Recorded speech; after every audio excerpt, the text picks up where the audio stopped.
Hey everyone, welcome to the Yissilmissil Productions channel. My name is Steven Yissil, and today we are here for Let's Talk About It! So, today we're here to talk about what's been going on around with the channel, stuff that's been going on behind the scenes, stuff that I want to do going forward, and more of a chill stream.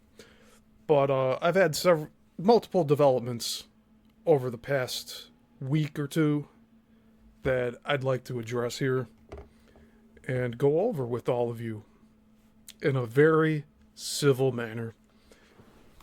Because you see,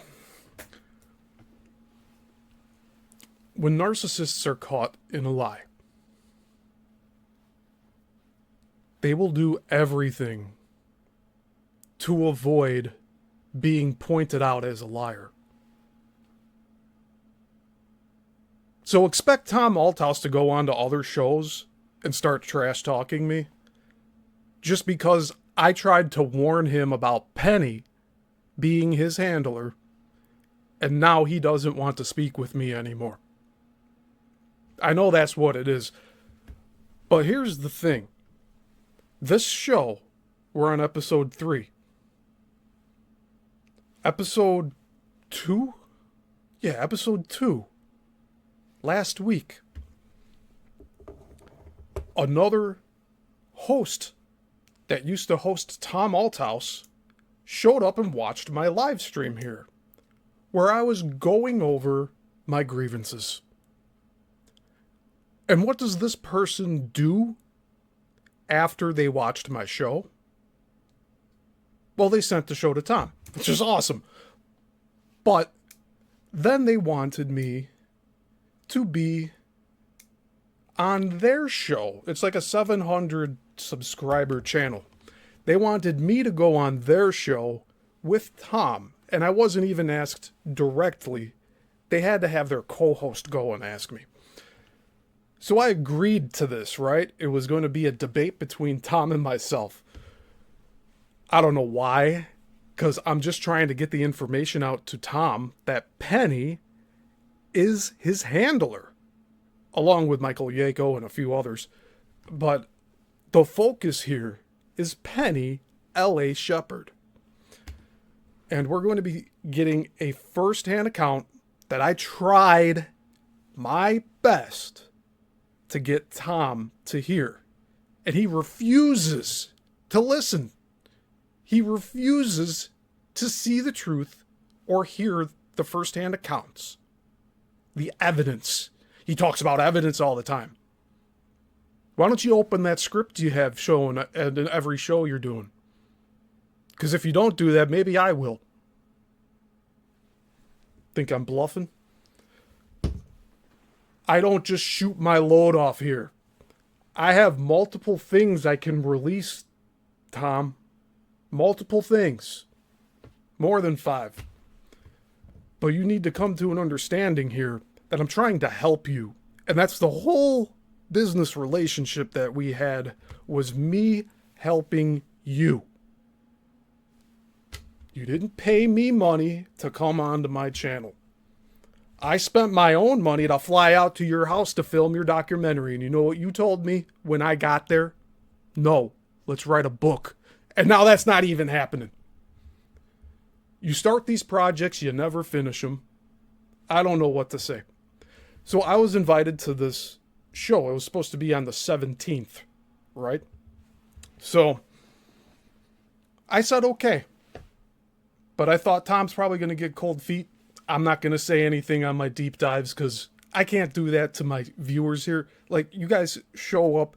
If you just want to watch Coral Castle, you can do that. If you just want to watch Bermuda Triangle, you can do that. If you just want to watch Chicago film industry, you can watch that. And guess what?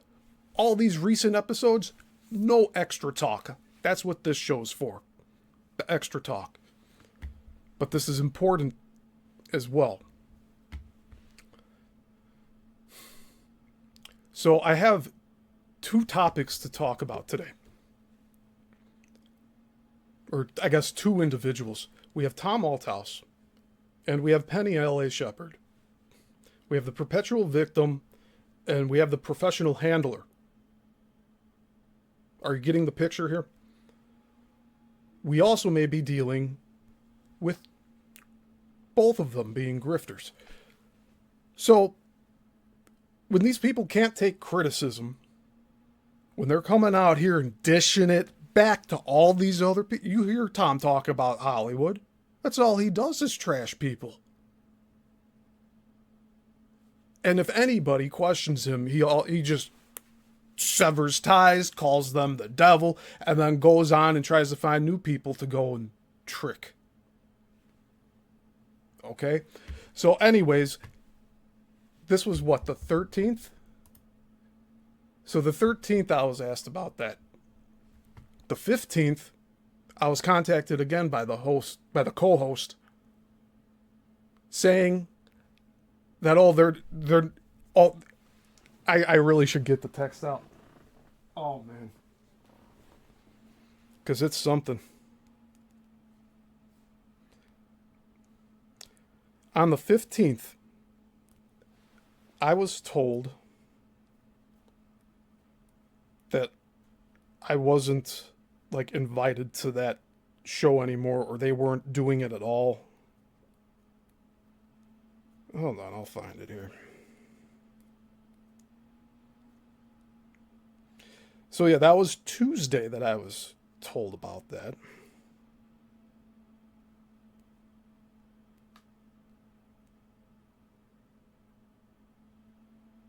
And then this is from the host themselves, sending this to the co-host.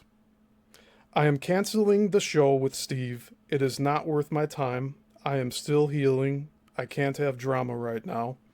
I was going to have Penny Shepard and Tom too, but I called them both. We had a talk. And I need to heal, so that next year I can go to the Super Soldier Program Conference.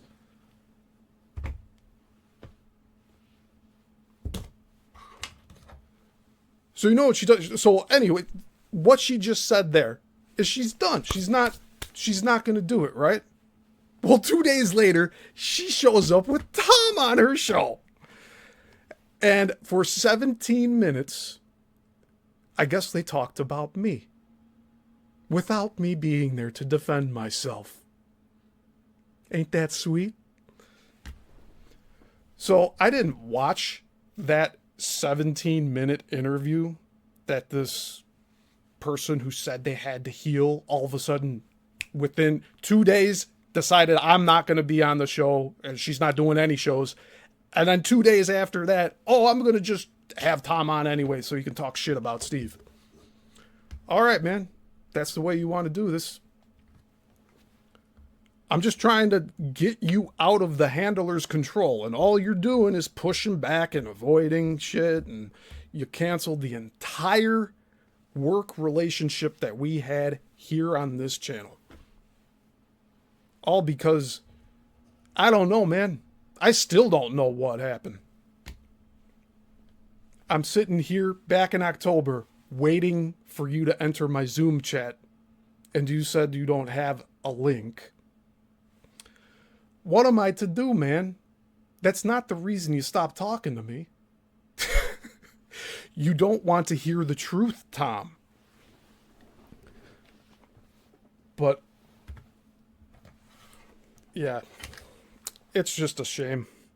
So, we're going to watch that 17 minutes here.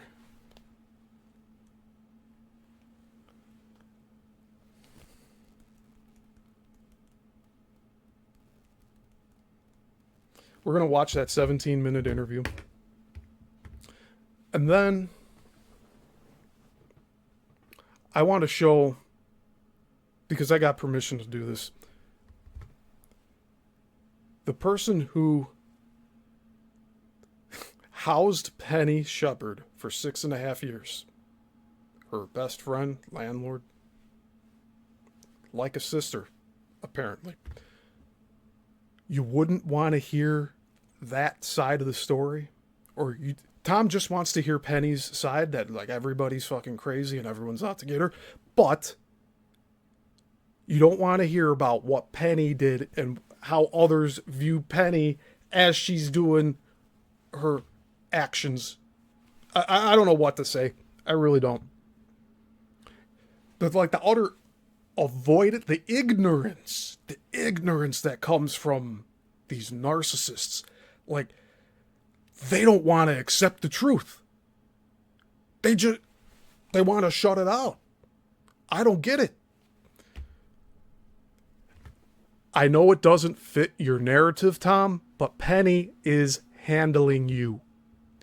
She love bombs you. She says, I love you without meaning it. Do you understand? I don't have to talk this way to you, but you won't talk to me. And this is the only outlet that I have. So what am I to do? What am I to do? So I didn't listen to all of his trash talking of me on that show, but I did record the show to watch today, here, with all of you. And I really would like for that to go over smoothly, because I'm trying here. I am doing my best to give you a good presentation, informational, and I mean, it's the best I can do. But if you don't give me the time, how you gonna hear the truth?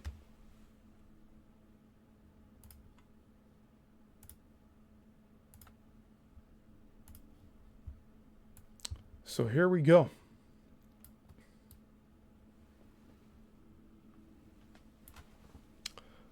We're gonna watch this thing. I will pause when I need to make comments. But this is it. I believe this is the first time Tom is addressing me since October. And it's not even directly addressing me. It's he's going on some other show that's 3 times less subscribers than me, and he's running his mouth saying all this negative stuff, I guess.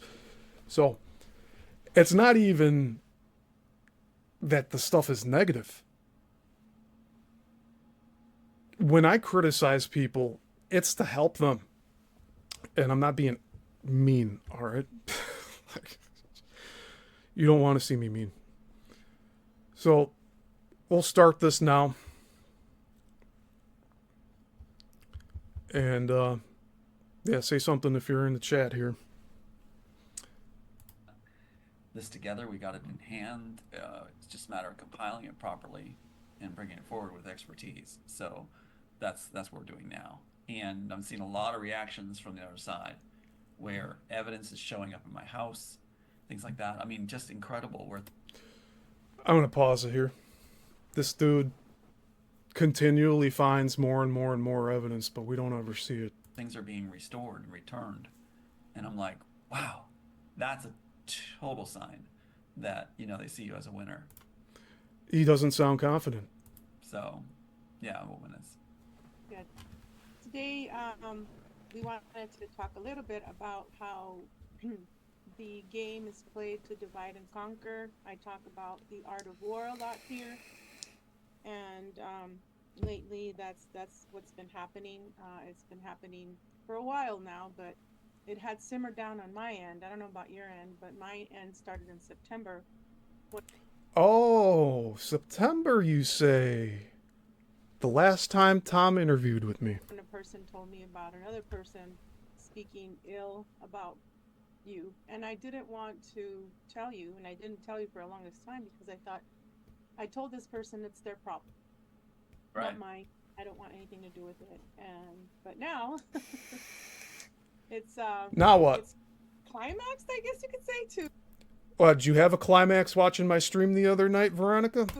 higher rounds, and this person tends to go through different YouTube channels and tries to detach the person that's really like, we'll say, for example, my co-host.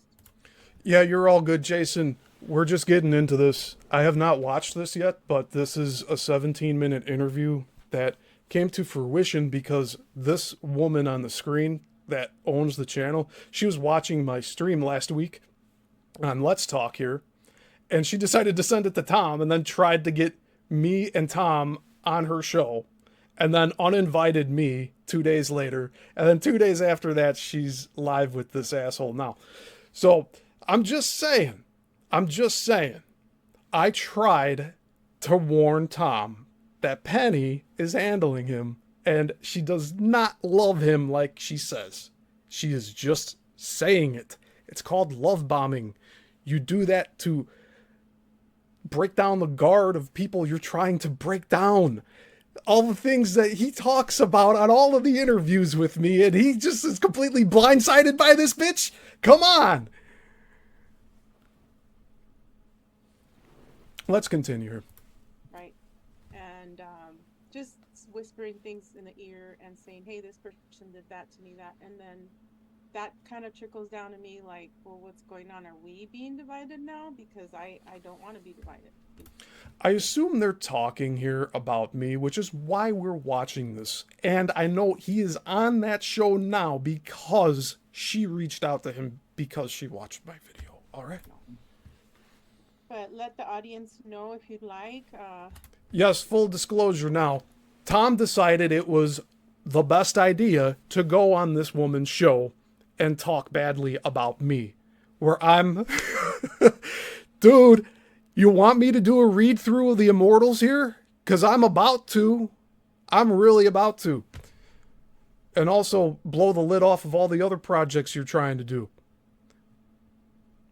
It's called nipping it in the bud. You have a scam that's budding. And I'm going to take it away. Because you shouldn't have done this, Tom. What's been going on, and I'll see if I can share some of these things. That's how the game is played, too. You're the last. The game's played. It's the same words from this guy every time. Has to know, and there are people that were. The game Cabal plays is how people. It's not that he has a consistent story. It's that he talks in circles. And you try to get him to talk about something else, and he goes right back to the circle. Over and over. The Cabal's coming down. We're getting momentum. Everything's falling in place. It's all looking clear. He's been saying this for 3 years now since I have started interviewing him. It's all coming. We're right on the precipice.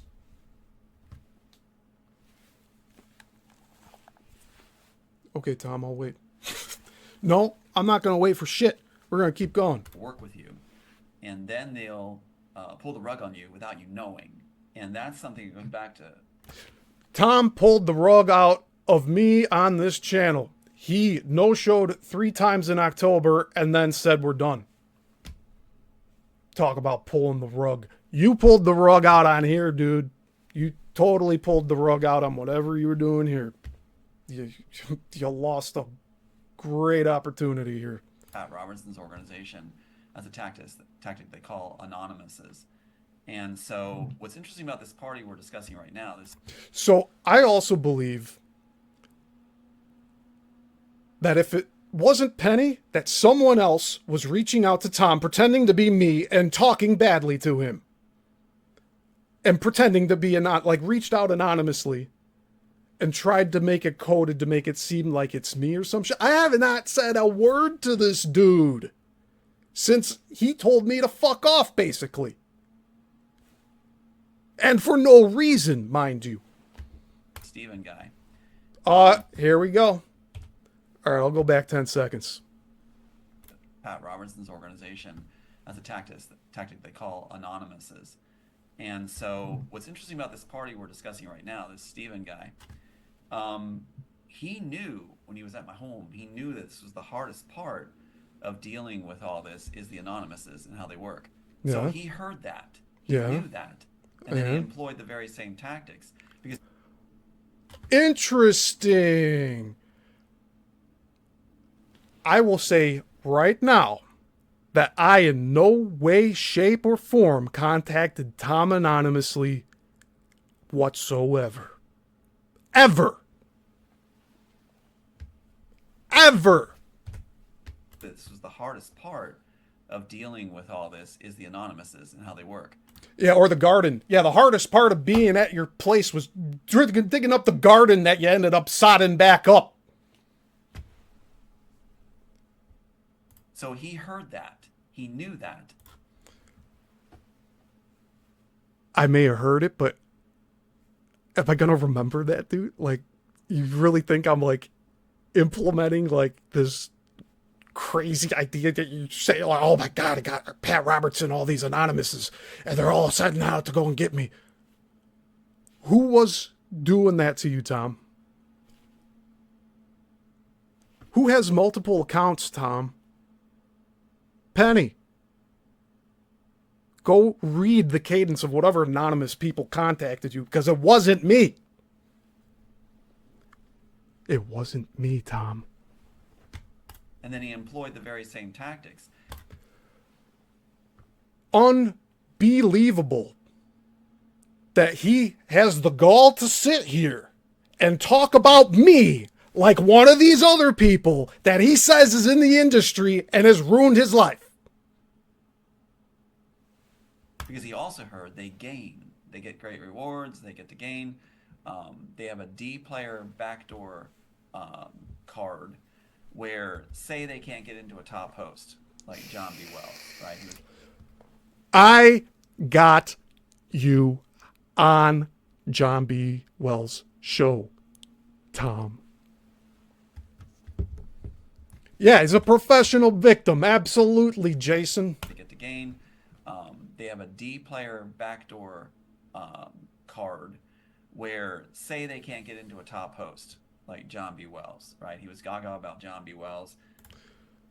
Yeah, because he's one of the most prolific radio hosts still alive. I'm sorry, Tom, but you're a dumbass. You had his contact, and you cut it off. And then I got it back for you, and you cut it off again. But he's a lower echelon guy, host that had like 32 views, 26 views. Are you fucking kidding me? He just said John B. Wells is either him or me. Ain't no fucking way he's saying John B. Wells only had 30 views. Tactics. Because he also heard they gain. They get great rewards. They get to gain. They have a D player. What am I gaining from this, Tom? What am I gaining from this? I got an eBay store to run. I got items to list. I have bills to pay. You think I want to be doing this right now? I got another video to show after this. That's almost 2 hours. We might be here 4 hours.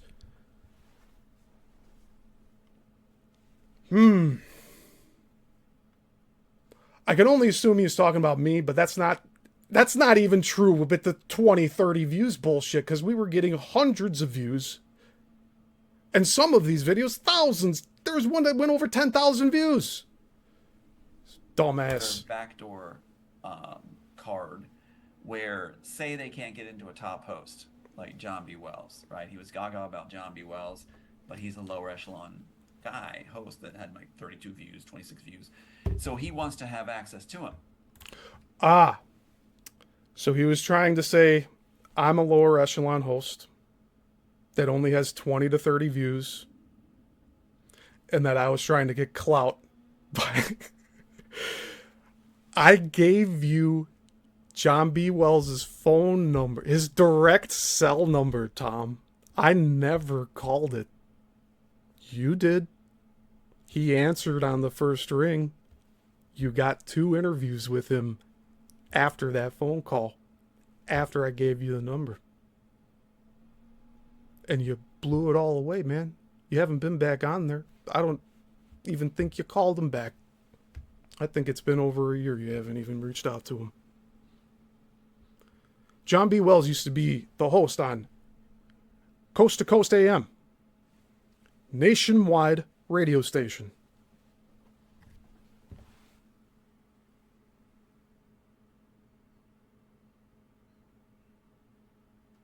Oh, saying I'm a vape addict. Oh man. See, I'm getting comments here from other people right now saying like what he has said later in this video.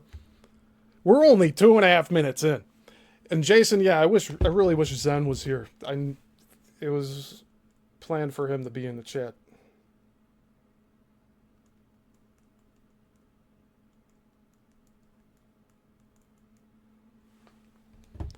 So, all right, well, oh, you got me. I'm addicted to nicotine, but the nicotine also saved me from whatever BS was going on in 2022. So he tries to use me to have access to John when John has me on the shows. Again, I never called John. I have zero access to John. Why? Why would I need access to John? I gave access to you so that you could be on John's show, so you can get your story out to more people.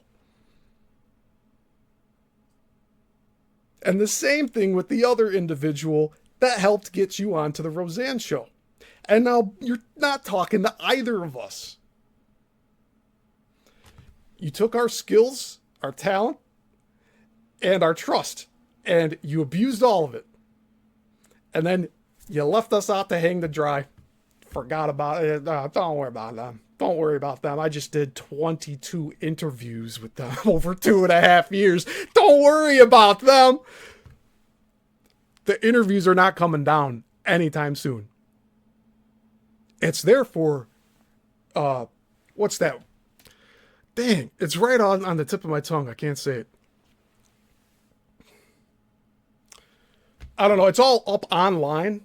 I'm doing this because it's up. Like, all my videos are going to stay up because it's archived, okay? I'm not one of those individuals that gets pissy one day and deletes the whole fucking channel, okay? I know that's what you expected me to do here, and I also know that you expect me to just shut up because that's what narcissists want others to do when they're speaking the truth about them.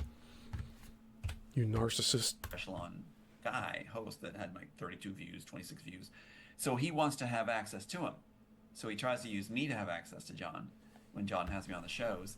And then what happens is after you down the person behind their back, you then call people like John and go, you would go, oh, by the way, I'm here to warn you about this party you had on your show. That's the only way they can make contact. Again, Tom, I have never called John B. Wells. I've never spoken to him. So that also means that whatever you're trying to say here, like I weaseled in and told John not to interview you anymore. No, you just straight up stopped talking to John, just like you just cut me off here, okay? So we're seeing a pattern that is emerging, and we are going to nail this down. And this is all archived for the internet till the end of time. You can't call as a low echelon host and go, I want to be on your show. They have to have a reason for calling that they can use. And the deep players will do this, as Siva did. They'll say, I'm calling to warn you about someone on your show. Okay. I told Tom, like Tom and I, when I was at his place, we were considering visiting Penny. And that didn't happen. Because she's 4 hours away from where he lives. But I went, when I was on my way home, I drove back home. I went to go visit Penny. Like, Penny got involved with all of this after Emma and Tom stopped doing shows together. Penny introduced herself and got into my DMs and wanted to call me and talk to me for 3 hours about her whole life. And I didn't even know her. But that's what handlers do. They just try to overwhelm you. That's why Tom, when I was at his house last year, he was too busy to do work with me. So like he had all these shows with Penny and he had to go talk up on the phone upstairs with other individuals. But like the time that we squared out to do the documentary, all of a sudden, like it didn't exist. And then he's like, let's write a book. And then the other half of the time, he's having me write down all of his thoughts like I'm a therapist. I'm here to make a movie. I'm here to document your story, to get your story out to others. It has nothing to do with my ego, man. I don't know why you, like, the narcissists think that everyone else is a narcissist and everyone's out to get them. That's all it is. This is done all the time. And that way they get in and... It's done all the time. He just said it. They do this to me all the time. They start asking me questions I can't answer, and I get mad. And then I leave the shows, and I give the hosts nothing. I tell them that they don't mean anything. Like, just forget about that Steve. He did 22 interviews with me, but just forget about him. This together, we got it. Going on. Oh, man. All right. So he tries to use me to have access to John when John has me on the shows. And then what happens is, after you down the person behind their back, you then call people like John and go, you would go, oh, by the way, I'm here to warn you about this party you had on your show. That's the only way they can make contact. They can't call as a low echelon host and go, I want to be on your show. They have to have a reason for calling that they can use. And the D players will do this, as Steven did. They'll say, I'm calling to warn you about someone on your show. This is done all the time. And that way they get in and act like they're benevolent. I have no idea what the hell he's talking about here.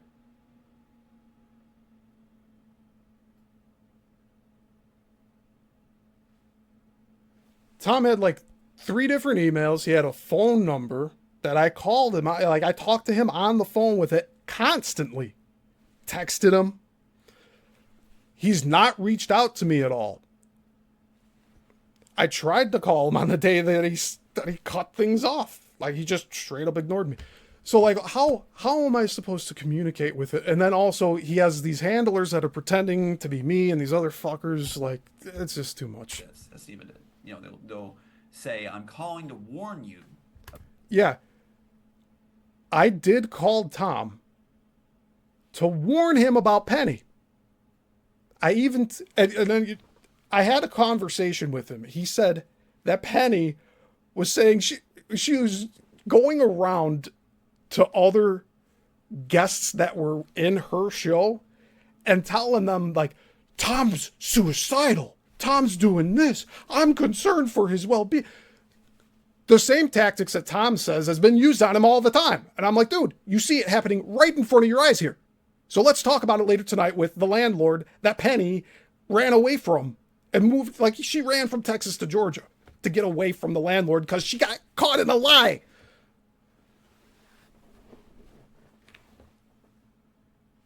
Unbelievable. So yeah, I tried to warn Tom that he's being handled and he just doesn't want to hear it. And then now he's making up a big story about, like, I'm one of these cabal members. My pocket's in Joel Silver's pants. Like, what the fuck, man? Is that really what he's thinking? Go, I want to be on your show. They have to have a reason for calling that they can use, and the D players will do this, as Steven did.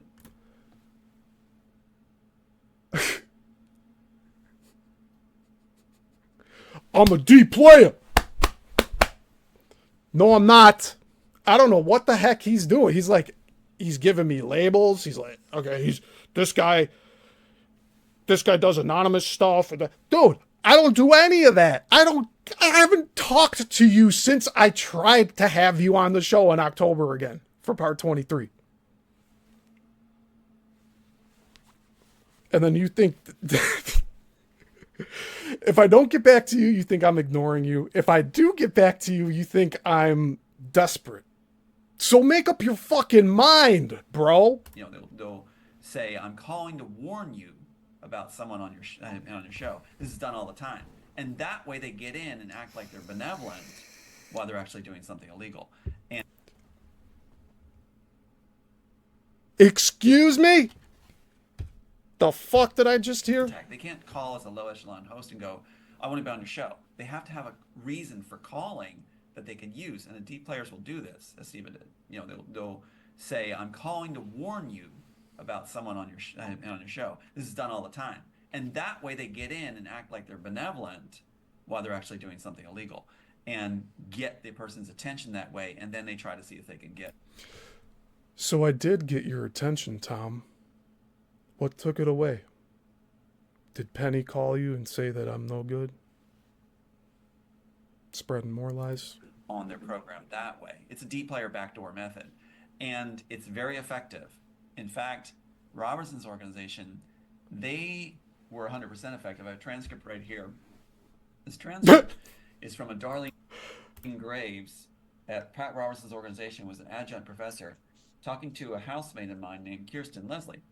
And on it, it goes on and on how she shouldn't associate with me, saying he's carrying a gun around, he's threatening he owned it, he's going off the deep end.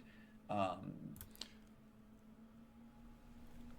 think you already did a long time ago, dude. He's a danger, he's crazy, he puts his fist through doors.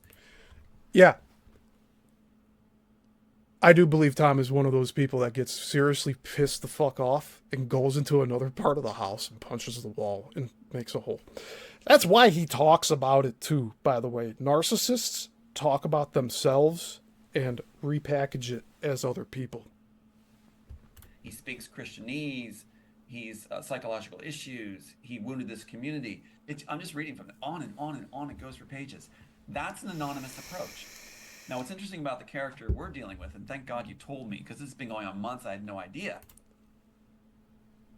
Excuse me? Well, you're in for a hell of a ride, Tom. You're what's the bread and butter train you're on with these conventions are gonna go bye-bye after this one, man.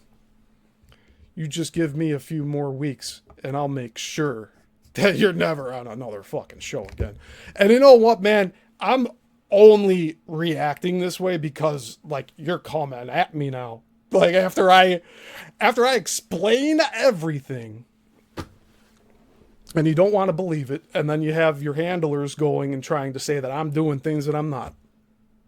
You know, behind my back. And with this guy, what's interesting, he's saying stuff the same way, like, oh, he's trying to poison me. You know, he's No. I said Penny poisoned Brenda with rat poison, and she ended up in the hospital with all engorged organs 3 times the size of what they normally should be. She almost died. And that was after going to Penny's house, which was on Susie's property. But Tom doesn't want to hear Susie's part of the story, which shows that Penny has journals about loving Satan. You see, these Satanists can use the word Jesus because they don't say Jesus Christ. They don't say the full name. And then on top of that, they don't say Yeshua. It's so layered and convoluted. But this woman, Penny, is not religious in any sense of the word, other than satanic. Sorry, boy. But there's actual physical evidence and notebooks and like, we got photographs and everything of it. And you don't want to see any of it, man. Can't believe you. He didn't get the work done. They reverse everything and blame you for what they're doing. He is actively avoiding and ignoring me. He can call me anytime. I have never blocked his number. He can reach out to me at any time. Email, phone call, text. If he feels inclined, he could show up to my house and we could talk one-on-one. I don't fucking care. But he doesn't want to talk. So this is what I'm left to do. And the more I question this guy's story, the looser it becomes. And if I could put the picture in order here, I want to for other hosts that are being approached by this clown. What you have... A clown, you say? Want to see a magic trick? Is when he came to my house, the Stephen came to my house, and we were going to get work done. That was the agreement. Oh, Jason, yeah. So last Sunday on our Let's Talk episode 2, Veronica saw it. Veronica tuned in on that show, and I guess it stirred her so much that she had to go share my show to Tom, and then Tom watched some part of it at least. But you know, he's not going to listen to the whole thing. He doesn't follow along with things. He doesn't stay on topic with things. He always goes all over the fucking place. I don't know, man. I'm here dissecting things like on a like surgical level here. And when everyone else walks away, like the all the hosts that used to have Tom, like let's say Tom severed those connections himself. The host had the choice to either go on their show and truthfully talk about the separation of Tom or say nothing at all and delete the videos or whatever else. There's been hosts now that have done both. I know hosts that removed all their videos of Tom. Like, I know of them. I don't know them, okay? I only know of them. I go on YouTube and when I was like first looking this guy up, I was looking for all the other hosts that he was like on with. They were all around the same amount of subscribers. Like it was like between 100 subscribers and 10,000 subscribers. That was his range of going on shows. And mine, I was like at 1,000 or something. Maybe, I don't know. But even so, his interviews on this channel, I looked at all the data, and it's about 25% of the subscribers that I have are because of my interviews with Tom here. So I was expecting a much larger turnover than that. But hey, I don't know, man. He's just not. Something's wrong. Something's very wrong. And the fact that he doesn't want to talk to me now after everything that I've done, like, dude, I took my time out of my life to go work on this for you. To make, to give an ending to your story. All right. It's like you're at the end of the second act, almost at the beginning of the third act, but you're always flipping back to that previous bit. You don't ever want to go through. I show up to your house to film the documentary. You say, no. I should have been like, fuck this, and booked my plane ticket the next day and went home. Telling me to write a fucking book. I'm a filmmaker, man. Yeah, Zenray. Zenray says he ghosted you, and you kept all his videos up. The exact opposite of what he says an anonymous does. Yep. I'm not anonymous, dude. I'm here live and in living color. Steven Yissilmissil, Yissilmissil Productions channel. By the way, if you go to Google and type Tom Althouse interviews, guess what's going to show up on the whole first page? It's all nothing but Yissilmissil Productions, dude. So I don't know what you're thinking. People are gonna find my channel. People are gonna see these videos after the other ones where I'm interviewing you. And you still choose to go down this path of putting me in the same basket as these other assholes that you blast on every interview you go do. Unbelievable. For other hosts that are being approached by this clown. What you have is, when he came to my house, the Steven came to my house, and we were going to get work done. That was the agreement. So he comes to my house. I'm feeding him balanced meals, like full meals. I spent more time feeding him than we got work done. But he's blaming me for not getting work done. He didn't want to make the documentary when I got there. He didn't want to do the documentary anymore once I arrived. He wanted me to take notes on his thoughts where he's talking like this, like Shatner or some shit. Work done. That was the agreement. So he comes to my house. I'm feeding him balanced meals, like full meals. I cooked him breakfast, and I was told that he talks about me burning his eggs or some shit. I don't understand it, man. I spent more time feeding him than we got work done. But he's blaming me for not getting work done. He made a point to tell me that he makes sure he makes full course meals every night for his son, Aiden. And I just happened to be there, so it was one extra. So instead of making a meal for 2, he was making a meal for 3. And that overwhelmed his whole day? No. Half the day he was upstairs. Afternoon for about an hour or 2, we'd actually do notes and shit. And then After that, it's back up to Netflix, and it comes back down to make dinner. And half the time it was an Instapot. And then we try to get shit done. But then he has the penny shows. Oh, I gotta be on Awake Nation. And then after that, I have to be on Dark Outpost. And then after that, I have to be in this. And then after that... Dude, you should have scheduled everything off so that we could have worked. But no, instead you're going on all these shows while I'm at your house. But the thing is, he would sleep in. We'd schedule, let's do this time block and get the work done really well for the book. But he never came downstairs in the morning. And after his son kept slamming the garage door every morning going to get in his car to go to school, I started wearing earplugs so that I wouldn't hear that door slam at 7 in the morning. And he wasn't getting up at that time. I'd be up till like 9, 10 o'clock. He's coming down the stairs. Oh, you're already up. So more bullshit from this guy. But let's continue. Then we got work done. But he's blaming me for not getting work done. But the thing is, he would sleep in. We'd schedule, let's do this time block and get the work done really well for the book. But the book! What book?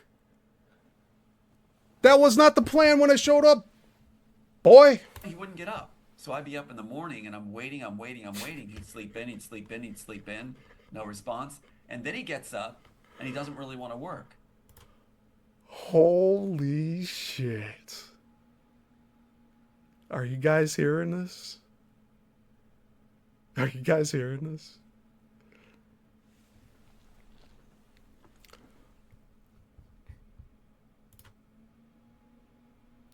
I have an image I want to show.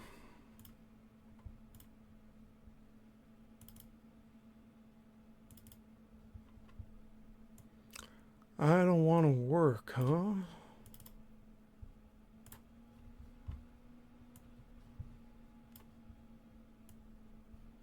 I don't want to work.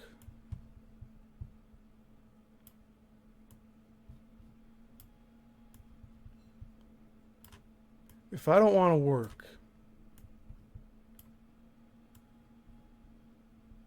what's this? Explain to me what this is.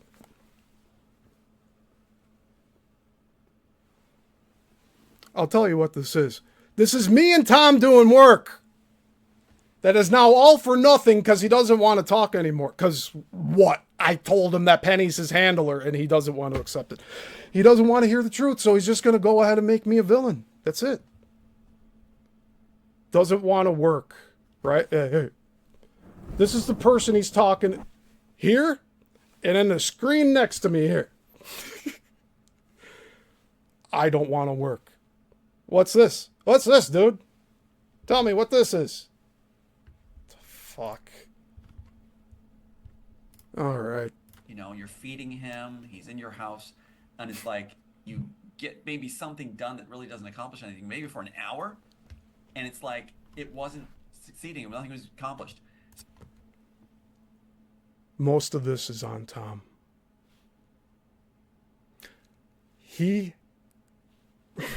I don't know what to say. I was under the impression he was sleeping upstairs, but I think he was also sleeping downstairs in this other room. There's like 2 different rooms that goes into each other. It's kind of weird. But no, like I'd be waiting for him in his kitchen. He's like talking bullshit here saying I was sleeping in all day. When I'm sitting around waiting for it, I hear nothing. I hear no footsteps. I hear nothing moving around. I don't hear the TV running. Am I going to go upstairs and be like, wake up, Tom, we got work to do? Like, what the fuck does he expect me to do? So I said, why don't we just cut this bit short? I'll give you like a week maybe to get it organized and we'll call it because we're not getting anything done. I scheduled off 4 weeks and I planned 2.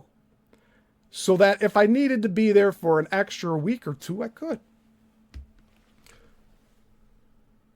We got a lot done that first week, and then he started getting, like we're getting somewhere, and now he's like, he wants to move the goalposts. Now it's not 1 book, it's 4 books. And I'm not exaggerating. And so instead, he argued he wanted to stay longer. So Probably the only truthful thing he has said so far. And we are 5 minutes, 40 seconds in. eating me out of house and home, basically, and then says, oh, he tried to poison me. Well, that's a real gratitude for feeding you. No, Tom. When Brenda visited Susie and Penny on Susie's ranch, Penny poisoned Brenda. You dumb fuck.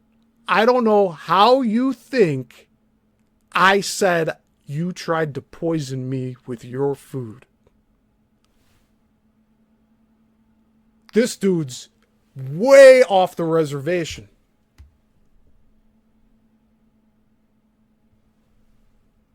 That he argued he wanted to stay longer. So eating me out of house and home, basically, and I ate him out of house and home. What a fucking riot this guy is. Holy shit. then says, oh, he tried to poison me. Well, that's a real gratitude for feeding you. That is a blatant lie, dude.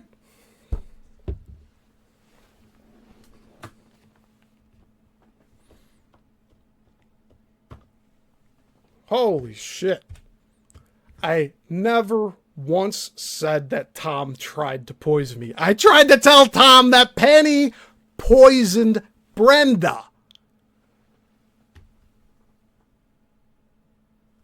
And we'll cover that more with this second video I have here. He argued he wanted to stay longer. So eating me out of house and home, basically, and then says, oh, he tried to poison me. Well, that's a real gratitude for feeding you all that money and busting my budget. Busting his budget. Dude. We bought like 10 notebooks. We bought a pack of pencils. I needed to get to Walmart to pick up inventory for my store, but you had no car. You had your son's Mustang with a blown muffler that you said was the sound of the engine. So hold up. Just hold the fuck up, man. I ate you out of house and home. Or, or whatever. Whatever, man. What a fucking joke. He's very ungrateful. Oh.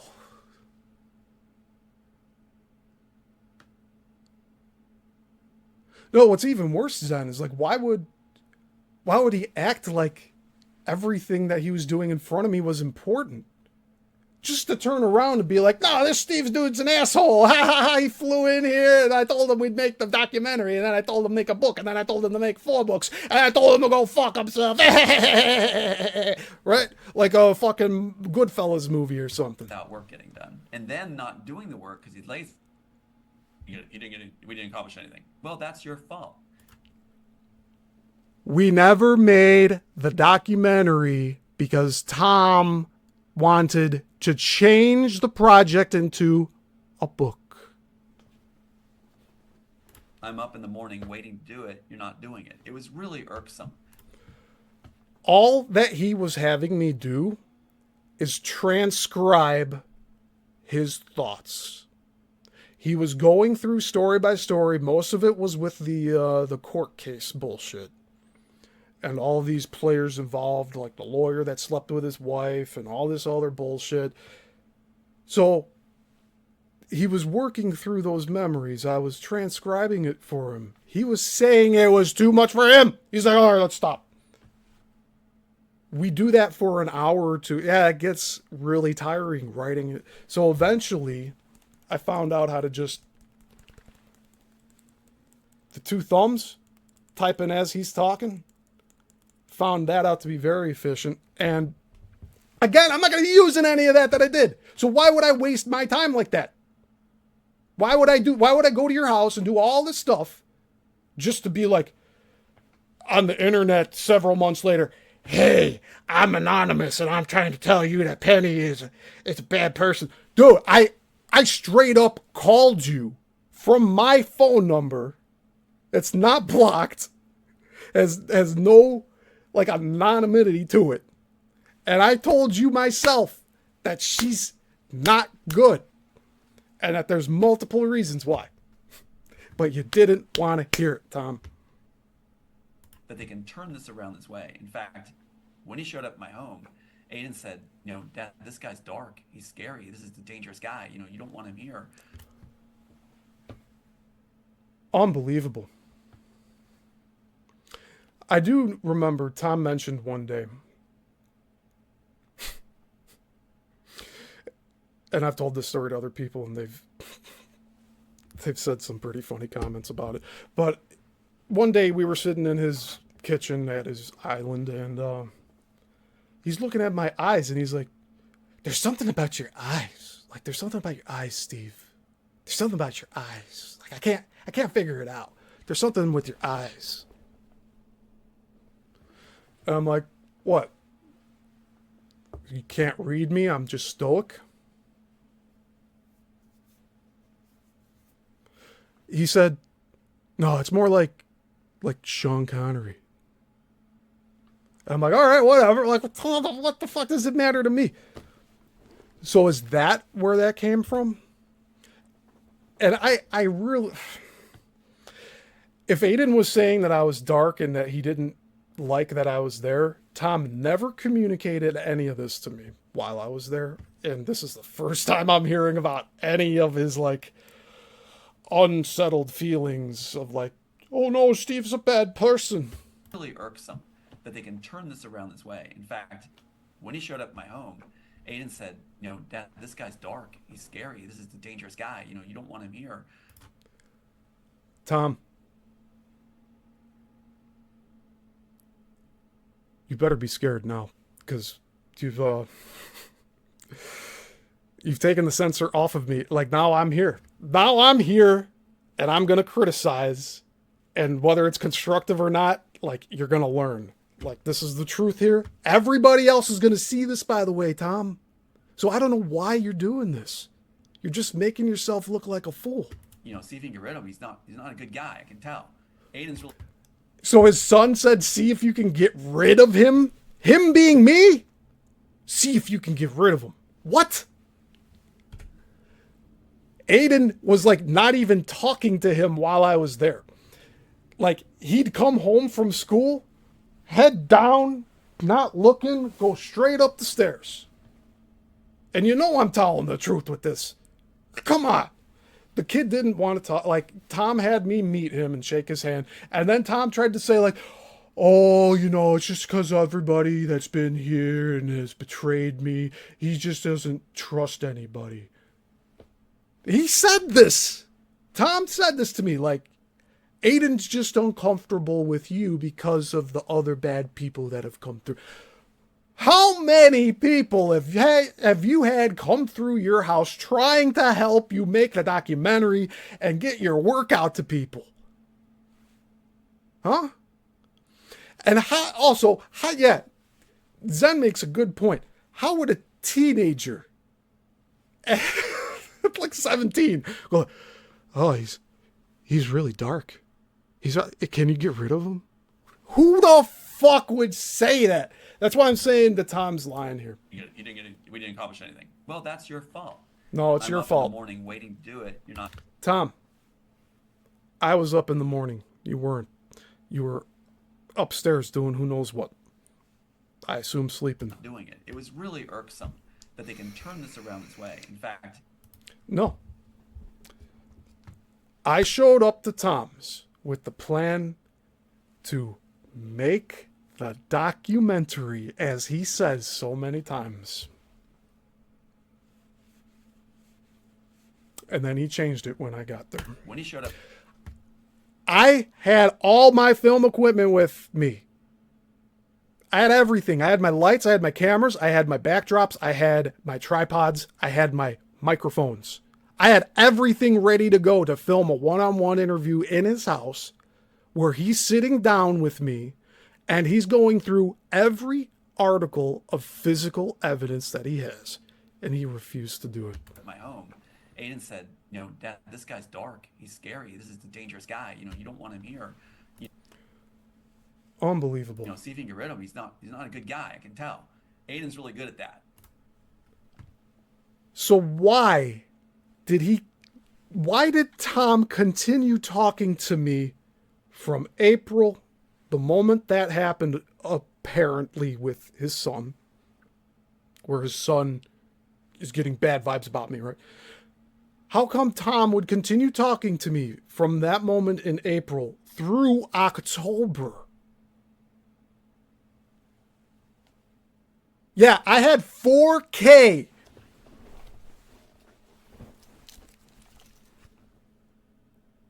Sony A7 III.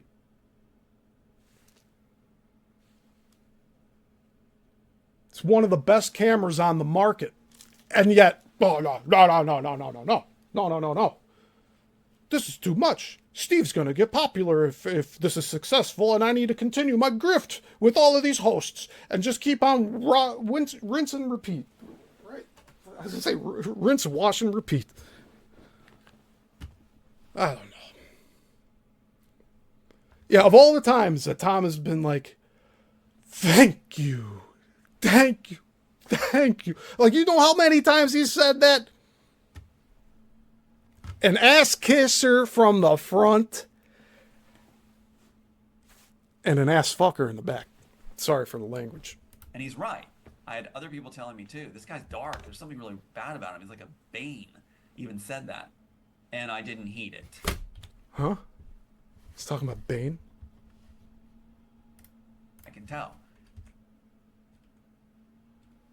When he showed up at my home, Aiden said, Dad, this guy's dark. He's scary. This is a dangerous guy. You don't want him here. See if you can get rid of him. He's not a good guy. I can tell. He's talking about me. Right now, he's talking about me. Aiden saying, I'm not a good guy. Yeah. Aiden's really good at that. Oh, yeah? I'll tell you something, Tom. Aiden got that one wrong big time. And I'm sure it's just a lie that you made up to try to cover up the foolishness that you've created of ending this whole investigation that we've been doing, trying to get the Hollywood cabal in fucking jail for all the shit that they've done. But no, don't worry about that, right? You got to continue your grift. You got to go to Florida and California and all these places, right? And he's right. You got to go to UFO conferences. That has nothing to do with your script. I had other people telling me too, this guy's dark. There's something really bad about him. He's like a Bane. Even said that. I was born in it. Yes.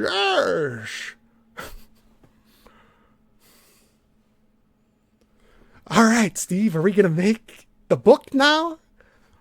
No, we're going to crash this house. And I didn't heed it. I was like, well, I'll give him a chance. I felt sorry for him. Because other people telling me too, this guy's dark. There's something really bad about him. He's like a Bane. Even said that. I'm actually kind of... Oh, that's all. I'll take that as a compliment. I was born in the darkness.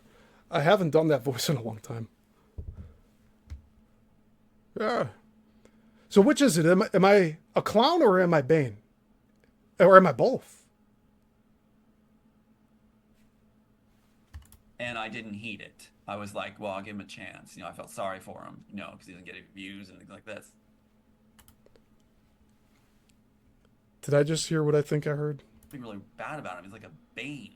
Even said that. And I didn't heed it. I was like, well, I'll give him a chance. I felt sorry for him, because he doesn't get views and things like this. So he interviewed with me because he felt sorry for me. Because I don't get any views. You heard it here first, people. Well, actually, most of you here now are hearing it first, but really, whoever was on the Code Breaker channel, whatever, they heard it first. Whatever, 13 views. You see that on the bottom there? It's only 13 views.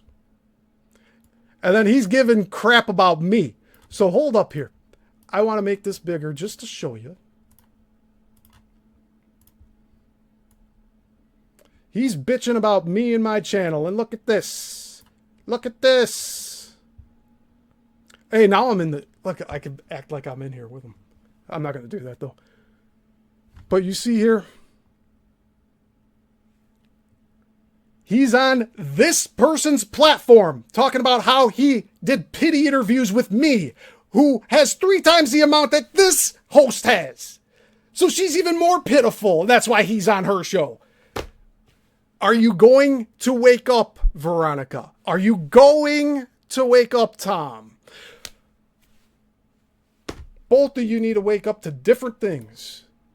Veronica, you need to wake up that Tom is not who he says he is. And then also you need to, Tom, you need to wake up to Penny. Because when she says, I love you, she doesn't mean it. People can say things and not mean it. D-player backdoor thing. So it's really hard when you have... I want to listen to that part one more time. And I didn't heed it. I was like, well, I'll give him a... Tom didn't need me. But he felt I needed him. And he felt sorry for me. So he came on my show. chance. I felt sorry for him, because he doesn't get any views and things like this. D-player backdoor thing. I love how he's just constantly trying to degrade everything about me. So it's really hard when you have somebody who's just vaping all the time and having you drive them to the vape stores and insisting you... Did it 2 times in 2 weeks. 1 trip a week. I went through a bottle. I needed a new one.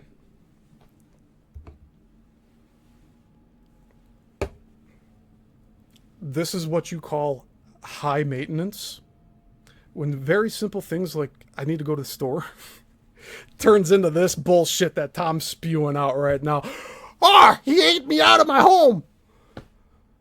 My son was saying he had a demon in him. Like, what the fuck, man? D-player backdoor thing. So it's really hard when you have somebody who's just vaping all the time and having you drive them to the vape stores and insisting you do. And so he was saying he didn't need Aiden saying that I was dark. Okay, or whatever. So even to the day last year when I left, it's like, he still was looking at me with pity. what have you accomplished? Nothing. And he's blamed you for not accomplishing anything. Do you hear this?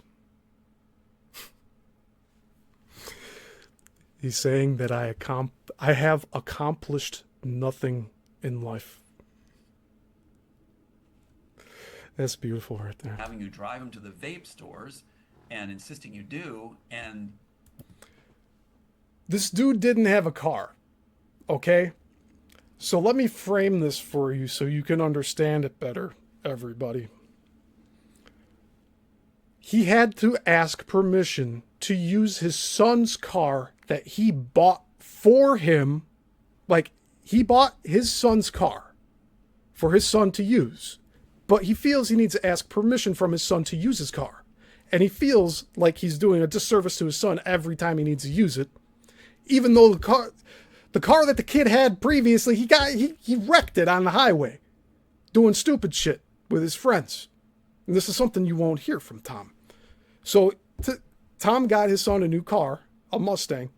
And then Tom's driving around with it like he's having a midlife crisis. But at the same time, he doesn't want to do these simple things like I needed to go to Walmart. I wanted to go look to find new product. No. We can go to Walmart to get the notebooks. We can go to Walmart to get the pencils. Okay. That's the only time I was able to go look. And I did find inventory that night that I went. Thank God. And then, like I said, the vape shop was the first place we went to after the Houston airport. He said he was 20 minutes from the airport. It was over an hour drive going back with a blown muffler in the back. I could hardly hear him talk. So 1 stop after the plane and 1 stop a week into staying with him to get a bottle like this. Okay, let's see what other bullshit he has yet to say. thing. So it's really hard when you have somebody who's just vaping all the time and having you drive him to the vape stores and insisting you do. And what have you accomplished? Nothing. And he's blamed you for not accomplishing anything when he's the one that's not doing it. It just goes on and on and on. So I was quite surprised when I thought, well, Zen, thank you for that kind comment. You've made a few already. I appreciate that. he's blamed you for not accomplishing anything when he's the one that's not doing it. It just goes on and on. Hey, Jay. Sorry, I'm trying to get through this. We've got 6.5 minutes through this utter nonsense. But we're correcting the record. And this is permanent. This is staying out there for all the time. Insisting you do, and what have you accomplished? Nothing. And he's blamed you for not accomplishing anything when he's the one that's not doing it. It just goes on and on and on. So he claims that he's tried multiple times to make his documentary, and they've all been compromised and whatever else, and blah, blah, fucking blah. So what place is he in to go around talking trash like he is here on a show that has a third of the people that I have? And he's going there saying that he did my show because he felt pity for me. But this person has less people than I do. And then he's going on this show saying that, like, I'm blaming him for all of my lack of accomplishments. What the fuck, man? You're the one that invited me to your house to make a documentary, and then he said no. And then you're going around all saying about, you're making a documentary, you're making the documentary, you're making the documentary. You're not making shit, man. Quite surprised when I thought, well, we'll just let him be, and hopefully. That's what I said. I said, we'll let Tom be. We'll see. And look what he's doing now. Apparently, the memory of his 2 dead sons and his stolen script is now less important than me. Now I take priority over all that. Right? We'll just go our separate ways. That was after we were scheduled for a program. I sent you the email. Yeah. So he claims I never followed up with him on that email. We showed it all here. It's all in part 23 of the interviews. I replied to him. He claims I never got back to him. The same thing that Penny did about Brenda. Oh, I never talked to Brenda. And then Susie shows the screenshots of Brenda's texts that Brenda sent Susie and is like, okay, Penny, then what's this? And then Penny's like, no, you don't believe me. Screaming so much that Susie had to walk out of the house because she didn't want to deal with the bullshit. And Tom doesn't want to hear any of this because they're both narcissists. Penny and Tom are 2 peas in a pod. They deserve each other. And the email was, 11 o'clock time slot. Now, this was the 3rd attempt to get him on the show in the month of October of 24. When you do shows, as we do too, you check in with each other. Yeah. We scheduled the show, and then he, on the day of, said that his son Aiden brought his girlfriend back from college and that they wanted to spend time all together. I said, fine, that's perfect. Go do your stuff with your son. I have never told him, fuck that, do this shit with me. I've never said that. So I just assumed we went to the next week. And on Wednesday or Thursday, I called him to follow up, to see if we're doing a show Saturday. And he's like, oh, I didn't know. You didn't tell me. You didn't tell me. Dude, just chill the fuck out. He wants to escalate everything because he's a narcissist. I said, don't worry about it. This Saturday, you made plans. Fine. I assumed just because of our past relationship, the way everything works, that the next weekend was the planned date. So we didn't plan that, and it didn't happen. So the next week after that, I told him, let's do the following weekend. And that was the day that he ended up doing all the bullshit. So what am I to do? The night before, I checked on him like he asks here. The night before the show, are we still on? You good? Like, we don't have any conflicts. No, we're good to go. He did the hang loose sign. Like, he's just chilling. But really, he's probably saying like, oh God, Steve's call. How am I going to get out of this one? Like, I don't know what to tell you, man, because you're not going to take any advice I give you. We were scheduled for a program. I sent you the email. And the email was, 11 o'clock time slot. Now, when you do shows, as we do too, you check in with each other. It's like, okay, we're ready to go. We'll be ready at time. Yeah. The night before, I checked up to make sure we were still on. You said yes. And then at 7 a.m., I scheduled the show. Zoom sent out the emails. You should have got it. If you didn't, that was the issue. And I'm sitting here at 11 waiting for you to enter the Zoom chat, and you never show. And so I'm like, oh, shit. I guess I should check my phone to see what's going on. I go and I have to pull the curtain back, yeah? I have to go back and get my phone because I put my phone away from my show, so I'm not distracted. I have my phone here now, but, that's neither here nor there. So he texts at 10:55, are we still on? Have a good show. Like he never planned to be on it anyway. And then at 11 on the dot, he's like, I'm here, waiting for the show. And then 11:05, I'm moving on to other things. Like that was his fucking mood. Like over the course of 10 minutes. Are we still on? Oh, I'm waiting. Fuck this, I'm gone. Bye. And he never said what he had to do, what the other things were. It doesn't fucking matter, but like, to me, it just sounds like bullshit. Like he just didn't have anything else to do. Like all he had to do was interview with me. That's all he had planned.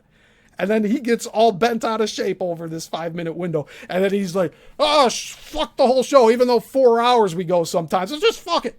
No, that's 5 minutes later. Oh, Steve can't keep time. No, I'm here, man. I'm here. I was here the day we were supposed to do the interview, and I'm here again today.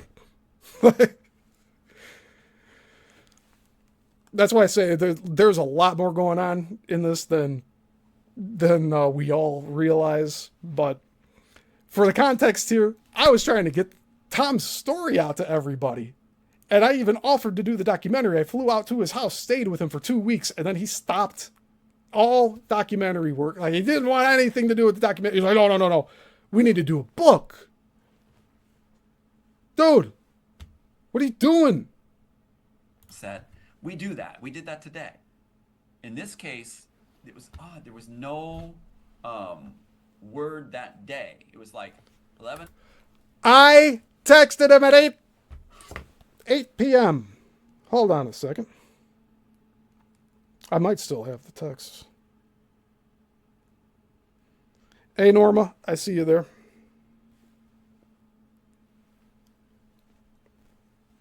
Yeah, Tom doesn't want to hear the truth about Penny.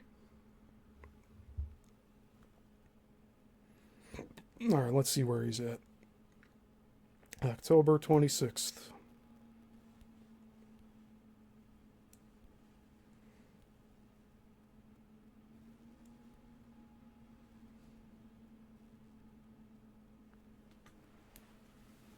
All right. See that there? It says Tom A. Now, if I can get this to... There we go. Saturday. Look at this. Look at this. I didn't even realize... Like, this is even more damning evidence with him. Hold on. What day is this one from?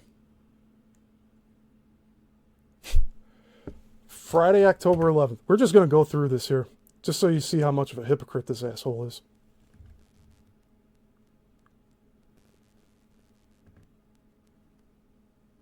Ah, man, I had it focused and now it's just not doing it.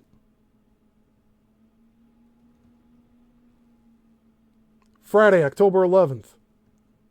Afternoon. I just posted a clip to TikTok. That is so cool. Huge things opening for us now. That's Tom saying that. And I said, they hit my TikTok. pulled that last clip on me for violating community guidelines. He said, wow. He said, I'm wondering if it was the thumbnail. I have to re-edit just to be sure.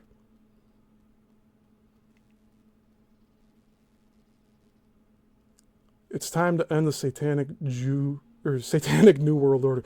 So I think I was quoting Tom from a clip that I posted to TikTok where he said the satanic New World Order.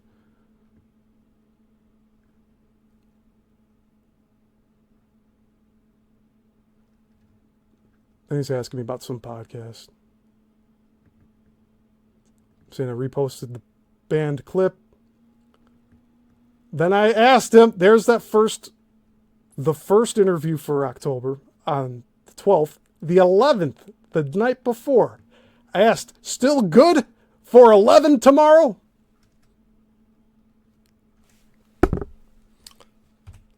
So just to further blow him out of here. Email. And the email was, 11 o'clock time slot. Now, when you do shows in separate ways, that was after we were scheduled for a program. I sent you the email. And the email was, 11 o'clock time slot. Now, when you do shows, as we do too, you check in with each other. It's like, okay, we're ready to go. We'll be ready at time. I'm set. We do that. We did that today. And so do we, Tom. Or we did. Still good for 11 tomorrow, 11:15 p.m. An hour and a half later. Again, doesn't bother me that you took long, but you said yes. But then at 10:10, 50 minutes before the show, hey, Steven, can we postpone today's show? Aiden is here back from college, and I'm meeting his girlfriend for the first time. Okay. Please try to let me know sooner. I had everything set up to go. Yeah, because it's 10:33, and we had 11 o'clock show, and he's telling me he can't do it anymore. So that was kind of shitty on his part. Like, he should have known his son was there. Right? Like, and then he even acknowledged that he was like letting me know too late. Absolutely. Did not know she was coming over. He has to be my priority. But thank you, Steven. And look what I said. I completely understand. Enjoy your day, brother. And then he loved that comment. So he said, let's postpone today's show for the 12th, right? So he said, let's postpone.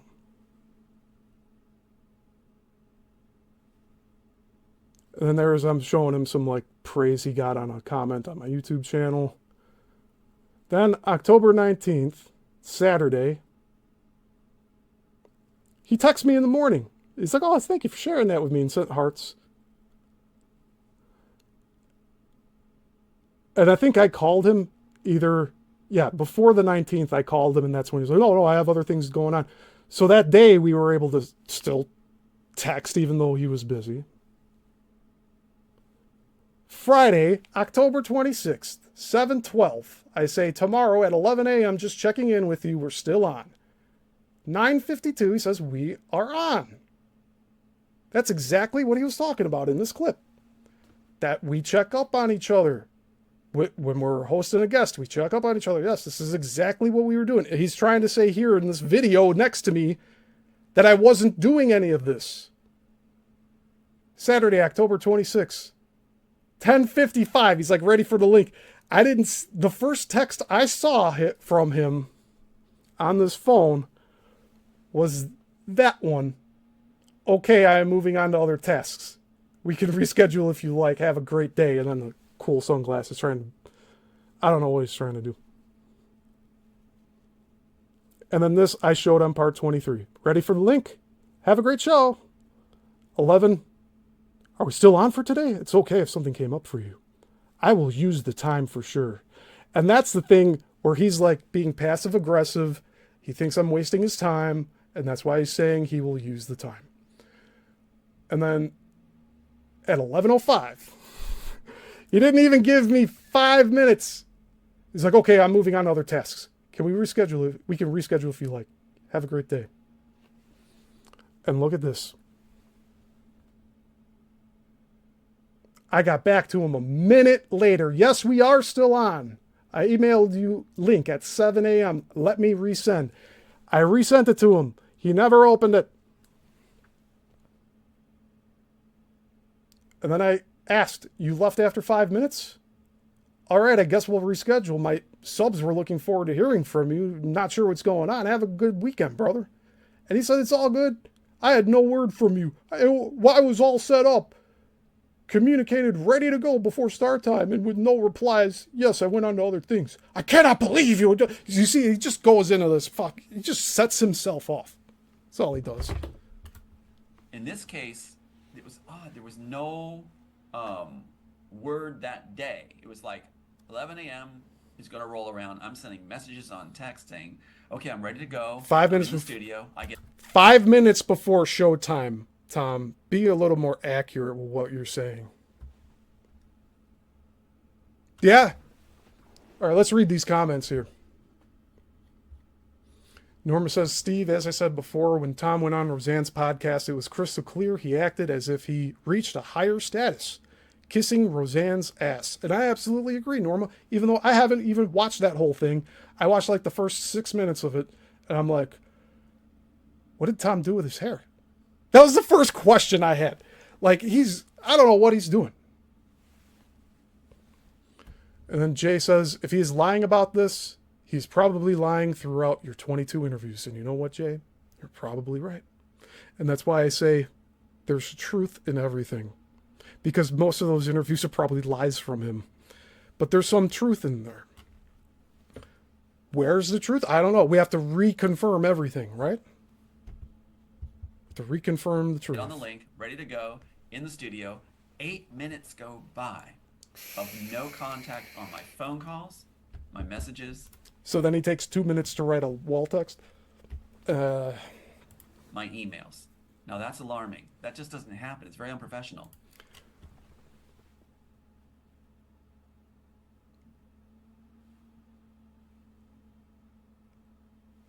Oh, you got me. Oh.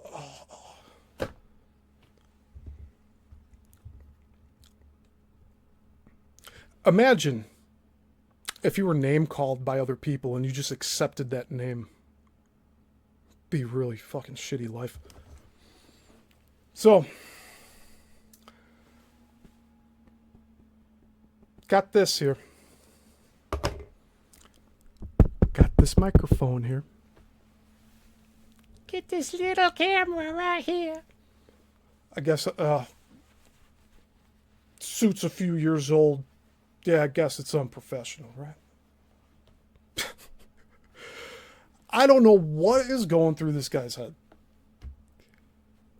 He's a clout chaser for sure. And a narcissist. You know what? Yeah, I'm calling names too, but these are definitions of longer explanations. So you go look up the word narcissist, and it'll explain what Tom's doing here right now. 8 minutes go by of no contact on my phone calls. He cut me off over you saw it in the text. 10-minute window. He's saying 8 minute. He's cutting it down more and more. So, like, soon it's gonna be like, he made me wait 3 minutes. I had to wait 3 minutes for this fucker to show up. Like, you know, Walmart doesn't open their doors at 6 a.m. every day. Sometimes they wait. Sometimes they don't do it at all until like 6:30. And you have to go through the exit because they don't do their job because they're not professional. So, and other times, it just happens. They forget. In this case, I didn't forget. I had the Zoom meeting set up, and that, I assumed, sent an email automatically to the guests that I had tagged on the show. I include your email, and it sends it out to your email. That was my assumption. So at 11:55, I'm here with this, with the lights. I'm sitting here waiting. I have my headphones on, so like my phone's behind the curtain on the other desk. How am I supposed to even know that you're trying to contact me? I had nothing, like, until 11:55. I would assume like 10:30, 11, 11:30, he'd be like, hey, I didn't get an email yet. I would have saw the text today. I would have sent him a link for the Zoom meeting. It's just so foolish. Like, he was just trying to find something to cut me off about.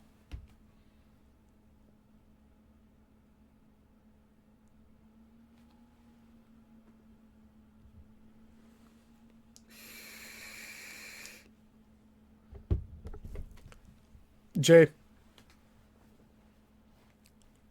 we are going to really see how much his script matches up to the Matrix and the Matrix trilogy, since that's what we're talking about here.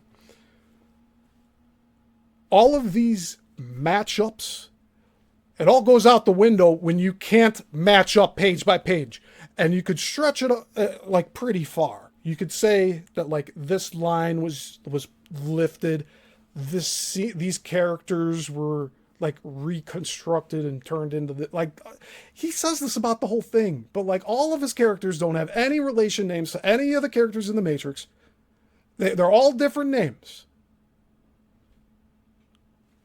He has the architect in there, but come on, man. I'm talking about architects in my Chicago film industry series. We're talking about Burnham.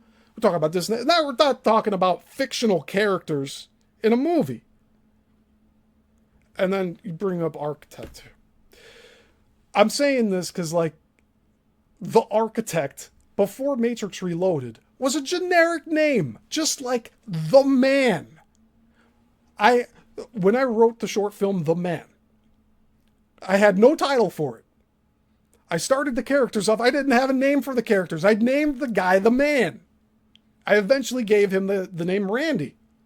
And then, almost out of spite to my directing teacher, I just named it The Man. I have a short film called The Man, and it's about a father rescuing his son from a drug house that his ex-wife is involved with and not knowing about with his best friend. His best friend's a drug dealer. He comes in and all. Okay, anyways, I got way off track there. The Man, the architect, the banker. Could have a character called the banker, and Tom will be here 20 years later saying that he wrote it first, right? My messages, my emails. Now that's alarming. That just doesn't happen. It's very unprofessional. So I was like, okay, after 8 minutes, I'm like, well, I'm just going to go ahead and move on to other things. I can do that. Don't worry about it. We can reschedule. That's what you do. That's a professional way. No. What he did, the way he responded to me was very like corporate bullshit policy type of stuff. Nothing. So I went and struck my...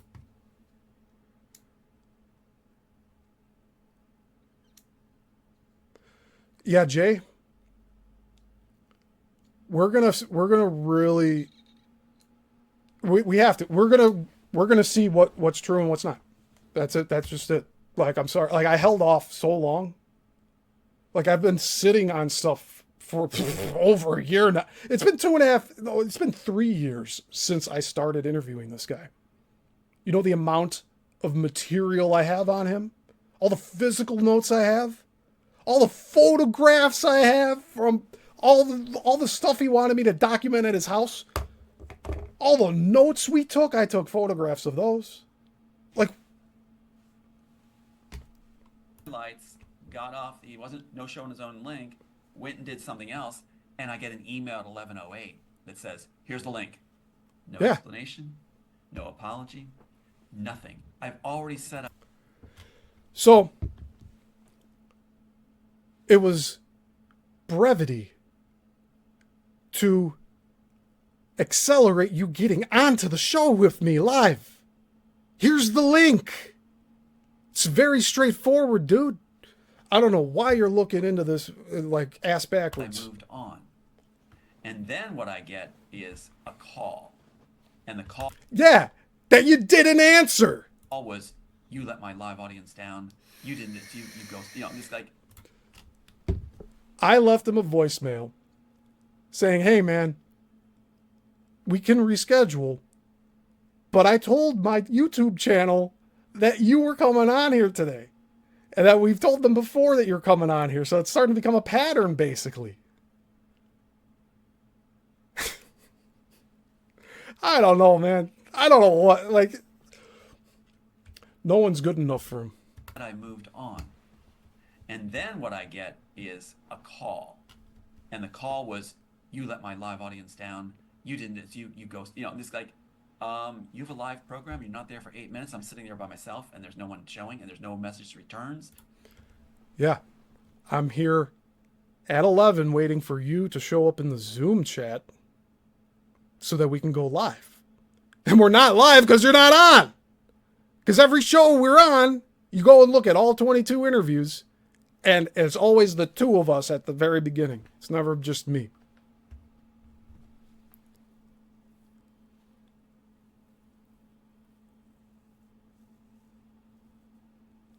Yeah, hey, we're doing this whole expose. This Let's Talk is going to be the whole damn thing, plus whatever extra stuff I do later on. So this video will go into the lexicon of the interviews. The playlist, this is going to the bottom. This is going to the most recent one. So everyone who goes and looks at them, that playlist with Tom gets over 300 hits a month. Doesn't even faze him.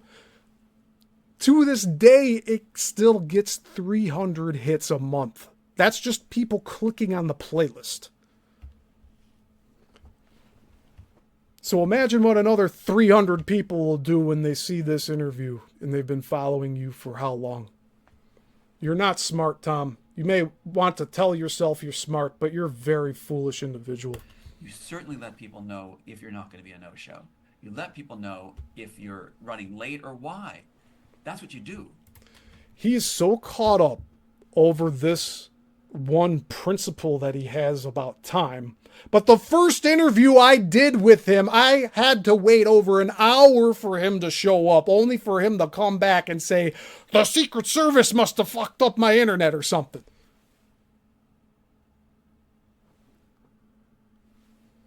But there was this arrogance that was surfacing before that, and I knew something would be weird. Because it was just like he was treating me like I was dirt. Here I'm the guy that wrote The Matrix being treated like dirt. And it's like this guy suddenly felt this major ego where he... Wow.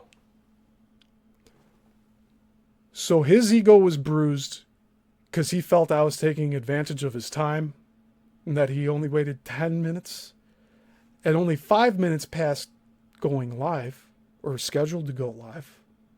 And he writes everything off. He thinks I'm treating him like shit. What the fuck? What the fuck, Tom? He was suddenly so powerful or something. And I'm a very powerful individual, Tom, and you may never know the full extent of my power. because it was just like he was treating me like I was dirt, That's your reflection of yourself, Tom. You think you are dirt. No one else has said that. Only you. Here I'm the guy that wrote The Matrix being treated like dirt. You did not write The Matrix. Stop telling people you wrote The Matrix. You did not write The Matrix. Your script doesn't have the word Matrix in it at all. And it's like this guy suddenly felt this major ego where he was suddenly so powerful or something. Again, Tom, I have more power than you can imagine. That's coming from ethereal spirit energy. And it was really bad. It was like Bane wanting to have the, Yes, I was born in the darkness. It makes me think that you haven't been through all this trauma that you claim to have been either, Tom. And there's this whole thing of we need to believe all of these survivors that come forward with stories. But this guy has been caught here on this stream today lying about me. So what else is he lying about? in power. So then he turns it around and says, I ghosted him. I'm sorry. But Yes, you did. I never heard another thing from you. My responses are up on part 23. Everyone can see that I replied to you, dude. Oh, Jay coming in with the $10 super chat. Oh, we're definitely talking about it now, boy. Tom, you see, I have support here. I didn't doubt it. But the fact that you're going on to other people's show, you don't even have your own show. You don't even have your own YouTube channel, dude. I was going to try to help you set all that shit up. You didn't want it. Email shows it on the timestamp. And where's the word for why you were late or what you're doing or what the cause is? Doesn't fucking matter. I was here waiting for you. It was a miscommunication, apparently. I thought an email went out. It didn't. So I got it to you. But I did it quick because we're supposed to be live. Spend 10 minutes properly writing an email. Like, come on, dude. This isn't corporate. You called me your brother. You treat your brother like this? He didn't say good morning to me. What the fuck, man? Where's even if you're hurt or what's going on, or do I need to wait a couple more minutes? Nothing. Just here's the link. That's indicative of the arrogance this man expresses. And I'm glad to be rid of him, but I want him to stop talking to hosts and using... Oh, hey, guess what, Tom? I haven't really talked to any hosts about you, but I might now. I might go check out, see if Emma has anything to say about their time together doing interviews. Nothing. Just here's the link. That's indicative of the arrogance this man expresses. No, Tom. It's just brevity to accelerate you getting onto the show sooner. I'm sorry, but the email shows it on the timestamp. And where's the word for why you were late or what you're doing or what the cause is? Where's the... I'm going over a few things. We're thoroughly breaking this down because he's talking about me here in this 17-minute interview, which I guess it cuts off at the end for some reason or another.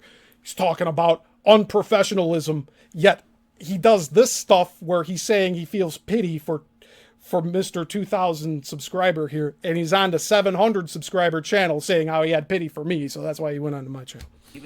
So what does that say about their channel? They have less subs than me, so he feels even more pity for them, right? I mean, that's the logical thought process here. If you're hurt or...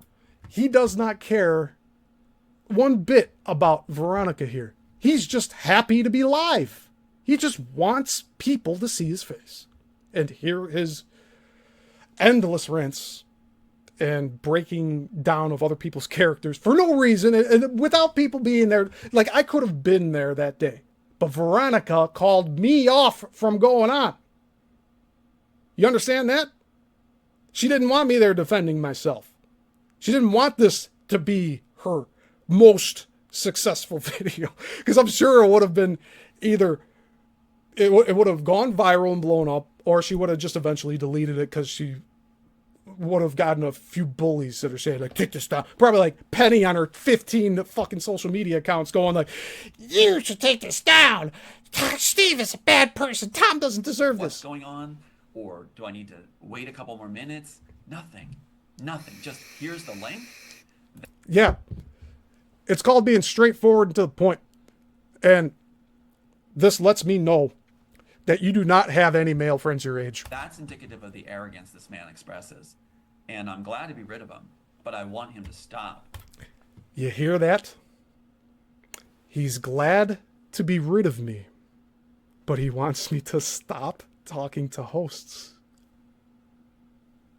That's an interesting conundrum, isn't it? Talking to hosts and using the very tactic I said was the most hurtful. No. You see, Tom? You ghosted me. I was here for my live for you. You decided you had other things to do. That's not on me. Your schedule gets filled up with other shit that takes more priority over this. Not my problem. I have this show. I have my 3 other shows. I'm probably going to have another 3 shows. And all at the same time, too. We're going to have 7 shows a week. Like, fuck it.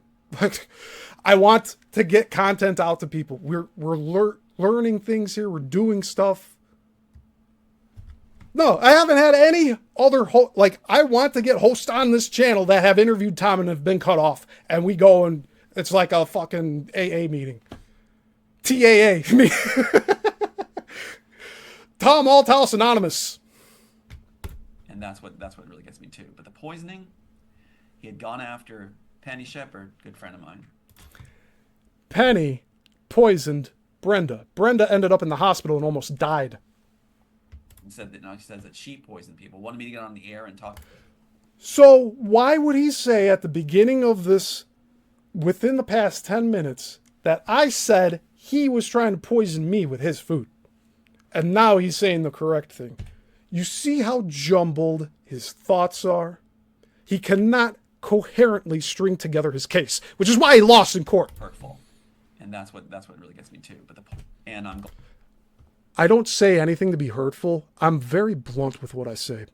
So if you're feeling hurt by what I say, again, that's on you, and that's your past experiences with other people that you're projecting onto me. When I say things, I mean it.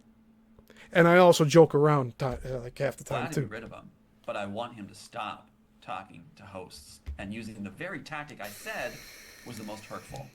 And that's what really gets me too. But the poisoning, he had gone after Penny Shepard, good friend of mine, and said that she says that she poisoned people. Wanted me to get on the air and talk bad about her. I said I won't do it. I didn't say that. Okay, I didn't ask him to come on the air to talk about her.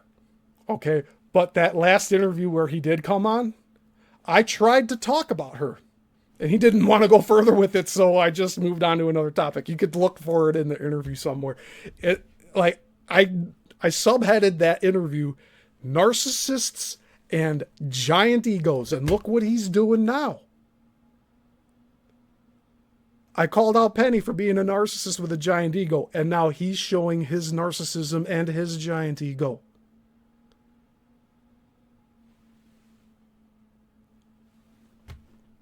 Clout chaser. He got after my girl that did the websites, Jen Marie, and just chewed her out online publicly. Oh, yeah. So this Jen, she made a very misandry comment on Twitter. Misandry is the hate of men. So I decided to reply to her and be like, excuse me, you're calling these people that treated you badly men? And then you're blanketing them, you're blanketing the entire male population as this, what do you call it? Whatever experience you had with these men that treated you poorly. Now you're just projecting that onto the entire male race. That's misandry. The hatred of men. So I challenged her and she got super fucking pissed about it. And I think she eventually deleted it. I don't know if I took screenshots. Yeah, Penny poisoned Brenda. And I told that to Tom. And Tom doesn't want to believe it. Look, he repeated what I told him here.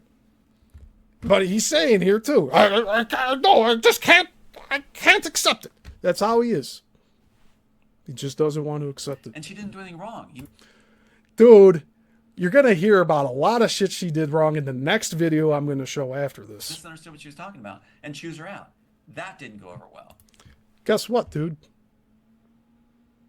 Because you did not do your homework, you are sounding very foolish right now. Me too. But the poisoning, he had gone after Penny Shepard, good friend of mine, and said that she says that she poisoned people. Wanted me to get on the air and talk bad about her. I said I won't do it. He got after my girl that did the websites, Jen Marie. Jen was also the one that he started talking to on the phone upstairs instead of working with me in his house. Oh, she's going to do the website. She's going to do this and that. Blah, blah, blah, blah. Like, hey, man. Like, what's going on here? Like, you scheduled me to be here. Like, I have 2 weeks here. And now, like, you're taking on other projects when, like, this should be the project for you to work. Like, your whole priority should have been making the documentary with me. But no, you gotta do other shit, right? Just chewed her out online publicly, and she didn't do anything wrong. She was hating on men, and I corrected her. Understood what she was talking about, and choose her out. And Tom's never going to understand or grasp this concept. He'll never grasp it. Like, this is a whole other echelon of, like, mentality, psychology. Like, he's not there. He's not there. It's day and night. That didn't go over well. So that's part of the reason I was ready to. And we even talked about this like Twitter thing with Jen and I. And I told him, like, Jen's a Capricorn, I'm a Capricorn. So there's a whole thing where, like, Capricorns are very independent and they butt heads with other Capricorns most of the time. So I chalked it up to that. I chalked it up to Jen being a Capricorn, I'm a Capricorn. We're both very powerful individuals, and so we don't take shit from anyone.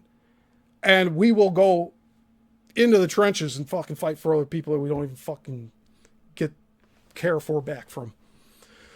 But that's just how it goes. So I assumed that was the issue with Jen, is that she wasn't going to back down, I wasn't going to back down, so just call it, just fuck it, whatever. He acted like he understood the explanation I gave him, that we're both Capricorns, we're going to butt heads. It's better if we just work independently for him without communicating to each other. And he agreed with it. He said it was fine. Distance in a shed. And when he did the no-show ghosting, I'm like, that's fine. You know, we're done. I didn't no-show and I didn't ghost you. Very petty. You didn't. There's not even. You can't just chew me out and have no explanation. Oh, I'm giving you I gave you an explanation on the day of when it happened, on October, 26th or something. And then I proceeded to do more. I went on Beyond the Box. I talked about this a little bit. I'll re-upload. Maybe I'll do a Let's Talk in a few weeks where I'm showing the footage of me appearing on Beyond the Box talking about this stuff. Because I did say some good stuff during those times. And just send a link after I said I moved on to other things and had to strike my stuff. So I'm really, I'm like blown away in one way too. All right, hold on.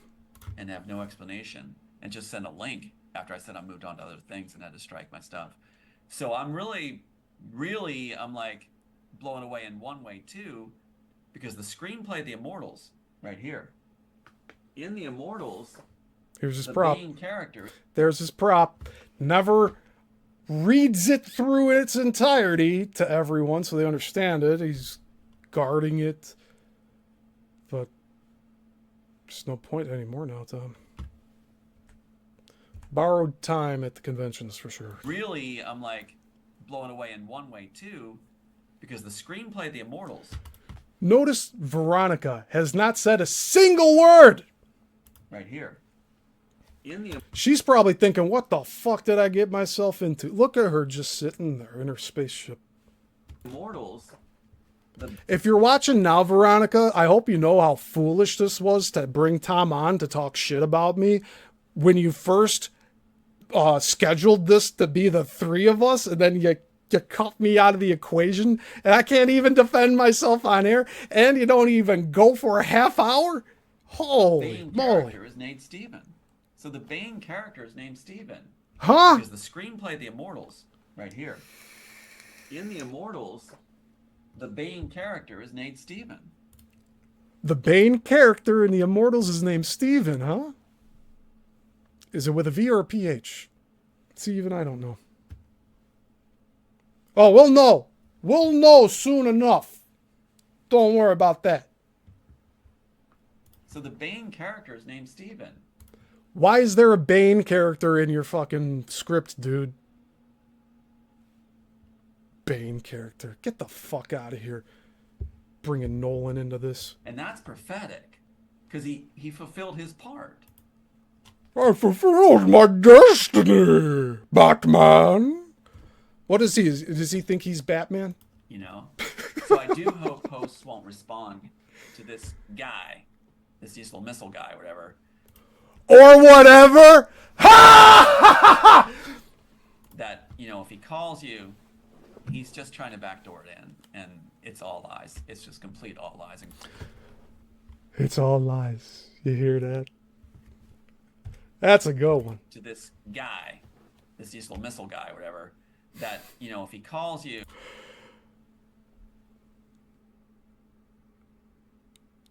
A year ago today, you were calling me your brother that you never had.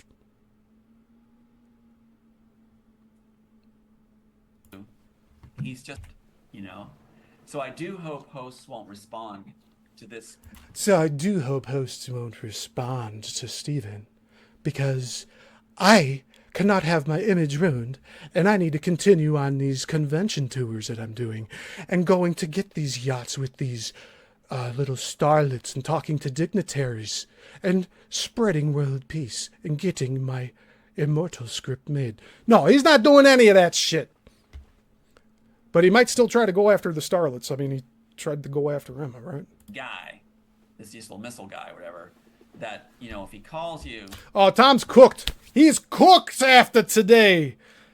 Let's talk about it is going to burn down civilizations that shouldn't be around. He's just trying to backdoor it in, and it's all lies. It's just complete all lies. You take it up the back door. How about that one? I never said that once until now.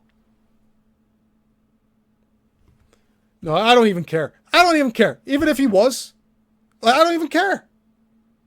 I care about his story of him being fucked over by Hollywood. That's the whole reason I contacted him. Because I wanted to find out what these Hollywood fucks did to him. Steven. So the Bane character is named Steven, and that's prophetic. I'll tell you this, Norma. I have photographs of every page. Oh, did I say that out loud? Oh my goodness, oh my goodness. Oh. Tom, you better start making smarter choices. Because he fulfilled his part, you know? So I do hope hosts won't respond. So he thinks I'm just done and I'm out of the equation now. That's so rich.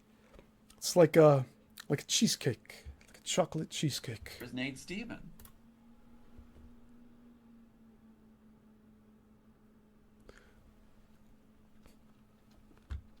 I was really thinking about like requesting a copy of this from the Copyright Office. I can do that still. Is it going to look like this with like the seal on it with the who knows? Who knows? He might have did that himself. We don't know. He might have did the whole thing himself for all we know. There's a lot of forgery out there. Oh, am I not supposed to ask that? Am I not supposed to talk about that? Get fucked. So the Bane character is named Steven, and that's prophetic because he fulfilled his part. No, my part here, Tom, was to help you get your documentary made and to get your story out to as many people as possible. And instead, what you did is you signed me to write a book by the moment I got to your house to make the documentary. And then you turned that one book into 4 books over the 2 weeks I was there. You were trying to overwhelm me to make me give up so you could say I was the same as everybody else, that everybody abandons you and you never get shit done. This is the reason why you get only so far with your bullshit story, and then you have to go and start over again with new hosts, because if they go any farther with the old host, you'll find the cracks in the pavement of Tom Althouse. You know? So I do hope hosts won't respond to this guy. This guy over here, this pain in my ass. Get Steven Yissilmissil out of my life, damn it. Missile guy, whatever. That, you know, if he calls you, he's just trying to backdoor it in, and it's all lies. It's just complete all lies. And hey man, I see you got some clout. I have a small YouTube channel I'm trying to build. Can you please be on my channel? No. I got the email. I should probably look that up and show it on here soon at some point. But like my original I reached out to Tom. I saw him on some other unprofessional host YouTube channel or BitChute channel. He was giving his phone number away on these shows. He wanted people to call him. So of course he's probably gotten a bunch of anonymouses saying, "Hey fucktard, I think your story sucks. It's fake. Bye." Like he probably had a bunch of people doing that to him because he's given his phone number off on these shows like 3 years ago. Garbage. Just like they did at CBN with Pat Robertson's group. Huh? So if he calls you, he's just trying to backdoor it in, and it's all lies. It's just complete all lies and garbage. So he's saying that everything that I did here with him on my channel is all garbage too. That's what he's saying. Just like they did at CBN with Pat Robertson's group. It's the same tactic. So I appreciate you having the courage, Veronica, to say, hey, this is happening. I'm here now. I have the courage to say that this all happened to me, and it's because of you, Tom. You made these choices to cut me out. You got it? No, it's not a crash out. Hasn't happened yet. I'm not that pissed off yet. Garbage. Just like they did at CBN with Pat Robertson's group. It's the same tactic. So I appreciate you having the courage, Veronica, to say, hey, this is happening. Because anonymouses, we called them anonymouses way back even. Steven's an anonymous. No, I'm not. I don't want you to No, I'm not. No, I'm not, Tom. I'm looking for my coffee here. I need some caffeine. All right. And we got 7 minutes left still. There's only a 17-minute video, and he has like 1,000 likes in the first 10 minutes. So I appreciate you having the courage, Veronica, to say, hey, this is happening. Because anonymouses, we called them anonymouses way back even. Steven's an anonymous. No, I'm not, dude. I have my name everywhere. I ran for mayor of Niles, Illinois. My people tried to say I'm a white supremacist Nazi. I'm Cuban. Get the fuck out of here. I've had people try to denigrate my character for most of my adult life.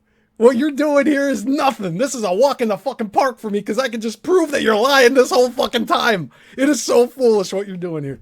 He doesn't want you to contact the person. He wants you to have, through other friends and stuff like this, cut us off and talk us down.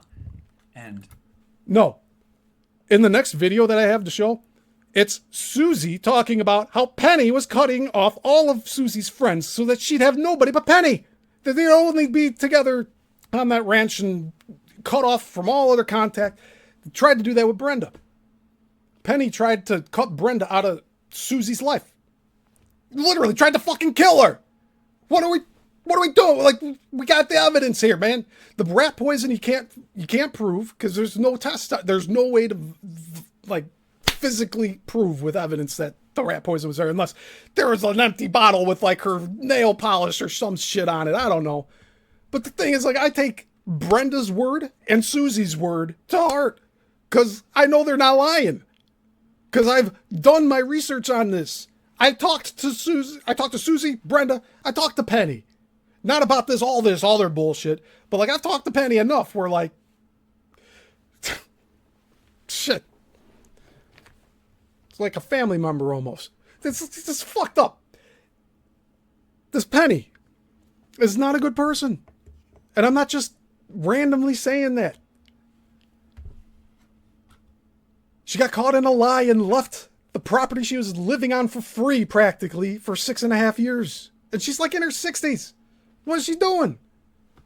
And she played in musician bands over here in Illinois. Like, how did I not run into her doing all that for 15 years? Yeah. Yeah, Norma. Norma says there's proof that the house Penny lived in was full of dead rats. That's true. Susie cleaned out that house. Susie has pictures of the dead rats and the poop. Has it all. this guy left a body count of all kinds of people that are close to me that he was trashing. What? A body count? How many? Who? Chantel, you said that she called you on the phone and screamed you out. Emma, you said she cut you off and that she's telling this other gray guy that she loves him. What, you jealous? What else? I don't know what else, man. What body count? I want to know. Having the courage, Veronica, to say, hey, this is happening. You have the courage, Veronica. You have the courage to let me have pity for you and come on your show. Because anonymouses, we called them anonymouses way back even. Steven's an anonymous.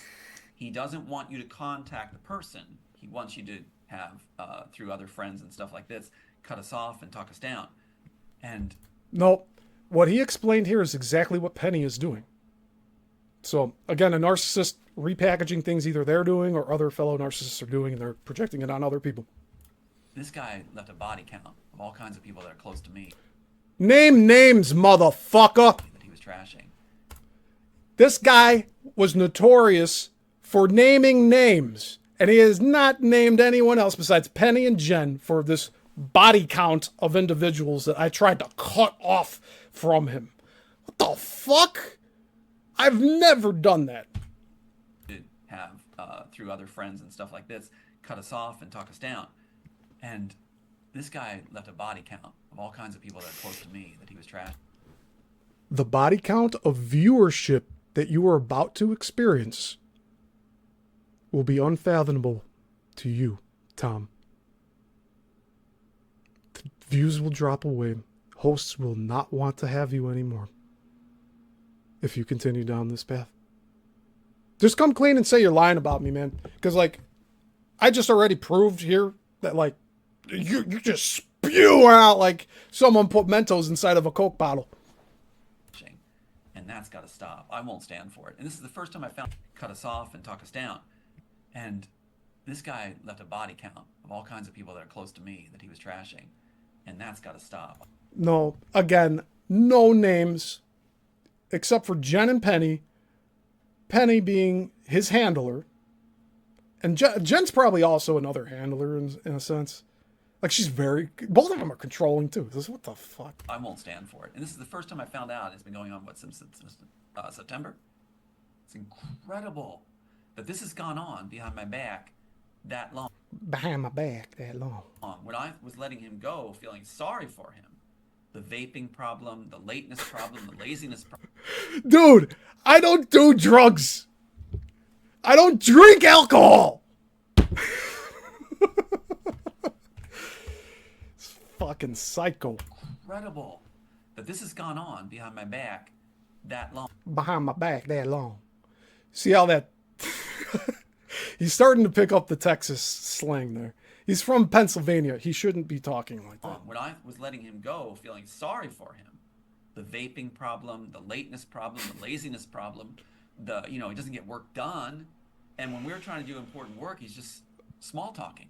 I'm like, this isn't good. I'm not feeding you to, do this. And then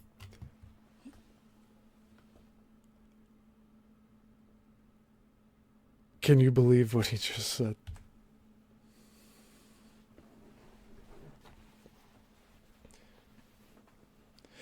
Yeah, Norma. Yeah, thank you for saying it. So Norma said Penny is 66, and I verified it. Norma also said Penny and Tom, I believe, are still under MK Ultra, even though they claim to be aware of it. Penny was on the CIA payroll, according to Susie. Okay, well, Tom is like, he has the ability to recognize the behavior of handlers, but he will not acknowledge the actual handlers in progress. You see, he always like he's talking about me. He's talking about me like it's after the fact. I'm still alive, fucker. Problem, he doesn't get work done, and when we're trying to do important work, he's just small talking.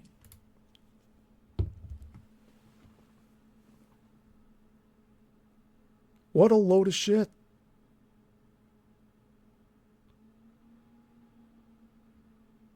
What small talk? What small talk was interrupting our work? What's wrong with you? What's wrong with you, Tom?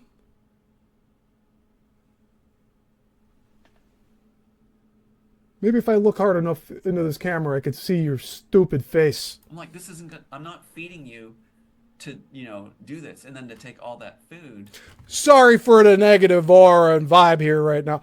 I'm beyond floored that he even did this. Yeah, Veronica hasn't said shit. She's sitting here like, oh my God, what the fuck did I do?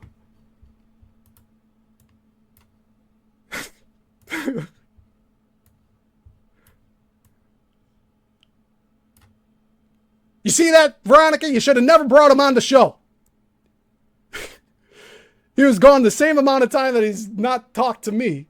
And then you reach out to him because I'm talking last week on this show about him. And then you just get all bent out of shape over it. You know what? You should have called off the whole thing, Veronica. But in a way, thank you so very much for giving me this opportunity to show how much of a fuckface liar this Tom Althouse character actually is. Because he will denigrate the very people that are trying to help him. And he will get rid of them. He acts like the very people he's trying to criticize. You know that? The peasants and the lords. All that bullshit. He thinks he's a lord. He views all of us as peasants.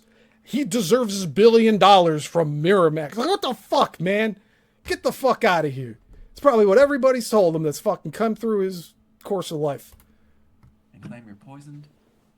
So that's, which incidentally, since he came up with the idea, here's something. Incidentally. Do this. And then to take all that food and claim you're poisoned. No, dude. Again, you're conflating the whole goddamn thing. I did not say ever that you tried to poison me. Your food was great, dude. And you actually said my food was great too, but then you were refusing it. Now I know that, like, you just think less of everyone else. You are the shit, right? So that's, which incidentally, since he came up with the idea, here's something. He took my food one day after all this, being here a couple weeks, and just poured potatoes and eggs into a skillet and added all these red peppers and burnt it. It was burnt. Fuck you. My dish that I make the most is omelet with a side of potatoes. And I put a lot of peppers in. Oh, I love my peppers. So, I make him my dishes. He doesn't want them anymore, that's fine. Hey, there's a little black on the eggs. Who the fuck cares? It's an omelet. It's not like it was black burnt to a crisp, dumb fuck. Right. And so I ate this thing.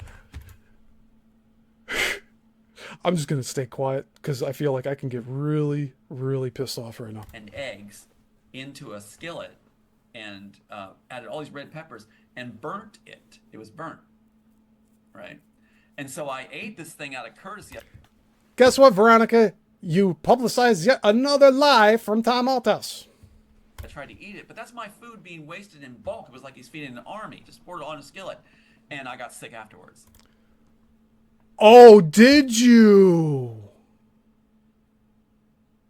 You never linked that to me? You never thought about that before? I never did that. What the fuck are you talking about? Yeah. Norma says this is so petty. This is Tom doing all of this, not me. I just don't let this shit go. I'm not going to let somebody badmouth me and say lies about me. I'm going to stand up for myself. Sorry, narcissist. You don't like people standing up for themselves. You want them to submit.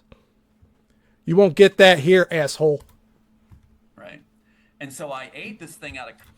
You hear how he said, right. He loves talking to other women about this bullshit because he feels they're listening to him. I know for a fact that most guys are probably not even wanting to fucking talk to this dude now. And eggs into a skillet and... I was making... So the same food that he ate, I also ate, and I didn't get sick. I think that's a good thing to fucking point out. He doesn't get work done. And when we're trying to do important work, he's just small talking. I'm like, this isn't good. I'm not feeding you to, do this. And then to take all that food and claim you're poisoned. So I never claimed that, Tom. You are a liar. That's, which incidentally, since he came up with the idea, here's something. He took my food one day after all this, being here a couple weeks, and just poured potatoes and eggs into a skillet and added all these red peppers and burnt it. It was burnt. Right. Maybe burnt for you. I'll say that maybe it was a little toasty. But, I served you the same food I ate. And I was just fine. And so I ate this thing out of courtesy. I tried to eat it, but that's my food being wasted in bulk. It was like he's feeding an army. Just poured it on a skillet. I cook for reenacting armies, dude. I was cooking for 3 people, dude. Your son never ate that, dude. And I got sick afterwards. What's interesting I didn't. So maybe it's just your shitty immune system. is he said about poisoning. I didn't. Yeah. Penny poisoning Brenda. Not you poisoning me, you dipshit. And the person that comes up with it usually is the person that's going to be thinking along those lines as retribution. Tom, I have no ill will toward you. I think you're fucking petty. I think you've blown this way out of proportion. We could have been on part 30 talking about your bullshit. I'm glad we're not. How about that? And they say that poisoning is a woman's weapon. Yeah, and Penny used it on Brenda. How many red flags do you need, motherfucker? It's not something I would do. You know, I mean, what was the poisoning? What's the elements?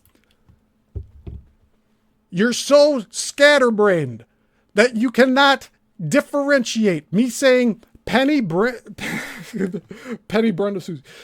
Penny poisoned Brenda. Not you poisoned me. I never said you poisoned me. I said Penny poisoned Brenda because Brenda ended up in a hospital and believes she was poisoned. Her organs were engorged 3 times the size they should have been. They didn't know what to do with her there. She almost died at that hospital. She's still recovering from this a year later almost. And Penny is now gone from a house that it was just infested with rats. And not live. They're all dead rats. Black eggs in the fridge. I'm not making this shit up. This is observational shit. It's not like Tom talking about me with burnt eggs and shit. I'm sorry. Look, I didn't burn his eggs. Like, I ate the same thing he did. He's just making shit up. Did you get a medical report? But they say that poisoning is a woman's weapon. Rat poison, Tom, it's not traceable. There's no test you can do to see if you've been poisoned by rat poison. And Penny's claimed to have used it before. So how about that one? And she's also claimed to have assassinated, the president of Venezuela or something? If she was employed by the CIA, who the fuck says she didn't do it? It's not something I would do.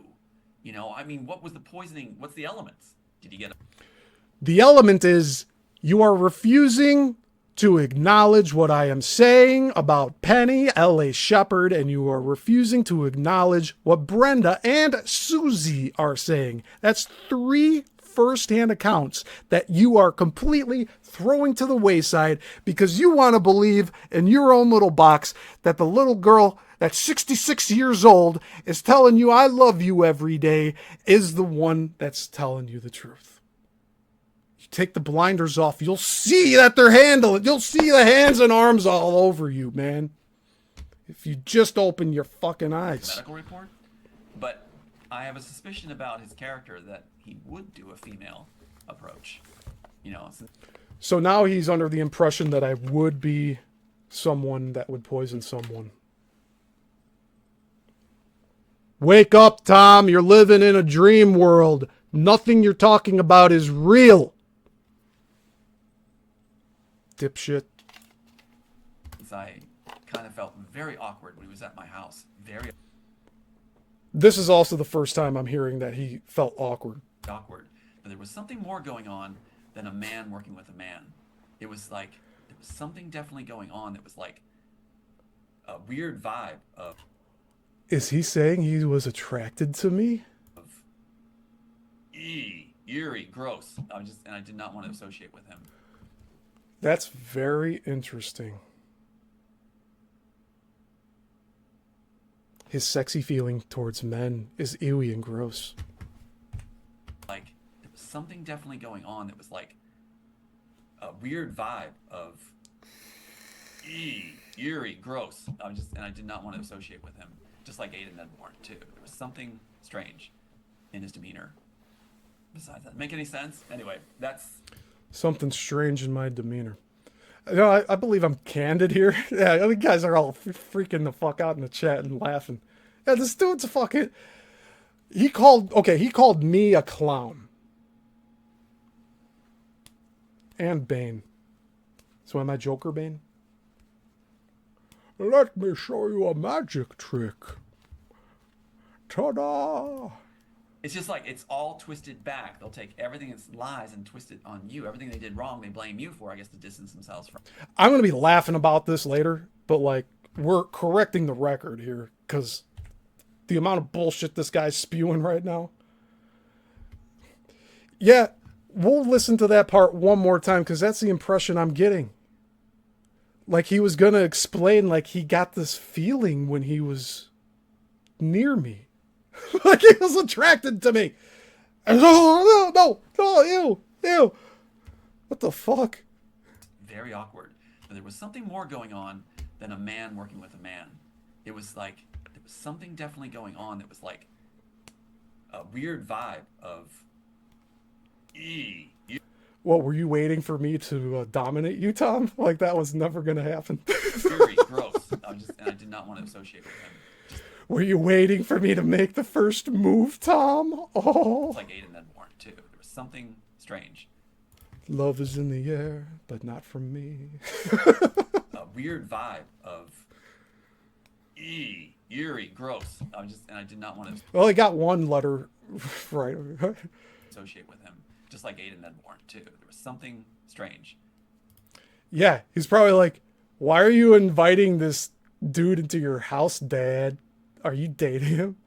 Okay, so what? Am I not supposed to question these things? He's the one bringing up like there's something else going on. Like, get the fuck out of here. Besides that, make any sense?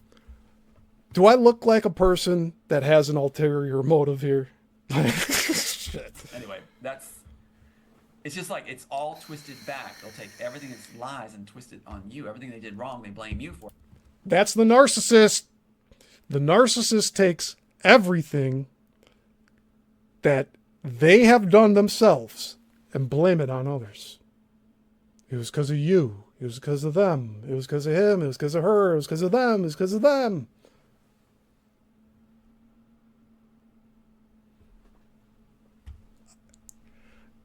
Norma says, Steve, you better hope Tom didn't have hidden cameras in the bathroom or bedroom you used. Tom is seriously sick. I checked, actually. Being a filmmaker, I look at the ceilings everywhere I'm at. And I also observe around. Because, like, you could see where some of these cameras are. Like, they have to be a certain size. So I look for the tiny cameras everywhere. I didn't see anything there. And that's actually, again, that's me giving Tom the benefit of the doubt. I'm actually saying something good about him, that he wasn't, like, secretly recording me. I just assume he wasn't. But you never know. He could have been. Guess we'll never know, because he'll never fucking talk to me, right? I guess to distance themselves from it. But he'll talk about me all fucking day on everyone else's shows. Make any sense? Anyway, it's just like it's all twisted back. They'll take everything that's lies and twist it on you. Everything they... That's the narcissist. So this is like very meta narcissism here. The narcissist is taking the definition of narcissism and he's throwing it onto a non-narcissist, me, and saying that I'm attributing those qualities to him. No. He is the one flipping shit. Okay? Did wrong, they blame you for, I guess, to distance themselves from it. And that's exactly what he's done. He's tried to distance himself completely from this situation. He doesn't want to believe that Penny has bad intentions. But I'm blown away that Steven is the name of Bane in the actual novel. Get the fuck out of here, man. Man, now you're making me want to read it more. I read the first 12 pages. It says nothing to do with the first Matrix. The first 12 pages have nothing to do with it. It's in a fucking jungle, and they're trying to resurrect Jewish people out of pods. And there's a monkey in a fucking pillowcase. And there's eels in the fucking stream, a scene where, like, the eels go up the fucking urethra. Like, this is what's in his script in the first 12 pages. There's no interrogation room. That's not... I haven't gotten that far yet. I will break all of this stuff down. But the first 12 pages does not cover anything with, like, a character like Trinity running off on buildings, getting chased by the agents, or going into the phone booth and getting hit by a garbage truck. None of that shit's in the first 12 pages, I'm sorry to say. And that came true. It's like the one thing that had to come true yet. So if I'm understanding this correctly, he thinks that I was perfect in every way, so there must have been something wrong. And now he found something to pin wrong on me. And he's like, oh, of course, I knew it. Right? That's actually what's going on here. Or I guess to distance themselves from it. But I'm blown away that Stephen is the name of Bane in the actual Immortals. And that came true. It's like the one thing that had to come true yet. So, absolutely blown away. I hope this guy gets some help and just stops leaving all these good people. Like, let him alone. Leave him alone. Dude, what good people am I going after? Telling like, what am I doing? What proof do you have? I'm sorry, asshole. Stop trying to make yourself important by contacting friends of friends and trying to do this. He's really good at playing.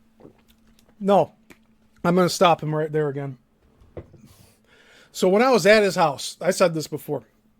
There was a night where he was doing yet another Penny show in the evening, right? So he gets all fucking tired after the shows. He doesn't want to do shit. And then he complains that I don't get shit done. So he's doing all the Penny shows. And one show that he did, there was a guy on there talking about there was like an innocent truck driver that was making him a delivery and he got all shot up by the fucking government, right? So he fucking leaves the show. And then he goes and he starts like breaking down on me like, I can't do this. I can't be on that show. I had to leave. He was talking about happily killing others. I'm like, what? That's gross. Like, I'm not going to be like, no, killing's cool, Tom. What, you think I'm going to say that? So, of course, like, his perspective is that.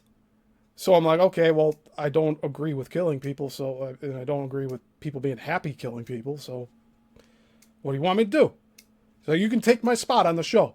Guess what show it was? Beyond the Box. And actually, I have the episode where I did that. And we could actually probably watch through that just for posterity. You know? Reason being, I'm saying this, he's talking about contacting friends of friends. He put me in contact with Brenda. Because Penny was on her, she was co-hosting the show. And then Susie's also part of that show. So the three of them, Penny, Brenda, and Susie, I met like together through that show in a way. But like I met Penny first prior to that, well, many months prior. I had no idea who Brenda and Susie were.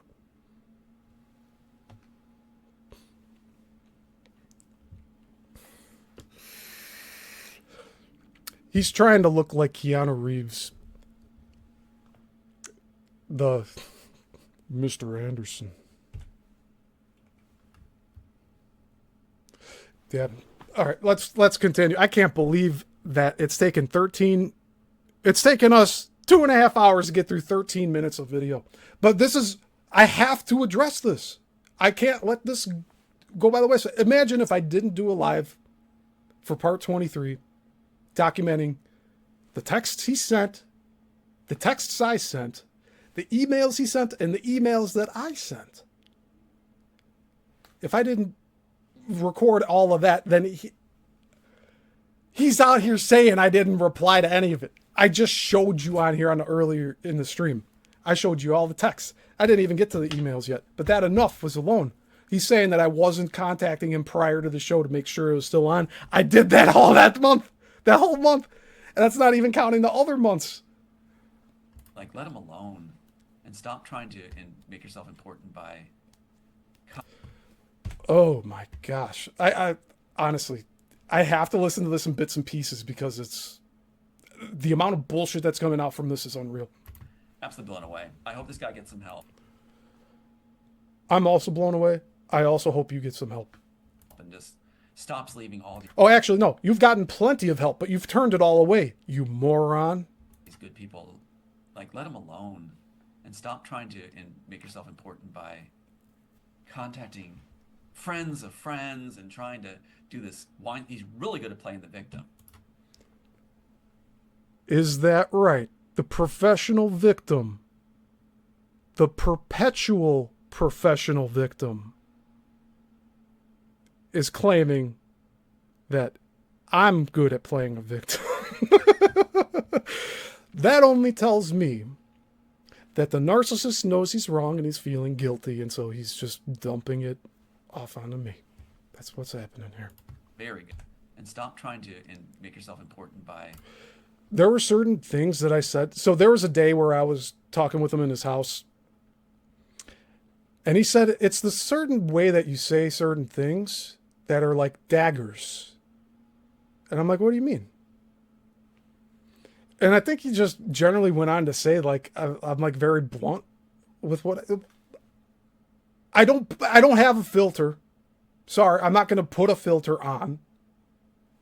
I already had to like tiptoe around topics because like don't need you having a meltdown, having a flashback. So like, what the fuck else am I supposed to do?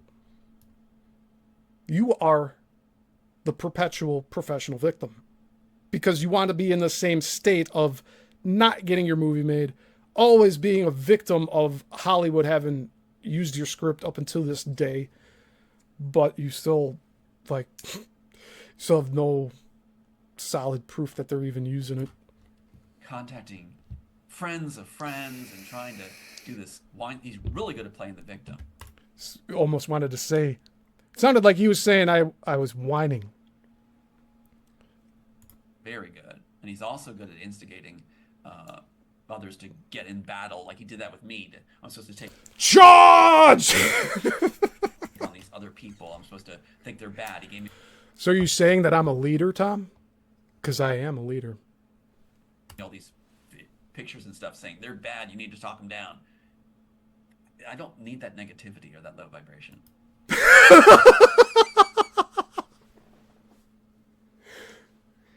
I don't need that negativity or low vibration. Are you hearing this, motherfucker? I'm supposed to take on these other people. I'm supposed to think they're bad. He gave me all these... Yeah, Penny's bad. Penny tried to kill someone I know. Penny left the property of someone she was living on for nothing for 6.5 years because she was caught in a lie.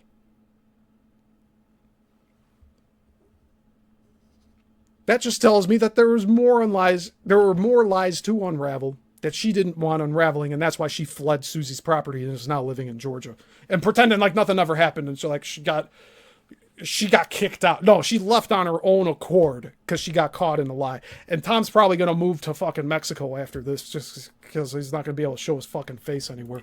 Pictures and stuff saying they're bad. You need to talk them down. Yeah, I didn't ask you to come on the show and talk bad about Penny. At least I don't think I did. But I did try to bring her up. You just didn't want to talk about it. Because you want to keep that whatever reality bubble you have in your head about her. I don't need that negativity or that low vibration. I don't need it. That's like a cliche line.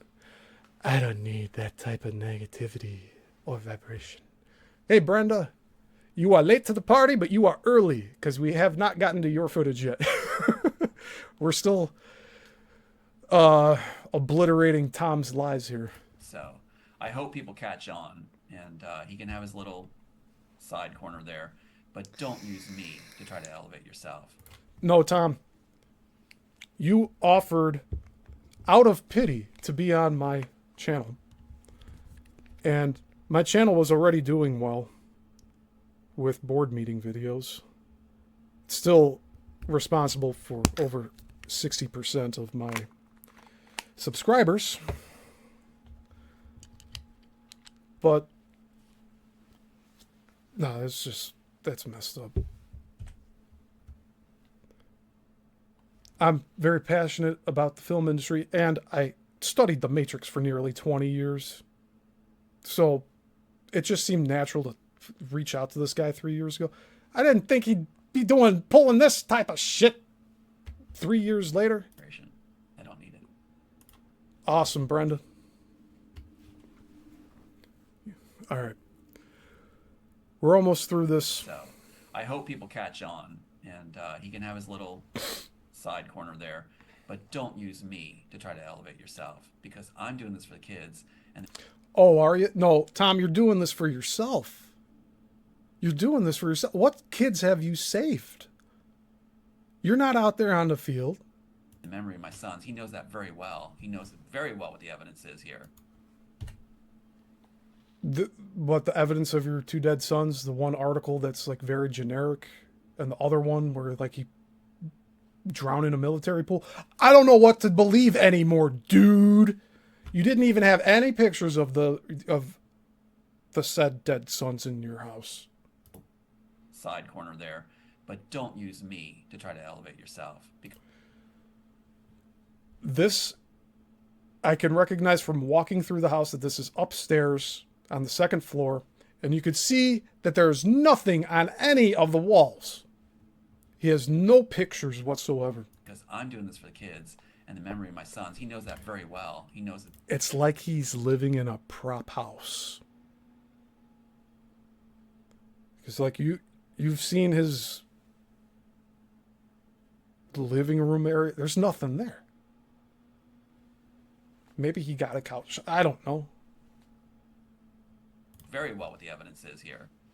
And it's no reason to take this and twist it for his own self-gain. That Again, Tom, what am I gaining from trashing you? I mean, other than making sure that more people don't fall into this time trap of watching you for hours on end online. Hopefully this prevents people from wasting their time with you. Because it sure feels... But you know what? I do like saying that, like, no time is wasted. Like, no time is wasted. But you learn things from time not spent efficiently. is a bane. That's the bane from the Matrix. What Very is? well what the evidence is here. And it's no reason to take this and twist it for his own self-gain. That is a bane. That's the bane from the Matrix.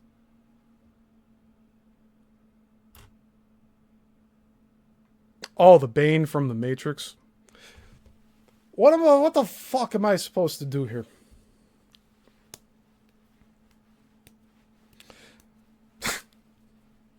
Yeah, I totally forgot that Matrix Revolutions has a Bane character. Like, I totally fucking forgot. There is a scene in Matrix Revolutions where Bane is... So this Bane is without a mask. He's the one that got Smith written over his fucking body being jacked in the Matrix. So it's Smith living in the real world. That's what it is. And he's sitting in this room, like, being interrogated. And off to the side, there's like a little...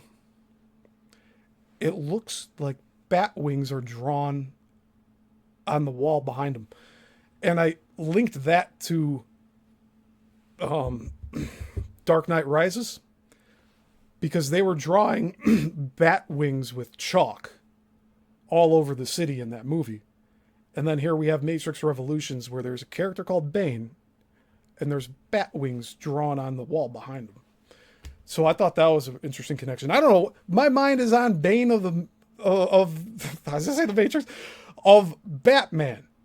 That's what I was comparing, and that's what I was making the voice jokes. Oh, crushing this house, yes. I mean, what am I don't know. You see how confusing this can all get? Especially if he doesn't, like, front load this with prologue or something. Side corner there. But don't use me to... Yeah, let's take a look at his doe eyes. He looks like he's ready to fucking kill. Talk about me. You're like... You're one cold meal away from, like, doing unforgivable things to other human beings.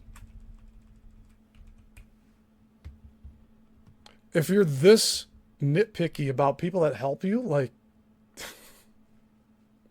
I don't want to know what will set you off. It'll probably be some stupid thing like a water spot on a spoon, or like coffee grounds on the kitchen island table. Try to elevate yourself, because I'm doing this for the kids and the memory of my sons. He knows that very well. He knows very well what the evidence is here. And it's no reason to take this and twist it for his own self-gain. That is a bane. That's the bane from the Matrix. I gotta say, when I stopped this here at the last time, and he said Bane from the Matrix, I was thinking, like, this guy's lost his mind. But here, I'm just forgetting that there was a Bane character. Like, just whatever. I think your audio's off.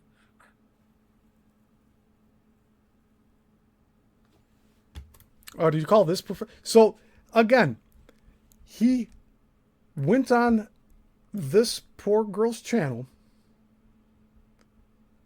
who has 773 subscribers. I have 2,043.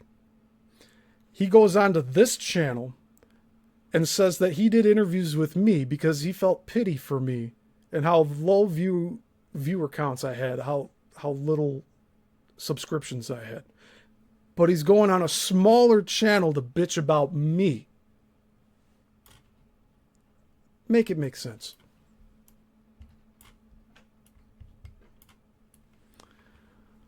Oh, I think we'll get this. I hope. Next 10 minutes, hopefully, we'll get this video done. Is it still off? Do you consider this professional, Tom? Her microphone not working? Well, I'm glad I got to say it. If it recorded it, that's good. Okay, on the phone. Now, when he's doing this, when he's speaking to her, saying it's okay, is he thinking... I think your audio's off. Is he thinking, this dumbass, look at, what am I wasting my time here for, this low life with no audio, look how stupid she is, why am I on this show with her? That's probably what he's thinking. And he has that that concerned look here. This is the one where he's like, I don't know what to fucking do. That awkward look. Oh, man. And you see, I'm just analyzing things here. I'm not doing anything to be mean. Like, knock that shit off. He's out here trying to group me into the same people as, like, Epstein and shit. That's what he's trying to do. He's trying to say I'm like the worst of the worst. Oh, okay. Well, I'm glad I got to say it. If it recorded it, that's good. Okay, on the phone. Oh, and this might be why they left. So it was a professional interview, Tom. He went 17 minutes. Good. And the hot... Oh, my God!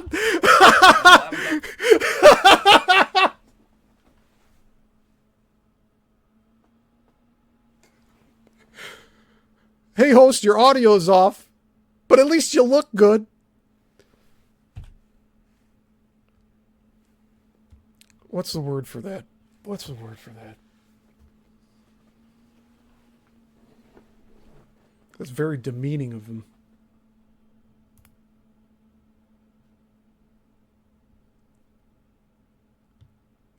Oh, Norma, by the way, yeah, there's more to this whole thing. How this interview happened on Thursday without me, and I was invited first, by the way, and then she uninvited me, said don't fucking show up, basically.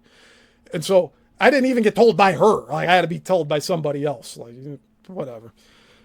But the co-host from the show, he ended up like, I don't even know. He didn't do anything wrong, all right? He didn't do anything wrong. People can talk to whoever they want to. You know, actually reaching out to people is a good thing. And people telling you not to talk to people is a bad thing. But if people have evidence of why you shouldn't talk to them, you should also consider that. And you're not. I don't know why. Oh, yeah, Norma. I was going to say, the co-host actually... sent me the text that Veronica wanted me to see, which was that Veronica talked on the phone with Tom and Penny on a 3-way phone call. So you got the handler there with Tom and Veronica, and they convince Veronica to drop me, and then they continue on with the show 2 days later, where he's bashing me, and then I'm nowhere to be found. It's not because I refuse to show up like he says about Sophia Stewart. Oh, I guess she didn't show up. Like, dude, I could have been there blasting you about all of this bullshit that you've been throwing at me just in this 17 minutes, this measly 17 minutes. You look good. How demeaning is that for him to say that to her? Oh, okay. Your audio I'm glad I got to sucks. say, if it recorded it, that's good. Okay, on the phone. Got it.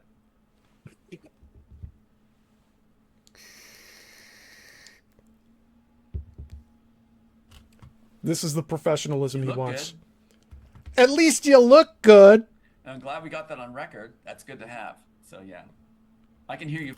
Tom, I'm glad I got all this on record to show how much of a bullshit artist you really are. Fine. Yeah. You look good. That face he makes right before that. Hold on.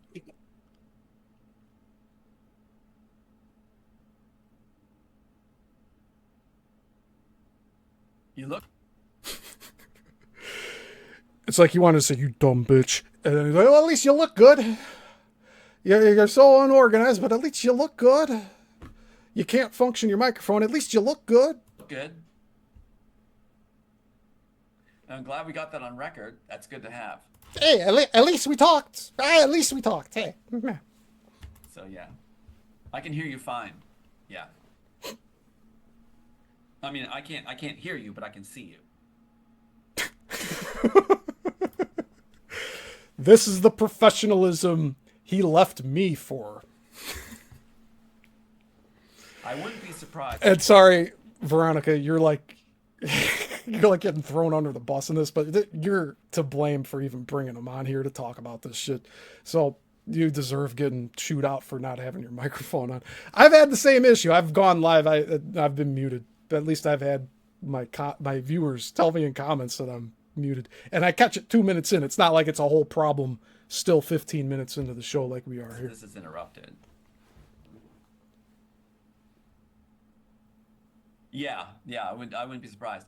I knew this would have interruptions because this is something that is a first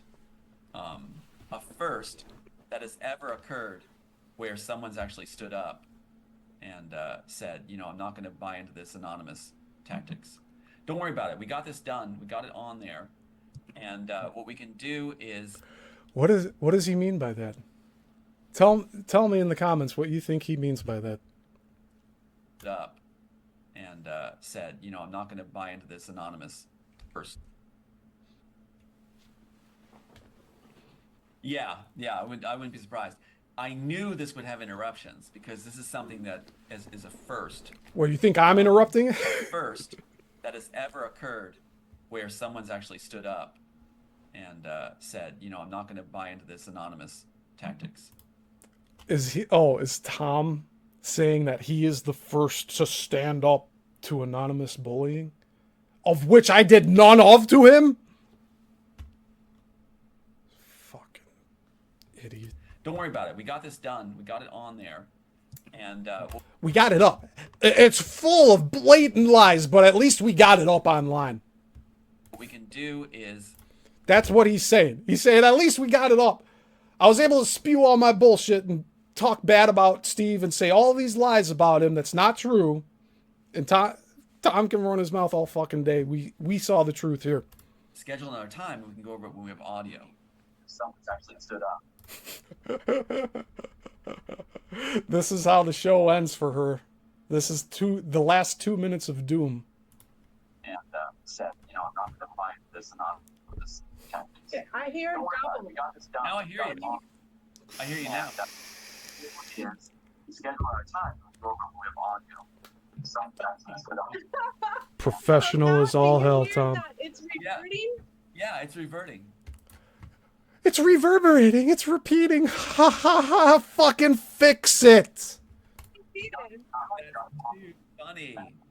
Well, this is like, yes, this is how they. Oh my god, this is like so funny. Look at this. Like we're trying to like get rid of the cabal, and like I'm talking about my hosts that I used to go on to shows, and like I'm talking shit about them now. Like this is so cool. Fuck you, Tom. Mess. But the thing is, we got it down. We said it, and that's good. And We got it down and said it, so that's good. I'm just imitating him. I'm good at imitating. I think I'm in the film industry. I took classes on acting. I love doing imitations of people. Good morning. How are you today? I could do a bunch of different voices. Tom's the new one. It's that like gentle, like sleazy voice. It's like this. This is the same voice I use for describing.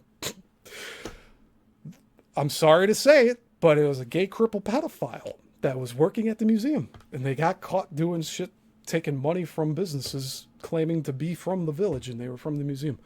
So, yeah, this guy that always talked like this, and would always sound like he had some juicy thing to say. And imagine them talking to children like that, like, holy shit. it also shows how important it is the other side that they would mess with this, because it's just like, Let me go off here and let's try it again. all right, but keep what you did. Keep what you did. This was good material. Keep what you did. This is good material, man. This is so good. This is so good. I made up all these lies about Steve. This is so good. This is so good. Fuck you, Tom. All the way. Something. Don't lose this, though, okay? It's not lost now. It's up on the internet forever. And this will go up to Odyssey. Like, it's never going away. You've screwed yourself, Tom. And you did it being a stupid narcissist. Go ahead and keep it. It shows how they monkey. I love it. It shows how they monkey. I love it. That's too funny. It's too funny. But we did. You heard me, right? Say it. You heard me say it? Did you hear me say it? Did you hear me say it? This is crazy.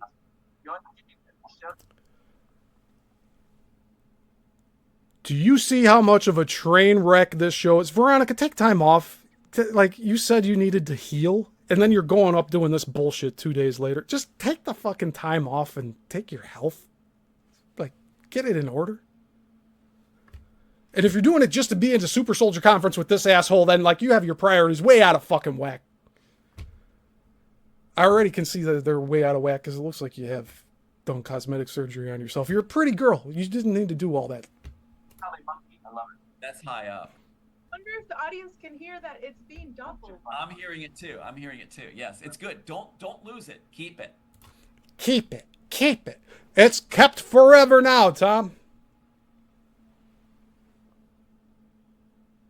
Yes. Donna Zebel says he wouldn't be able to remember anything he said about you, and that will expose even more lies. Yes. When the enemy's making a mistake, which he's made himself, well, he's made me, like, he's trying to say I'm his enemy now. But, like, when the enemy's making a mistake, you don't interrupt them.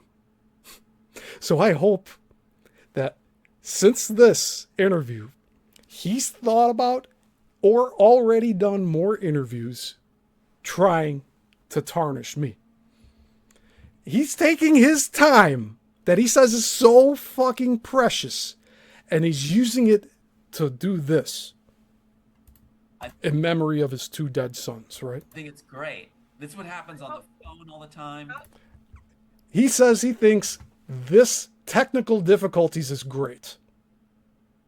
Yet he calls me unprofessional. You see how fucking ass backwards this is?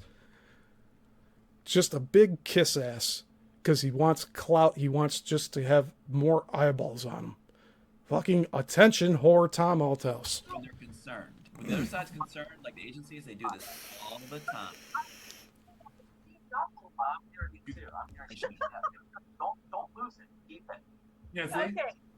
I will end for now, and then I'll have Kevin. I'll come right back. All right, yeah. Don't lose this. I want this to be aired. I think it's great.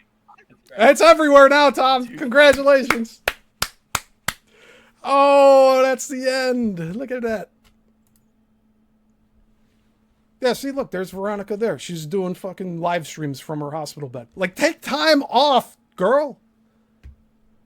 You're like inserting yourself in the quarrels of men with boys.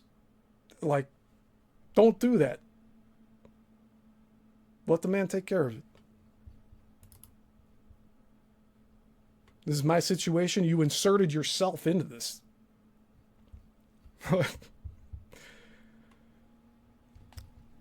Okay. So that was the Tom Althouse interview that happened last Thursday on a different channel that has it's a smaller channel than mine, but he went on that channel to talk about how he had pity for how small my channel was. So you can only imagine if Veronica put all that together, that she would be sitting there thinking, well, why the fuck is he here? Is he like even feeling more pity for me on my 733 subscriber channel compared to Steve's 2040? Like, it doesn't even like translate into views. Brenda's Beyond the Box channel has 305 subscribers, yet they get more viewers than me. Like, it's incredible. I have 6 right now. There's 9 to 12 on Brenda's, and this channel is 10 times bigger than hers. And I'm just doing this from a statistical point of view. Like, he's on this other show saying on a 700 subscriber channel, he's saying he felt pity for the 2,000 subscriber channel, which really I was about 1,000 at that point. But still, it's like, what are you doing, Tom? I feel like a broken record asking that. Oh, man. Right on time here.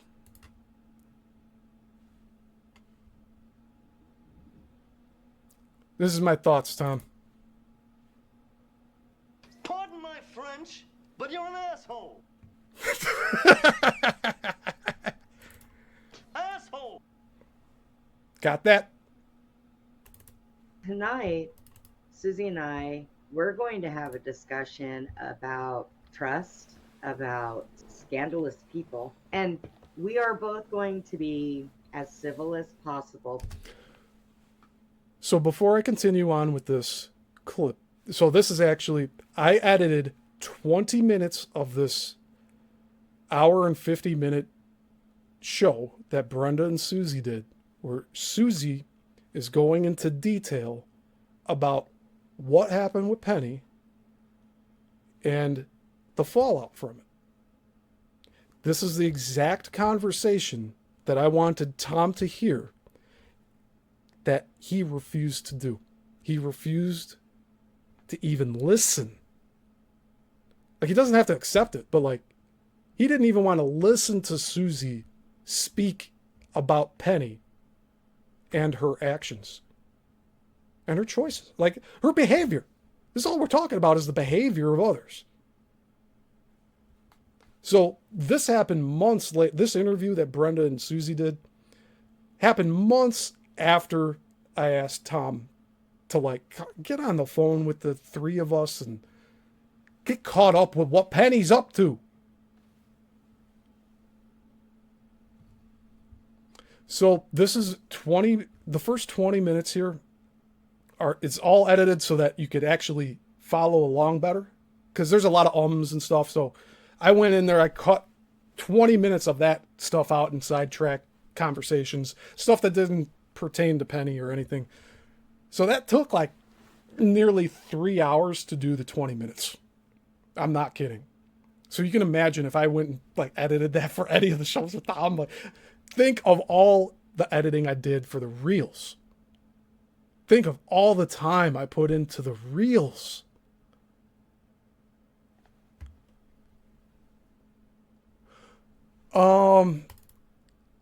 That's a good question. Hold on.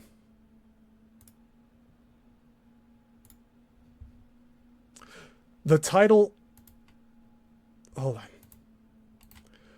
What you could do, Norma, is go to Beyond the Box channel, go to the search bar, and type in that. That's the title of this interview that Susie's talking to Brenda about Penny. So just put that in the search bar on the Beyond the Box channel, and it'll pop up. And this interview, you'll be able to watch it at your leisure. But we'll at least get through the first 20 minutes. The first 20 minutes sets up like everything that happened prior to Penny choosing to move out and just disappear. Okay.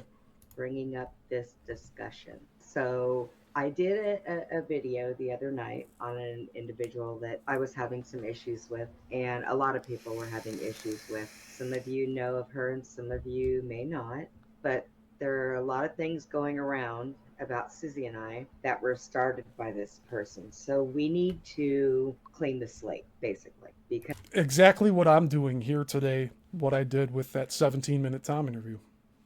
Because what is being said is not true. And Susie and I, to tell you the truth, we're getting tired of being kicked around like a bunch of soccer balls. We're good people. We've done good things for people. And we just don't think that it's right that other people can speak out and say these nasty little things about us. And we've tried to be the bigger people and just not said anything. And we have been. But it's something that really has to be addressed because it has cost Susie and I an awful lot. And you went through a hell of experience, this last few months.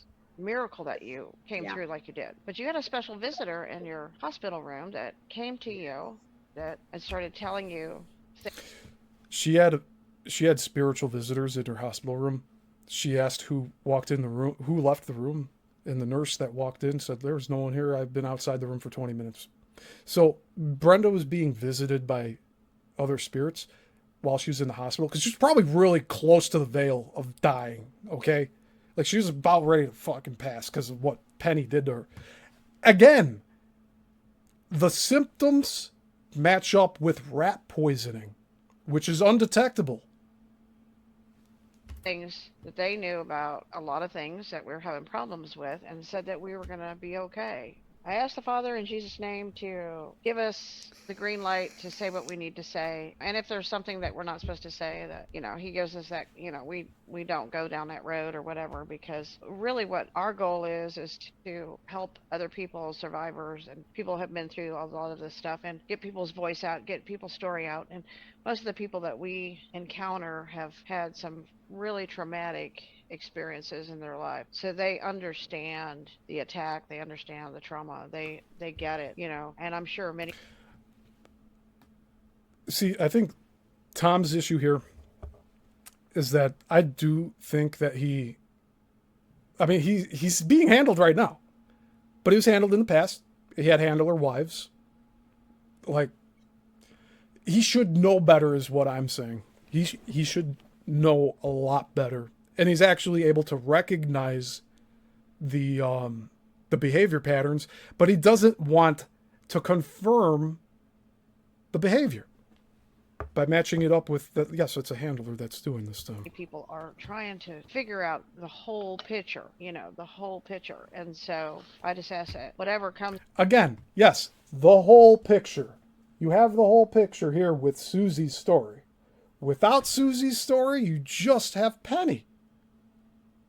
Tom, if you're only listening to Penny's side of the story, you're getting fed a buffet of bullshit.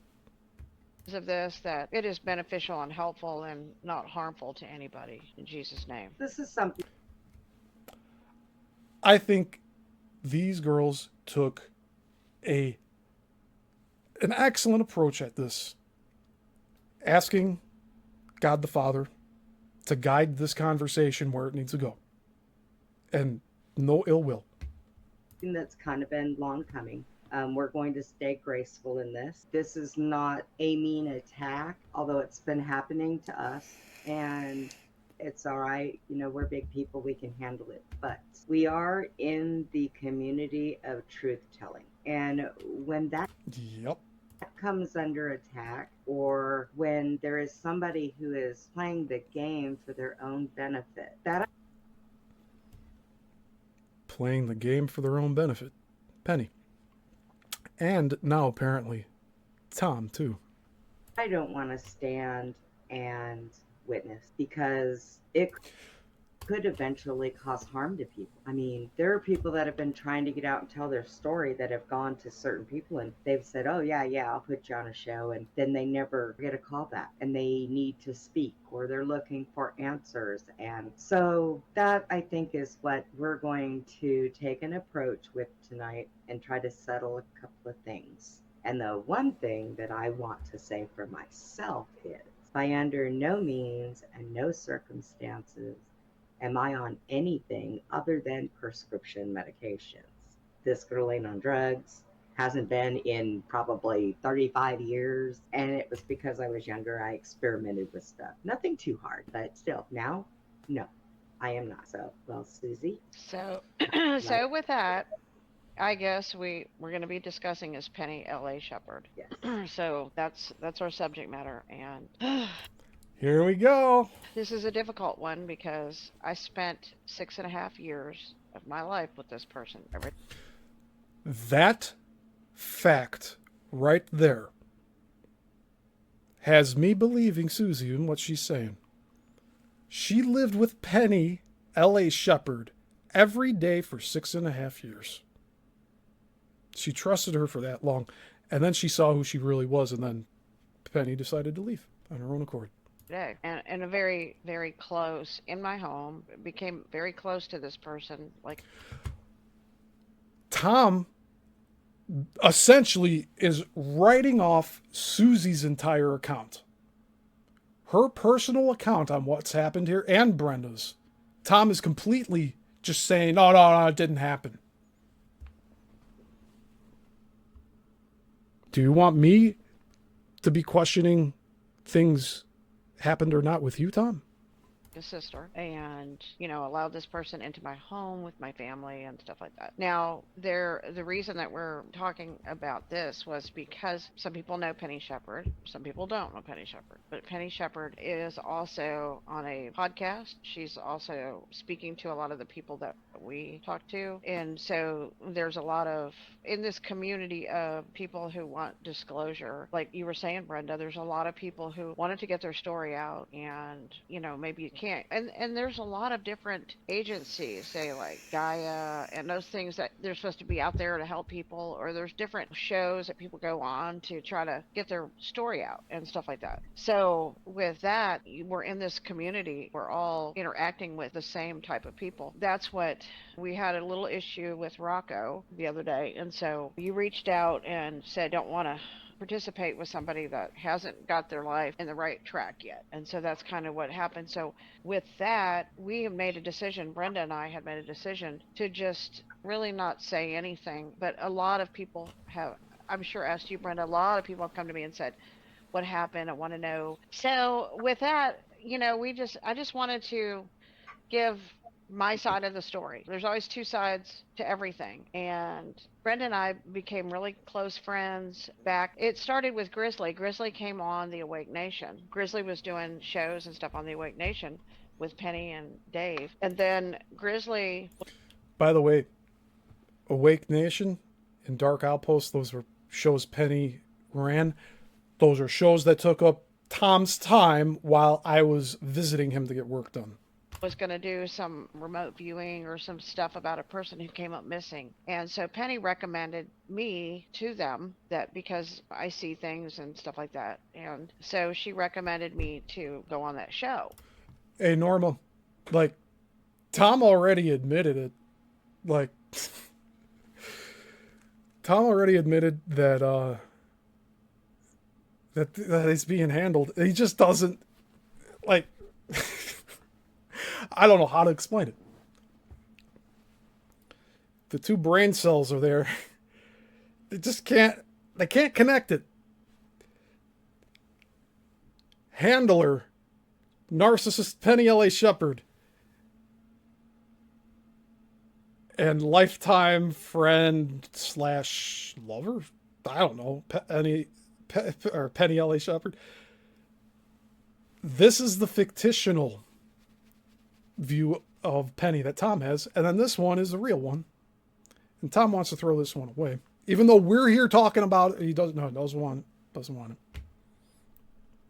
That's how I met Glenn. I was in the back, and then Glenn brought me in, and I had a dream earlier that day, which I thought was the silliest dream because it was about some woman who was really happy, like on the beach or something. I didn't really know, and I didn't know anything about this case. They didn't tell me anything. I didn't know what I was doing, and all I know is I had a dream earlier, and I thought, and so when they asked me on the show to say what happened, I said all I saw was this happy woman, and that's all I had. I thought, well, that's not a very psychic perception of what's going on.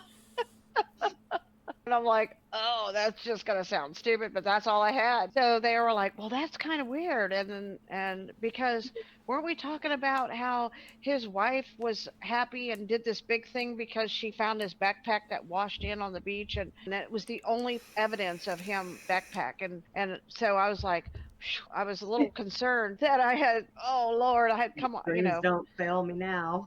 So in the process, after I met Glenn, Penny got very upset because they didn't bring her into the show, and she said she had some stuff. But Glenn and I, That's a common theme with Penny and Tom, isn't it? Me, me, me, me, me, me, me, me, me, me. Hello, my baby. Hello, my darling. Hello, my ragtime gal. talked for quite a while. The next day we were on the phone talking, and he was telling me about himself and stuff, and we were just talking, and he was talking about the shows that he was doing and stuff like that. You have to tell that side of the story now because it's about you, so you know that side better than I do of what. Yeah, Glenn wanted to do a different show, and he wanted me to pick one. So we were going to do a show about serial killers and cases like that. Well, the person I was going to do it with went and did something else. So he says, well, I've got somebody that you might be able to get along with and do this. That's when I met Susie. And we started doing the show on that, but it was rough because when you're doing something like that and you have somebody else in there that just has control of everything, he was letting people in there that were basically harassing us. They were coming on harassing us. But Susie and I just started talking, and we would sit up in the middle of the night for hours and hours on the phone, talking about the Bible, talking about, just all kinds of things. We got to know each other very well. And I don't think Penny realized how long we had actually been talking and how much talking we had done. So yeah, it was one of those things. So I had gone out to the house one time and didn't, was only there for a few hours. And then I had arranged to go out there for a weekend. And I was there for 3 days and 2 nights. I stayed in the house with Penny. Because I have another little house that I stayed in on the property, and it rained, I think, the whole time, didn't it? It was thundered and lightning and rain. Yeah, so I basically was kind of stuck in. You know what I thought of just now? We've already talked about Penny being a witch, and Susie's talked about witches controlling the weather. Wonder if her uneasiness around Brenda caused all those storms. In the house. And while I was there, my dog, the first night we were there, he barked all the time. And then after that, he didn't bark at anybody else in the house that walked across the floor except for Penny. He would be, we stayed in the bedroom most of the time with the door closed. My dog had 3 seizures while I was there, out of nowhere, for no reason. I don't know why. But the day that I was getting ready to leave, Susie and Penny kind of had a snitpick with each other. Penny kind of, I don't know, she was angry about something. And I don't know what it was. I was getting ready to leave. So I came home, and I had talked to my uncle on the phone, and I had found out some very disturbing things that had happened. And I was upset. And anytime I found anything out and I got upset, I would call Penny. Penny always said, call me, Well, I did. And I was angry, and out of anger, instead of turning around saying that I just really need to go kick his ass, I turned around and said, man, I just need to go kill him. Okay, my bad. Bad choice of words. But I wasn't going to do that. So anyways, she took it literally, or after a while, we realized it was just an excuse to use. So I'd gone somewhere, and when I had went to that place, I had called Penny. I had a surprise for her, so I went to video call her. She didn't answer it. And then she sent me a message right away telling me that she didn't have time for me. She's tired of people sucking her time up. I cried, honestly. I I don't even know what I felt. I was upset. I was like, what in earth is going on here? You know? And then I tried to call Susie. Susie didn't answer. And I'm sitting over here going, what is going on? In the meantime, Penny had called Tommy. And once again, I don't think she realized what good friends Tommy and I had become. And she tried to wedge in between me and Tommy and started saying all this stuff that was. You see this? This is the same thing that narcissist Tom Althouse is accusing me of doing, which is trying to cut off all contact and communication with one individual so that they're isolated like Susie, and that Penny can have full reign over controlling her entire world. It's very messed up. Blindsided. But the narcissists take that. Like, they're probably told that they're doing that, and then they're like, no, you're doing it. Him. He was like, what? But the only thing he kept telling everybody was, let me talk to Brenda first. So finally, I tried again to call Susie, and she answered. So Susie, you can pick it up from here. I'll go back a little bit on the story. That day that you were leaving, and Penny got real snippety, and she got real like. So I'm gonna mention this right here. Brenda in the chat just said that her dog had some food that Penny made for her, and that's what made her sick too. So again, Tom, you are wrong. I never said that that I almost got poisoned by you. No, you didn't try poisoning me, Tom. I don't think you have that in you.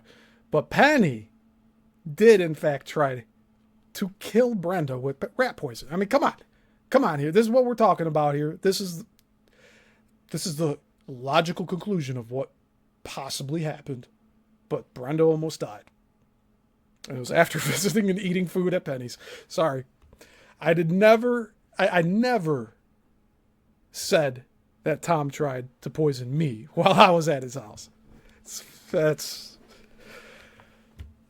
him making a big fuck up. Her anger kicked in, and I told her that she needed to apologize, for acting like that, because she started acting out of whatever it was. I don't know. At that point, I didn't know what was going on with her, other than she was just kind of becoming very angry, about something. After you left, she started talking really bad about you, and saying that you were on drugs and that you were wheeling around in the house going wee in your wheelchair, and I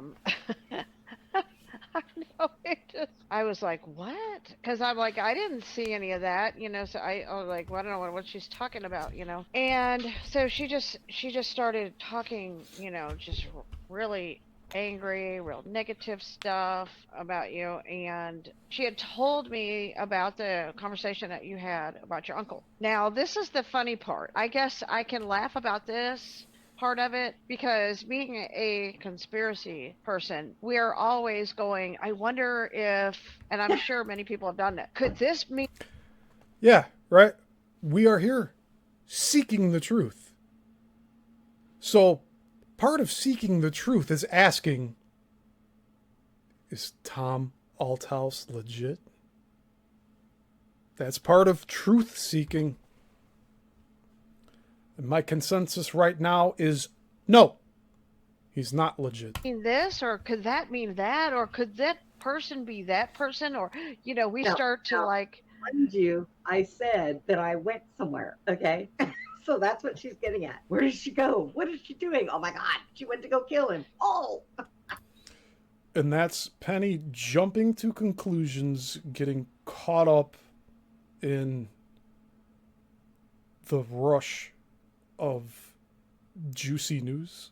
Like, so the next thing, okay, so Penny's like freaking out because and Penny's saying, yeah, Brenda's saying she wants to commit suicide. And I'm like, what? Which, that was not true. But it was just like, she was like blowing it up into like, and I'm like, oh my God, what's going on? So then what happened was, she's telling me this whole conversation. She's going to go kill her uncle, and she's going to commit suicide, and she's on drugs. And I'm like, what? you know. And so I'm out at the barn talking to Roger, and the next thing I know, I see that you were on the Awake Nation and you were commenting, and that you were Right, at the exactly. airport. Yeah, Oops, you were at the airport I'm going somewhere, to the and airport. I think I was talking to Norma. so okay, I think so, yeah. And I'm like, what? Where's Brenda going? She's like my best friend. She didn't tell me anything. She's like, where? I would know if she was going to go somewhere, and she would tell me, I'm like, we talk all night, and I'm like, Roger, I'm really worried. I'm like, did she go on a plane to go kill her uncle or something? You know? I'm so glad that we're all able to like laugh about this now because of just how crazy the escalation of this was. That's what Penny did. She like over escalated all of this so that like people would do irrational things. Like she wanted to create chaos. And I'm like, but no, why, I'm like freaking out, and I'm like, and I said, oh my God, I don't know what, my brain is just going like crazy because I can't figure out, because I know you didn't have the money to go anywhere. And how did you get on an airplane and fly somewhere? And now you're in Florida? And I'm like, wait a minute, the uncle doesn't live in Florida. He's like out in California or somewhere. So is she going there first? And then what? I'm like confused here, like what is going on? Everybody, But you see how that confusion creates chaos? And it's all by design. Like these fuckers do this all the time. was in a state of confusion. Right. Oh my God. And I'm like totally like freaking out. So I decide I better go warn Penny. Oh my God. I better go warn Penny so I go to the house. This is where it gets so funny, kind of. So I go to the house and I said, Penny, you know what? Brenda's on a plane and she's going somewhere, and you said she was going to go kill her uncle, and she told you on your phone, and the police are going to come knocking on your door and say you knew this was going to happen and you didn't tell nobody, and you're going to. Do you see the chaos that Penny is creating in this situation? I think it's very important. This is a key moment for this entire story. Like, all of this that's getting stirred up, Penny. That's the answer. I get a knock on the door, and she's like, oh, Penny's freaking out now, because thinking, she's gonna like be part of this whole thing, and then, and she's like, well, what do I do? And I said, I think maybe you should call Dave. That would have been funny if like Roger came up to the door of the house you two were in and knocked. And Penny's like, oh my God, it's the police. The Awake Nation, you should call Dave. Dave would know what to do. She's like, so she calls Dave, and Dave's like, oh, Penny, you better just get off of their show. You better get off Beyond the Box, and you better step. This is illustrating the behavior patterns of Penny L.A. Penny L.A. Althouse. I said it. Oh no, Penny L.A. Shepard and Tom Althouse. Oh, away, God. and so Penny goes, okay, Dave said just to step away from it all. I mean, it was like this snowball, Brenda, that turned into the abominable snowman. It turned into the ice walls falling into the ocean. The same situation, like that concept of a snowball turning into the abominable snowman, that's exactly what Tom did with our thing. He took a text that didn't get replied to in 10 minutes, and he's like, oh, fuck it all, like a narcissist does. I'm like starting this avalanche with this snowball of all these events, and Penny's freaking out. So meanwhile, Penny's calling Tommy, and she's just, going like that, telling him all this stuff. And Tommy, I don't think he knew what the hell was going on. None of us did. And so then she's like, okay, I talked to Tommy, and Tommy says that do not talk to Brenda until he talks to Brenda first. And I'm like, oh. So Brenda tries to call me, right? You try to call me, and I can't answer the phone because I'm trying to honor Tommy, and I'm like, oh. And this is the isolation tactic of the narcissist, like what Tom described, because he's describing himself essentially. The separation of individuals. Oh no, So I'm feeling really bad. So later that day, you tried calling me again, and I was at the Home Depot at the counter, and now I really want to talk to you so bad, but I could. By the way, I don't think Tom is that vindictive, but like he's like getting his arm twisted by Penny to do some of this shit. But Penny's leading the charge on all of this. So Tom, you're a pawn in Penny's battle for a war that you never signed up for. And you're going to be a casualty in it because you love to lie about people that only had good intentions for you, like myself. I don't know what is going on. I am freaking out. But I'm trying to honor it, but it's like 5:30. Tommy's still at work, and I'm like, hell with it. So I just call you back. I said, I can't I call you back. And then you tell me everything. You had to go to Florida, and Yeah. it had nothing to do with. No, killing my uncle, nothing. It was Yeah. was all, yeah.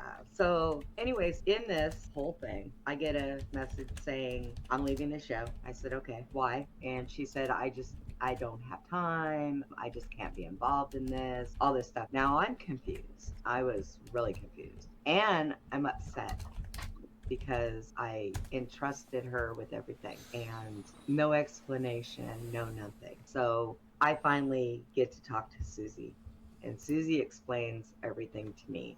And I explain everything to her. And not only did I explain it, because she's over here going, well, she said that you didn't call her. I said, oh, did she?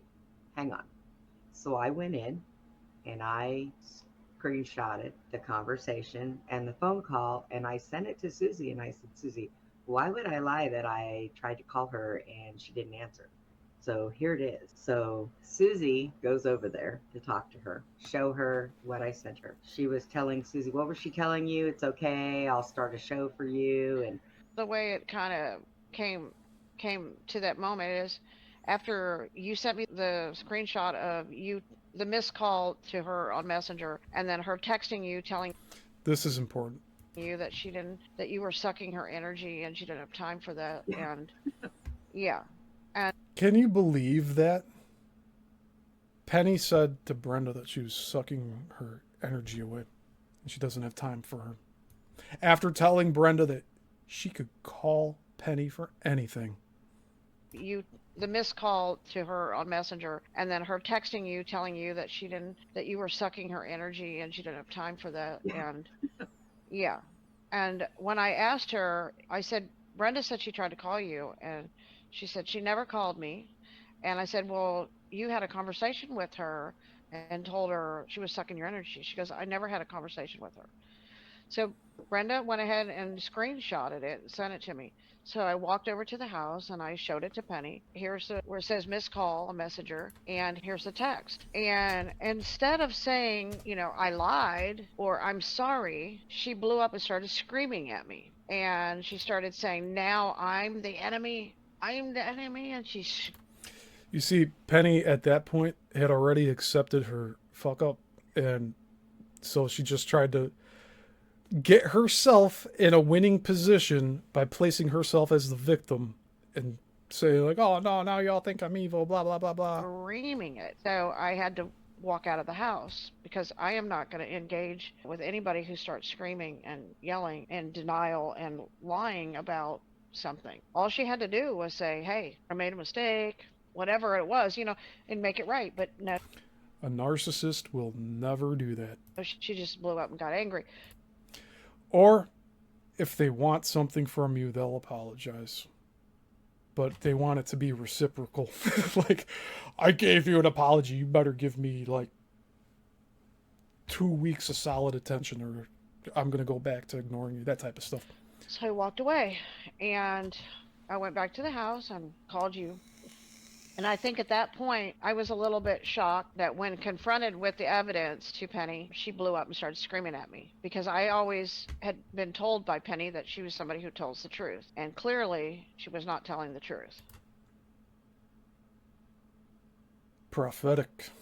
Clearly, she was in denial of it. And clearly she didn't want us apparently to be friends. This is the thing, that I couldn't understand, but the thing that why she was like that. And so when I went back to the house, I called you and I said, Brenda, I said, I don't think I don't want to be on the Awake Nation anymore, because how can I look at Penny in the face and know that she lied to me, flat up lied to me? And then when I showed her in This is another trait of a narcissist. They pretend like that event never happened, and then they try to carry on like nothing happened.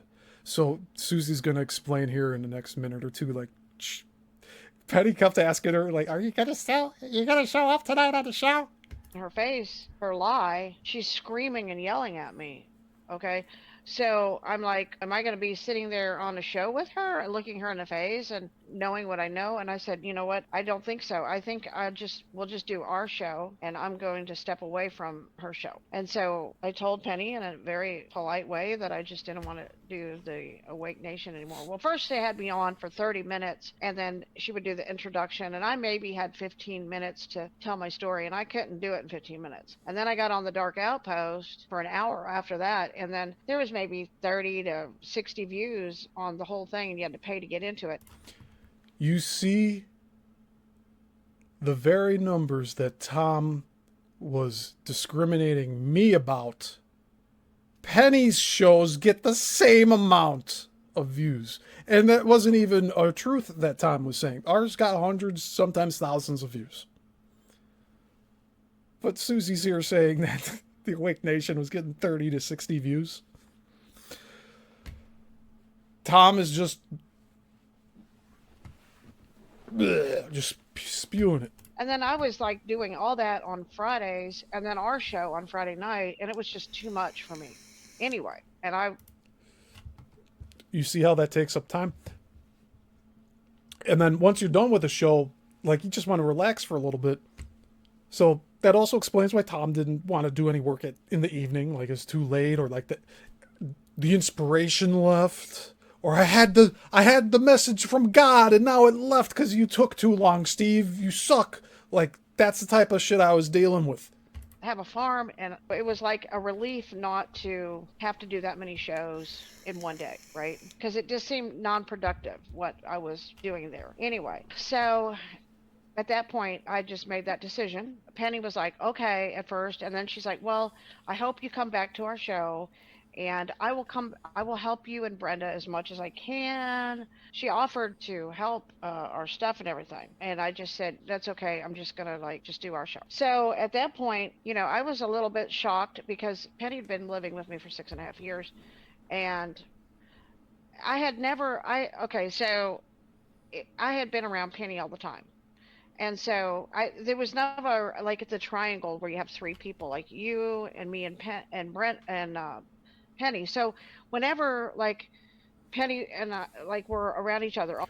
Okay, so I have reached the end of the edit portion, and the rest of this is raw, unedited live stream. So you're gonna hear just the casual ums and stuff. You're gonna hear a lot of that, but that's just how it is. But I can follow along. I just wanted it to be just straight to the point, talking about Penny here. So that's as much as I could get edited. So the rest of this is all unedited. All the time. Then if she met a guest or I met somebody, and then something would come up, she would always, tell me this, this, and this. And so I just believed everything she said. I just pretty much accepted everything she said. You walked away from a lot of people because of that. Yes, yep. I did. I was blindly accepting these people saying, don't work with this. That's what Tom was saying I was doing. I haven't done that for a single person that he knows. I've never done that. But Penny did this to Susie. Because she was telling me, like, this person's bad, this person's bad, this person's bad. And I, put my trust in everything that she said. And, I went along with it because, it just seemed like she was in the community trying to do that kind of stuff, and, but after this situation happened with us, changed everything, because now I seen Penny in a different light. I saw Penny um, as somebody who is not an honest person, doesn't tell the truth. And she wasn't willing to say she was sorry when she got caught lying, and had she That's important. She wasn't willing to say she's sorry. just said she was sorry, I would have forgiven her easily. And, I mean, and I'm a very forgiving person. you wanted her to apologize to me because it got all Hmm. blown out of proportion, and she refused to do that too, which upset me because I thought that she was. You think it's hard for a narcissist apologizing once? Imagine a narcissist apologizing twice. That's a nightmare for them. Just my friend, you know. Yeah, yeah, and yeah. I mean, it was really hurtful to you because you were blindsided and you didn't see um, all this stuff was going on. You didn't know why it was going on. You were so excited to come out here and hang out with us, and it should have been a really good experience. Everything should have been good, and everybody should have been very supportive of each other. And that's not what transpired, and Right. and um, and so things escalated from there.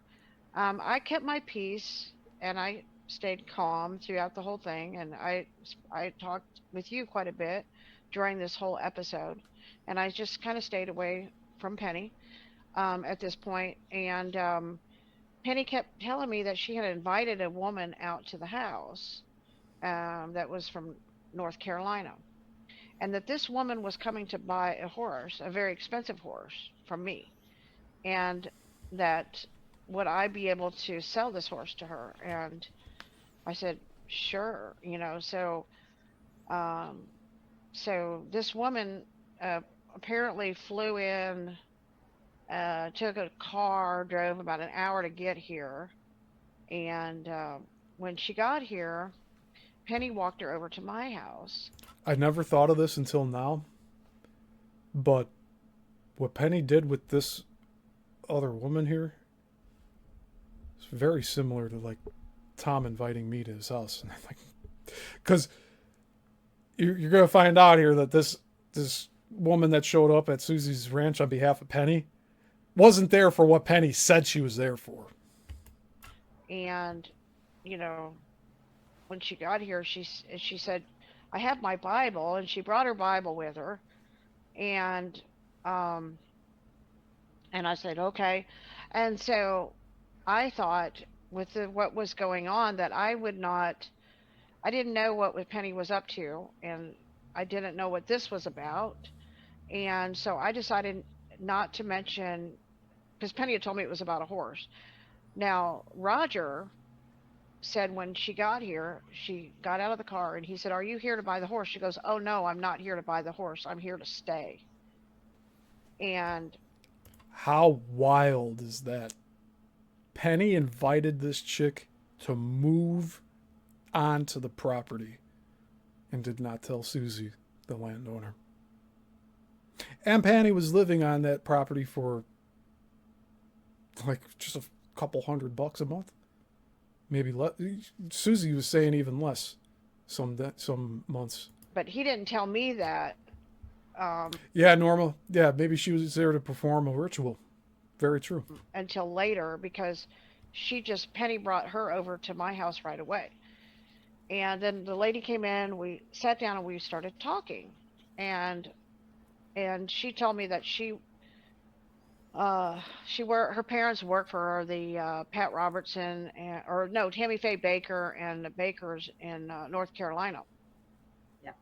And she had an account where she was known as Molly, but when she got here, she said her name was not Molly, it was really Amy. So Penny didn't even vet this lady, and Penny said she vets everybody because she's a researcher. She didn't even know this lady's name. She didn't even know who this person was, apparently. She said, I didn't know. I didn't know her name was really Amy. I thought it was, or I didn't know it was, yeah, I thought it was Molly. Okay. you know, and so at that point, we this woman comes in and we're talking, and I'm not going to say nothing about a horse, Brenda, because if she's here to buy a horse, then she's going to say something about a horse. Right. I just want to see what's going on at this point, because I'm now become very suspicious. I become very alerted to what's going on, and I decide at this point that I am not going to say anything or do anything. I'm just going to let her talk about what she wants to talk about. And so as she's sitting there talking to me, she says to me, I am not a Christian, and I'm more goth. I like dark fingernails and stuff like that. And she said, I'm kind of dark, and I took that as, This is Penny, who Tom Althouse entrusts fully 100%. This is Penny bringing someone to Susie's property where Penny is staying that says they're dark. Penny's inviting the dark people in. You hear that, Tom? Penny is inviting the dark people in. And I'm not one of those people, sorry. I do have a mean right hook, though, right? Yeah. Satan, dark, right? I mean, she says, I'm kind of dark.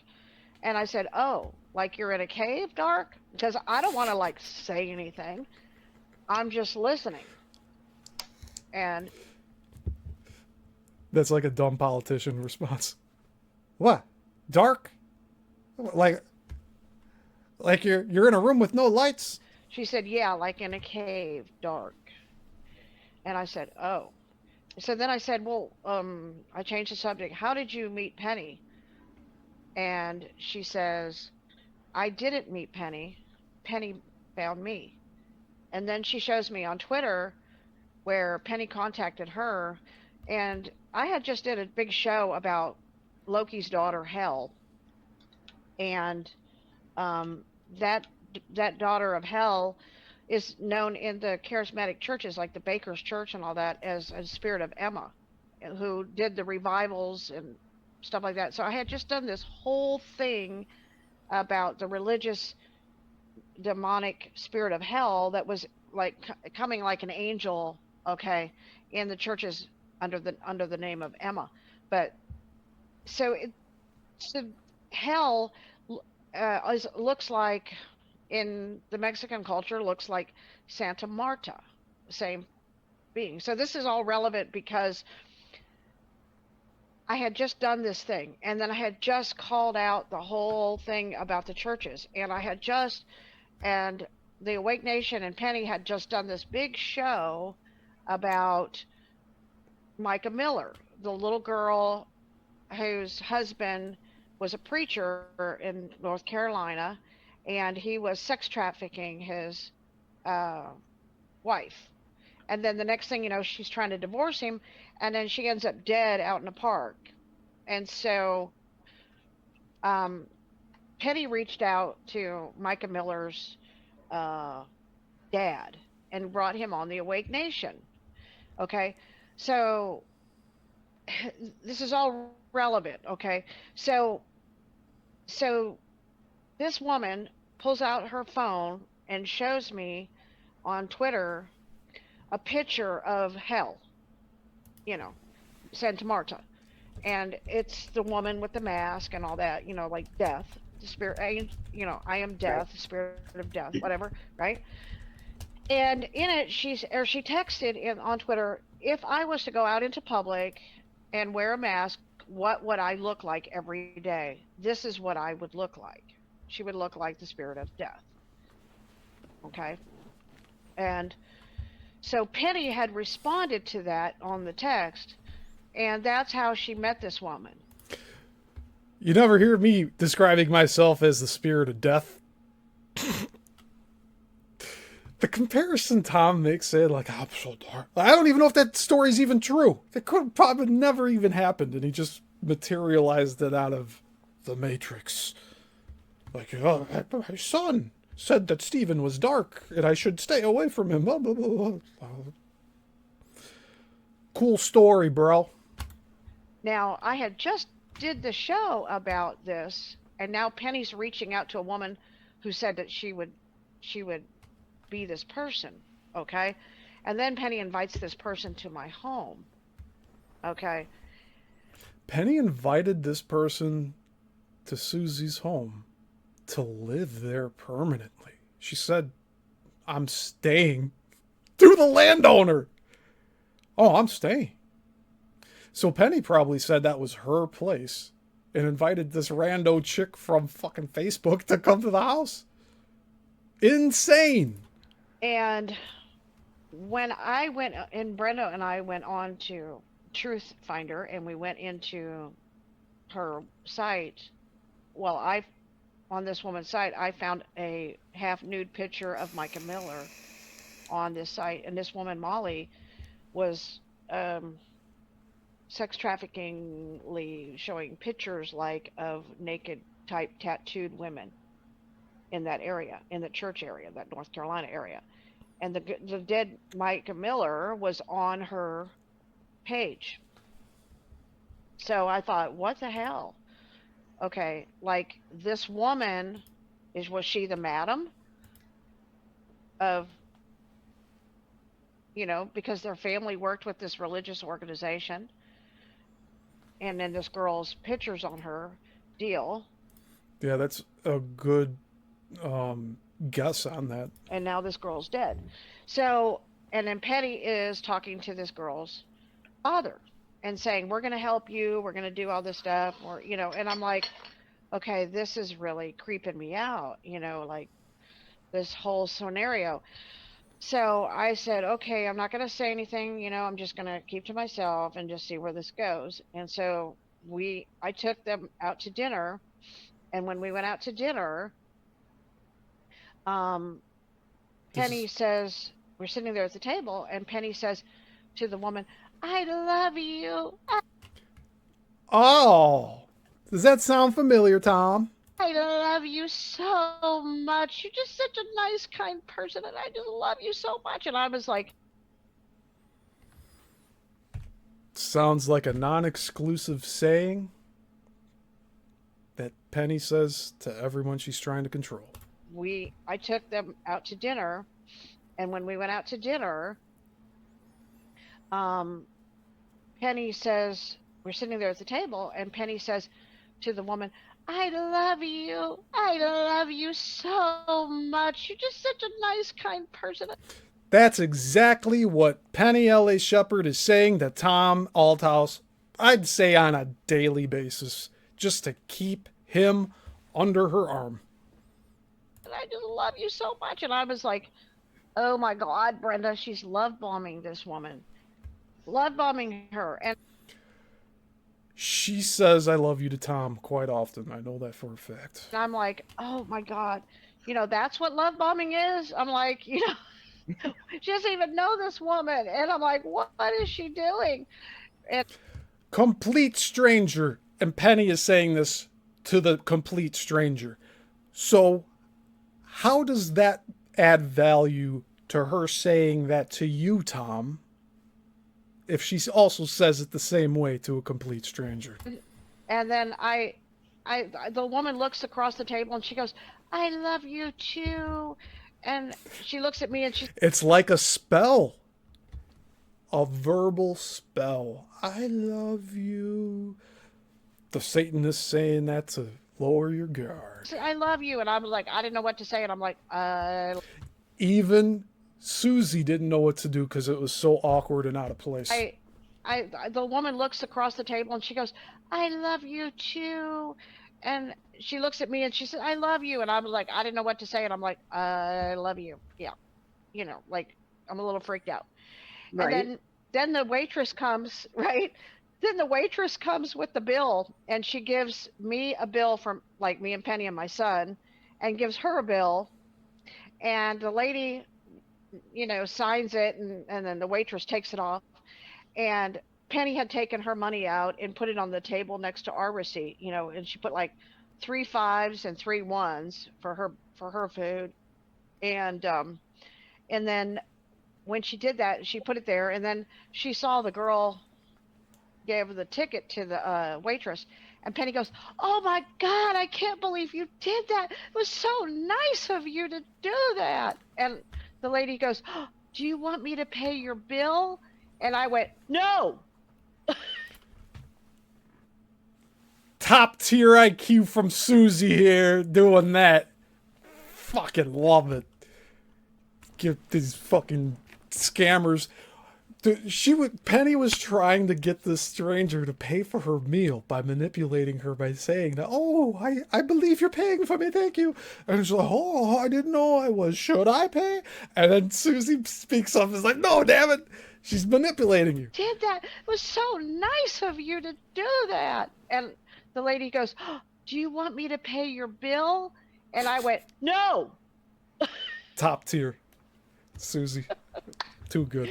I'm like, and I said, "Penny, don't you see the bill right here?" And Penny's like, "Oh, you know, I'm half blind. I can't see anything." And and at that Weaseling out of the conversation. moment, my son reaches across the table and grabs the 3 5s. And he says, "I'll take that. Roger needs that for cigarettes." And they're I don't even know what to say about that. It's like Joel like tuned into what Susie was picking up on. It's like, no, screw that. Like wanting to give away free money, this complete stranger. I don't know. those pennies $15. Like, she's not getting her bill paid because Joel just took it. My son has never done anything like that. He always asks politely for everything. It was like in the zone moment, I believe, the way that all played out. Because Susie was in the zone. She saw what was happening. She called that out. That was so good. And I'm like, God, I think that she's going to pay her bill. You know? Right? So at that point, all I wanted to do was get in the truck and drive home and, you know, just get away from them. And I was so freaked out, you know, at that point. And I did, you know, I was like, oh my God, you know. Then Penny tells me, oh, she's giving me $150 a month for the dogs. And, you know, The dog thing was a complete hoax. Susie had a dog that had several litters. So it was having litters every few months, and Penny was posting on Twitter and I think Facebook too, asking for donations for dog food. And it was a constant thing like a year ago. But turns out here, I think Susie also mentions about Penny just straight up pocketing the dog food money. Like, Susie never saw any of the donations that came in through Twitter or Facebook. she's giving. And we find out later in this this show that Penny actually is paid a significant sum of money every month from unknown anonymous accounts from both sides of the country. So she's well off. She didn't have to pay rent. She's paying like what, $150 or something to Susie, and she mentions it later in here that like that doesn't even cover the electricity bill. So just to put that in perspective, the grifter Penny L.A. Althouse is also a narcissist. She just straight up lied to Susie, not only about the Brenda phone call conversation thing, but for the 6.5 years she was there, because we don't know how long she's been getting like $2,000 payments a month from these anonymous accounts into her bank statements. And the only reason that was ever found out is because Penny left it all in the house for Susie to clean up. And she just so happened to spot one of the bank statements that had the transfers on it. Me money. And I'm like, oh my God, because suppose Penny tells me, oh, she's giving me $150 a month for the dogs. And, you know, she's giving me money. And I'm like, oh my God, because supposedly this woman had inherited $33 million or something. And so this is why Penny invited her up here. She goes, I thought she was going to buy a horse. The woman didn't even talk about a horse the whole time she was here. You see how big of a lie that is? That's a huge lie. And they keep on just deflecting. Oh, I had no idea. I'm just as confused as... No, you're not. You know exactly what you're doing, Penny. She didn't even, there was nothing about a horse, you know. So I was like, okay, so I go into Truth Finder. I find out this woman has 6 aliases. 6. And she's got all these names and all these homes, and and she's into witchcraft and stuff like this. And I'm like, okay, This is the stranger having all these different aliases and houses. And then she's got to stay at Susie's. Why? So Penny really vetted this woman and really knew this woman, and she brought her into my home. So at that point, I went over to talk to Roger, and I said, I can't believe she brought somebody like this into my home, And Roger says, well, you need to go talk to her. And I said, I don't want to go talk to Penny because she's going to blow up and, whatever. And he said, no, you need to go talk to her. I was like, okay. So I was like, all right. So Brenda, I'm going to have you on the phone when I go over to talk to Penny. But you need to put it on mute. Okay. And that way, you don't accidentally make a noise and she knows that, you're listening to this conversation, but I need you as a witness to what I go over and say. Right. And so I walk into the house and I say, Penny, basically, that is the 3rd witch that you brought into my home. Okay. 3rd witch brought into the home. You listening, Tom? The 3rd witch brought into the home. And you gave me an oath that you would never bring any more witches into my house. Knowing that she did it before, she does it a 3rd time. And that you would research, but you didn't.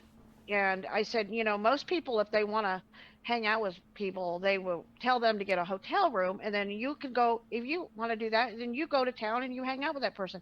But you don't need to bring them into my home and with my family, okay? And so then what do you remember, Brenda, in that conversation? Because you were listening to the whole thing. She said, Susie said, you brought a witch, and I knew you were going to say that, is what she said. I knew you were going to say that she was the witch. I knew it. Okay.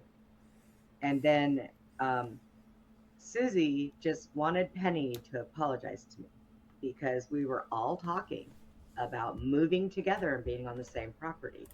You see, this is all a timeline of events that's occurring. So like the whole freak out over Brenda possibly flying to go kill someone, which wasn't true, but Penny hyped it up. Hype girl, Penny Shepard. She hyped it up, made it something it was not. So Susie told her, and I'm going. I was just saying, it's following along with, like, this is leading to even more outrageous shit. Like, this isn't even the end. To be bringing Brenda out. She's going to be moving out here. And Penny was like, when? And she said, I don't know. We haven't worked out the details and all that stuff. By the way, this interview it has been online for the past 6 months. So I'm not doing any disservice here. This has been publicly available, and it's going to be even more public now that it's on this channel. And she started yelling at Susie. So Susie said, that's it. I'm walking away. I'm leaving. I'm not going to sit here. I never said you were evil. I never said... She started screaming. She started screaming, you say I'm evil. You say I'm evil. And I go, I never said that. And then she goes, you said I'm evil. And I go, those words never came out of my mouth. And I am walking out the door right now. Yep, you sure did. Just like you, Tom, saying that I said you tried to poison me. No. Penny tried to poison Brenda. She actually did, but she wasn't successful in completing her overall goal, which is taking her out. Norma says I want to see proof that Penny was actually a singer. I do not buy that story, because if you add up all her jobs, she would be 120 years old today. She may be, if she's a witch. Yeah, we're onto something here. So, as far as I'm concerned, Penny was in some cover band that was playing like just small hole-in-the-wall venues in Elgin and just that area. She was near Elgin. It's near Lake County. Like, that's where she was staying. But I was filming over there. Like, I was doing my film work out that way. And I was filming musicians, so I'm surprised I never ran into her. But that's what I assumed. Because there's... From all the bands that I've worked with, doing video work for, a lot of them were just gigging. They were trying to just break out into the market. I was trying to help elevate them, just the same way I like do with these interviews with the guests I have on here. I'm trying to elevate all of these people that I work with. So you hire me to do video, I'm going to do a real good job doing your like live shows, which it eventually morphed into, but I wanted to do a lot of music videos. And the bands were just moving away from that, like early 2010s. They didn't really want it anymore. And, but yeah, I would see Penny being in some cover band that would not be playing any original music. She'd be singing stuff she's heard on the radio and stuff. And it's just, I don't know. I've worked with so many cover bands like that. So it's really not too far off to say that she was in one of them. But she wasn't making like original music and releasing albums and going on tour. She wasn't doing that. She was like playing local gigs. That's a very realistic approach to it. Oh. I accidentally skipped through this a bit. I'm going to be bringing... Yeah, the "you think I'm evil" sounds just like Tom, too, in a way. You're gonna do this. bringing Brenda out. She's...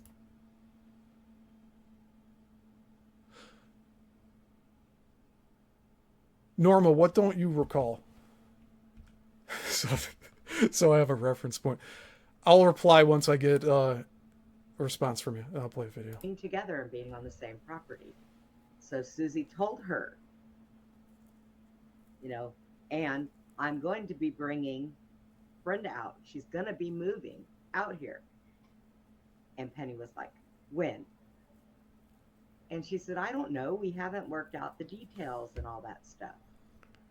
Brenda, that might be another episode of Let's Talk where we we do that Knights of the Round Table episode that I was on with you in Carrie or KC Sunshine. I don't know why I mixed those two up.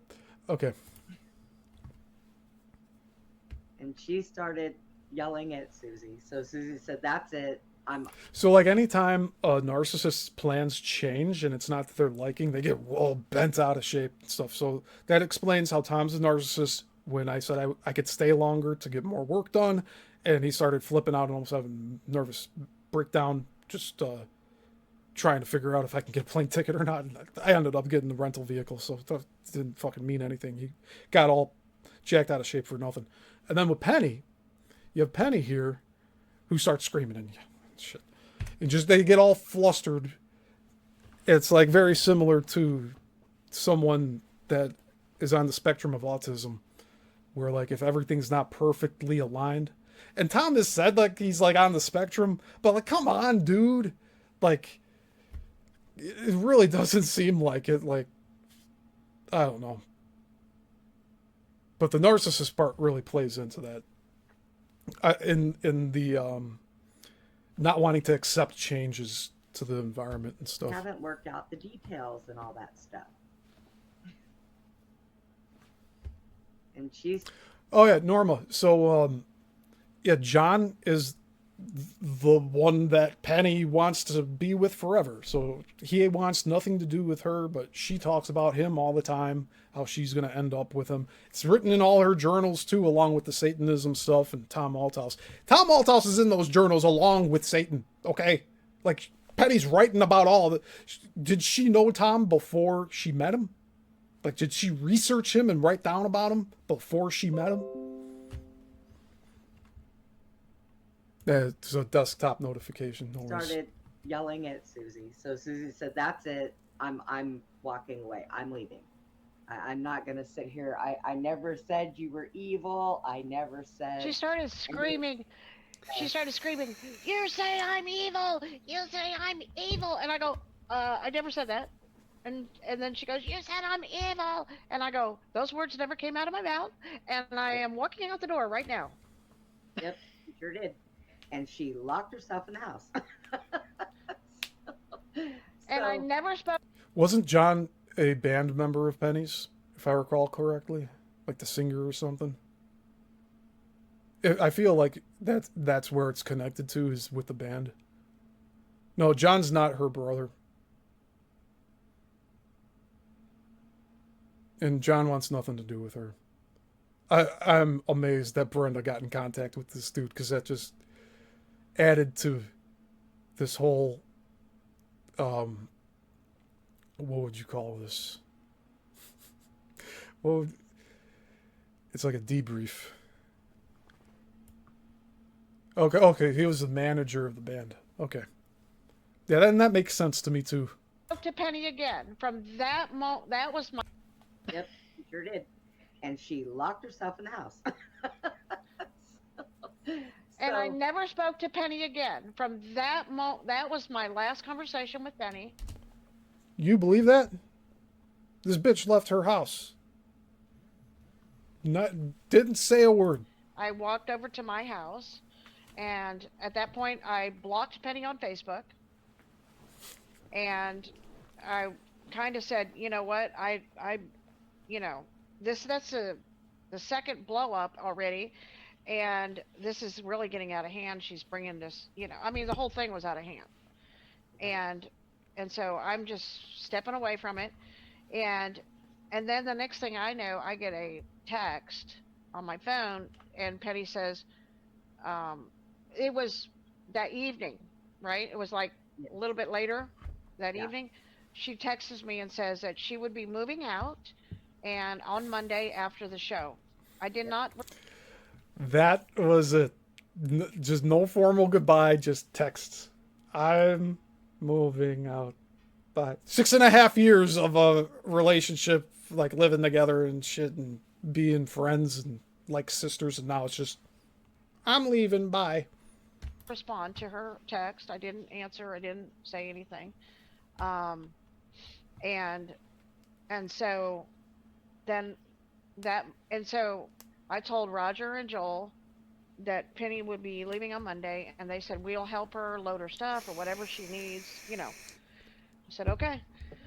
So at that point, I just had this crazy thought. You know, there's this Leonardo DiCaprio movie where he's like, it's like a story about Alcatraz or something. Like it's presented like he's an investigator at the prison, and then the reveal at the end of the film is that he's actually a prisoner in the prison, and he's just delusional, thinking he's an investigator at the prison. I wonder if there's a similar thing going on with Tom. Where he's living in this world in his head where he wrote The Matrix. And that he deserves $1 billion for it. Because that's what he's saying. That's what he's putting his weight behind. And now he's putting his weight on trashing me. And making up shit, no less. she got out, you know, Monday after the show. She packed up and left, and I think I had. Yeah, the big claim that Penny made, and then I'll let this run through for a little. But one claim. Oh man, now I've lost it. Oh, yeah, that she was in Stranger Things. That the 11 character was based off of her, but she said she has no evidence of it. And it's all like that familiarity. Like, new people being introduced to Tom Althouse or Penny Shepard, like, you get told that, like, they really made Star Wars, or they really made the first fucking Spider-Man, or some shit like that. I made the Orson Welles movies. He didn't actually direct them. I did. Like, that type of shit. I know the timing's off. Like, he lived a long time ago. But the concept's there. We're familiar with The Matrix and Stranger Things.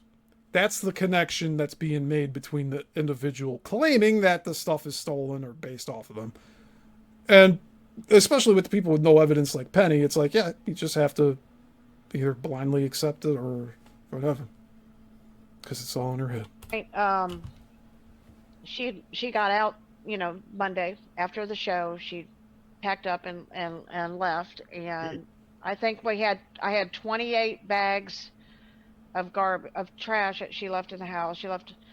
And the house had, I think, 23 dead rats in it, and It was the last count was 23. full of roaches. I mean, they were 23? everywhere, and spiders all over, and so she left all this stuff behind, and I had to fumigate the whole house, and it was horrible. And the smell of the dead rats, they were all in the food cupboards, most of them, and it was awful. When I went in there to try to clean everything out of there. Now, she had thrown away like bags and bags of trash, so I decided to go through the trash to see what all Penny was throwing away. And in the process, there was about 100 books of diary since 2017, like a diary, Penny's logging of all her information. And that's where things get interesting. And so I decided I want to cut in for a minute.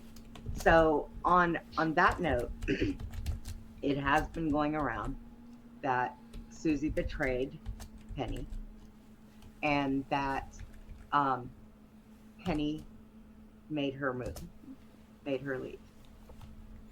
That did not happen. And I'm sure that's what Penny told Tom, is that Susie made her leave. And that's probably such a small detail. He fucking forgot about that already. If anybody was betrayed, I think it was Susie, for trusting in her for 6.5 years and taking care of her. Because and just so that everybody knows, okay, plans are, I'm not going to be moving into that house where Penny was at. Susie's getting all her woods chopped down, and her and Roger are going to build me a handy-capable home where I can get my wheelchair in and out of every room, and I can reach the counters so that I can do things. And that's still going to happen. So that was right the way things were going to go, and she just totally, the only thing we wanted from her was an apology. Yeah, and the truth. And she did me wrong.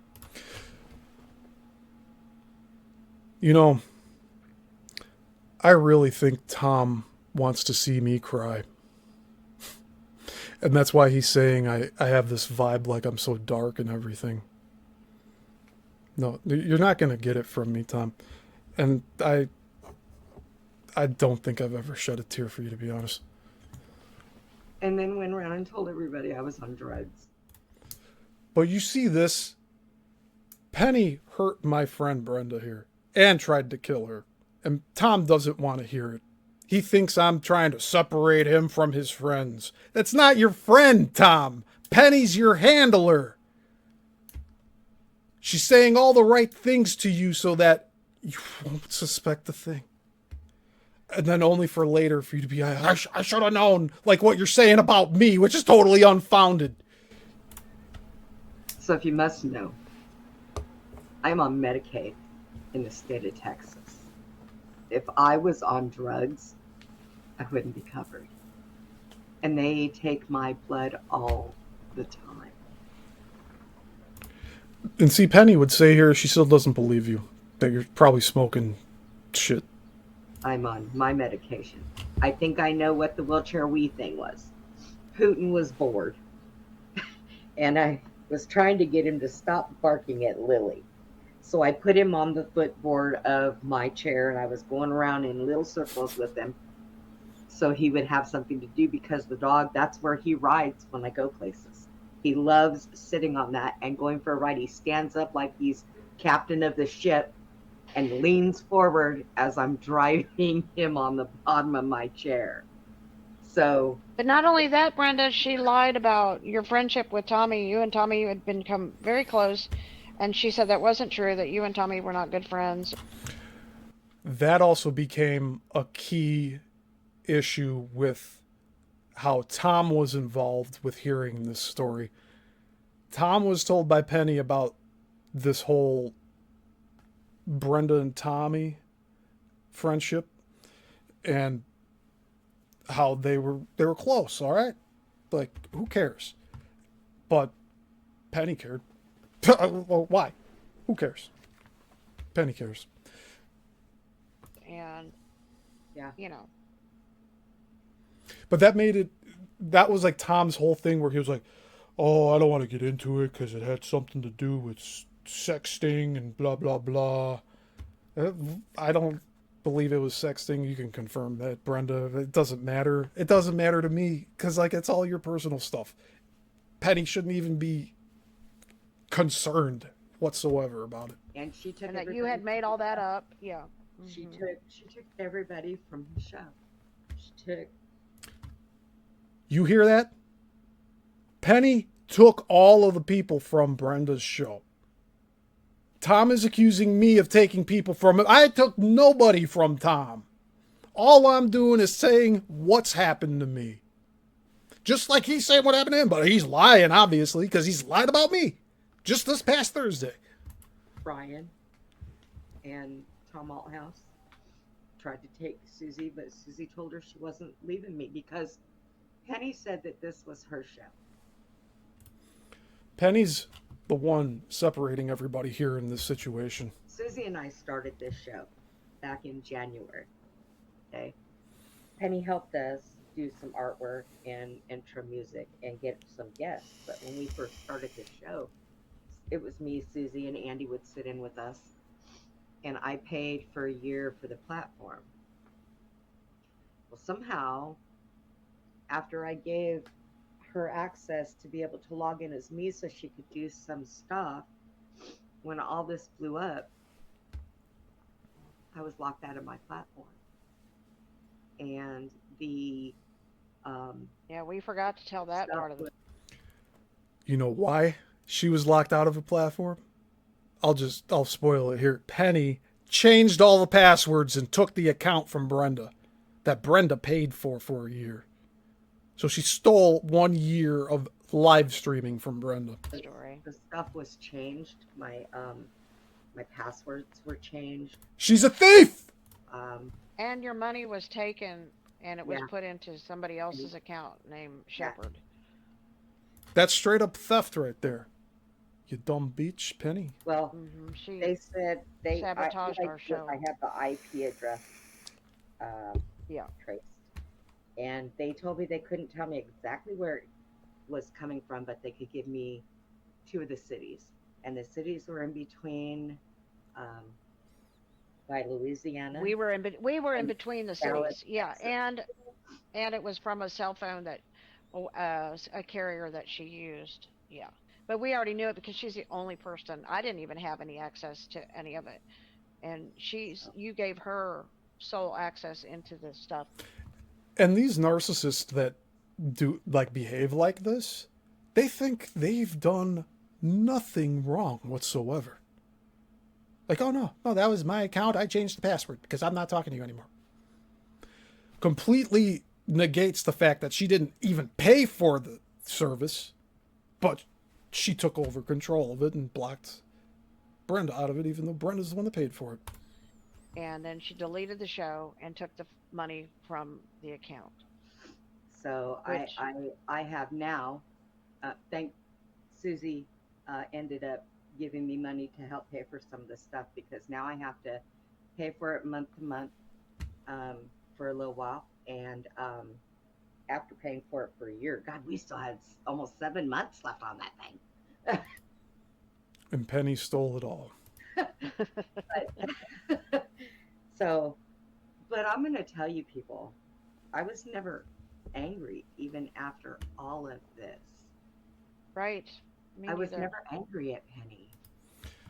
Yeah. And, you know, it's more of like, it's disappointment. Because this is somebody like you trusted, you thought they were your friend. And then they pull all of this sanctimonious crap. And then think that, like, you're the problem, not them. I was hurt. I cried for like 2 or 3 days. You did. Because I You thought really she cried. was my friend. I did. And Right. and it hurt me so bad that this happened. You know? I mean, it's not. Look, we don't want to slam her. We just want to clear this up.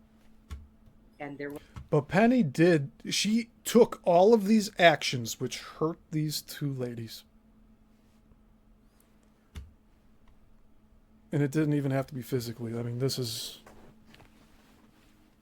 like bond breaking stuff. a lot of stuff that Susie found Here when we she go. went through that thing. And one of them was something that really irritated us, both of us. Because even myself, I've had $30 left in my bank, and I would send it to Penny to help her with dog food because she said she always needed it. Never once did she ever text me and say thank you. Taking money from people when she didn't need it, that's wrong. There were some people out there that live off of the measly stuff I live off of, $942 a month.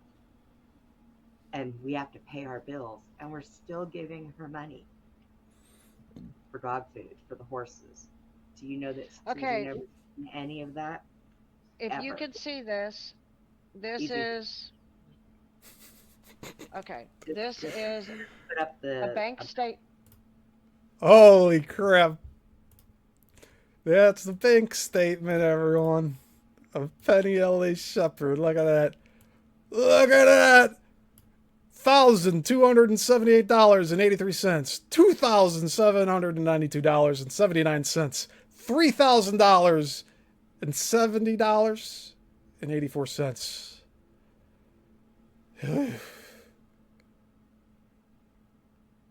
That's $6,000. And she said she was broke.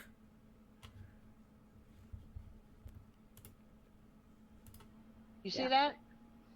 That is a bank statement of Penny. Well, I hope you've closed it now. Because it's all out here on the internet. Oops. You shouldn't have left it in the house, you dummy. Now, Penny, the financial situation, I want to say something on that, Brenda. Yeah. Penny was only giving me $200 a month for rent because Penny told me she didn't have any money, and of course, you know, she was with me 6.5 years. I never once asked her how much money she got in her monthly account. I believed everything she said. I trusted her, and you could see there every month she had $3,000 in her account every month, and she only gave me $200, and it didn't even pay for her electric bill. She she was asking everybody for money for the dogs and stuff, and then she was going out and buying stuff for herself. Now she got from 3 to 5 packages a day from Amazon every single day. She was buying clothes, she was buying stuff, and I mean, I was like, how could she be buying all this stuff? And then she said Dave was giving her money, and people were giving her money and sending her money. Multiple people, more than 3. Because you also have Brenda that was giving money, Dave, the 3 installments on that bank statement, For the dog food. plus all the dog food that Twitter victims ended up dishing money out to her for. And then, she weighs everything in dog food, but she had no bills other than her um, insurance on her car and her phone. And she kept buying a new phone every couple of years, a new iPhone or every year. I don't know. It's pretty often. But um, but she didn't have any bills, and I felt sorry for her because I thought she was, she had like $900 a month or something, which wasn't true. And so, I was supporting her the whole time, and then I was always and every time we went out to eat, I had to pay for it because she made out like she didn't have any money, and so she was deceiving me. She's a snake. You see that? Susie said it right there. She's deceiving her. I was supporting her the whole time, and then I was always and every time we went out to eat, I had to pay for it because she made out like she didn't have any money, and so she was deceiving me the whole time with and when she left and she left all her stuff behind, I opened up one of her bank statements just to see the truth, and I said, "Oh my God, she had a lot of money." Okay, she had a lot of money. So I'm like, I can't even believe this, she was lying about everything. And and so then you begin to wonder, how deep are the lies? If she was That's the question of today's episode. How deep are the lies? If we deep dive this one, we ain't ever coming back. lying about that for 6 years, and then she did this other thing, and then she got caught in it, what else did she do? So I started reading those books, and in those books, she explains that she loves Lucifer. She says it over and over again. And she says that she was working for the CIA, and I guess she got fired or something, and she wanted her job back with the CIA. Why would Tom associate with this person unless he's willingly doing so? He doesn't want to believe any of this. I've shared this information with Tom, but he still wants to hump her leg. And she said in that book, she said, because I'd asked her several times about what she believed in, who was God to her, and she said God is. She said, when I was in a car wreck, I died, and I came out of my body, and I went before a council of men, and they were called the Government of Defense. No, Jason, Penny's gonna get what's coming to her. Divine intervention will do it. We don't need to be tasked to solve the problem of Penny. No, it's going to take care of itself. But part of letting it take care of itself is to get this out to everybody so that they can see what's going on. To her, and she said God is. She said, when I was in a car wreck, I died, and I came out of my body, and I went before a council of men, and they were called the Government of Defense. God, Government of Defense. That's God. And I said, okay. You see that? Makes me have to question every time anyone mentions God that I don't know. But like a stranger on the street or something. It's almost like the Freemasons. I was asked to join one time. I was at an antique mall and I got asked. It was like I was getting recruited by the people working there. I said I'd think about it. They gave me a card. I never went. I never called them or anything. But they asked me, do you believe in God? I said, yeah. They're like, oh, then you're in. What God? That's the question. And Penny said here, Government of Defense. You really got to question it.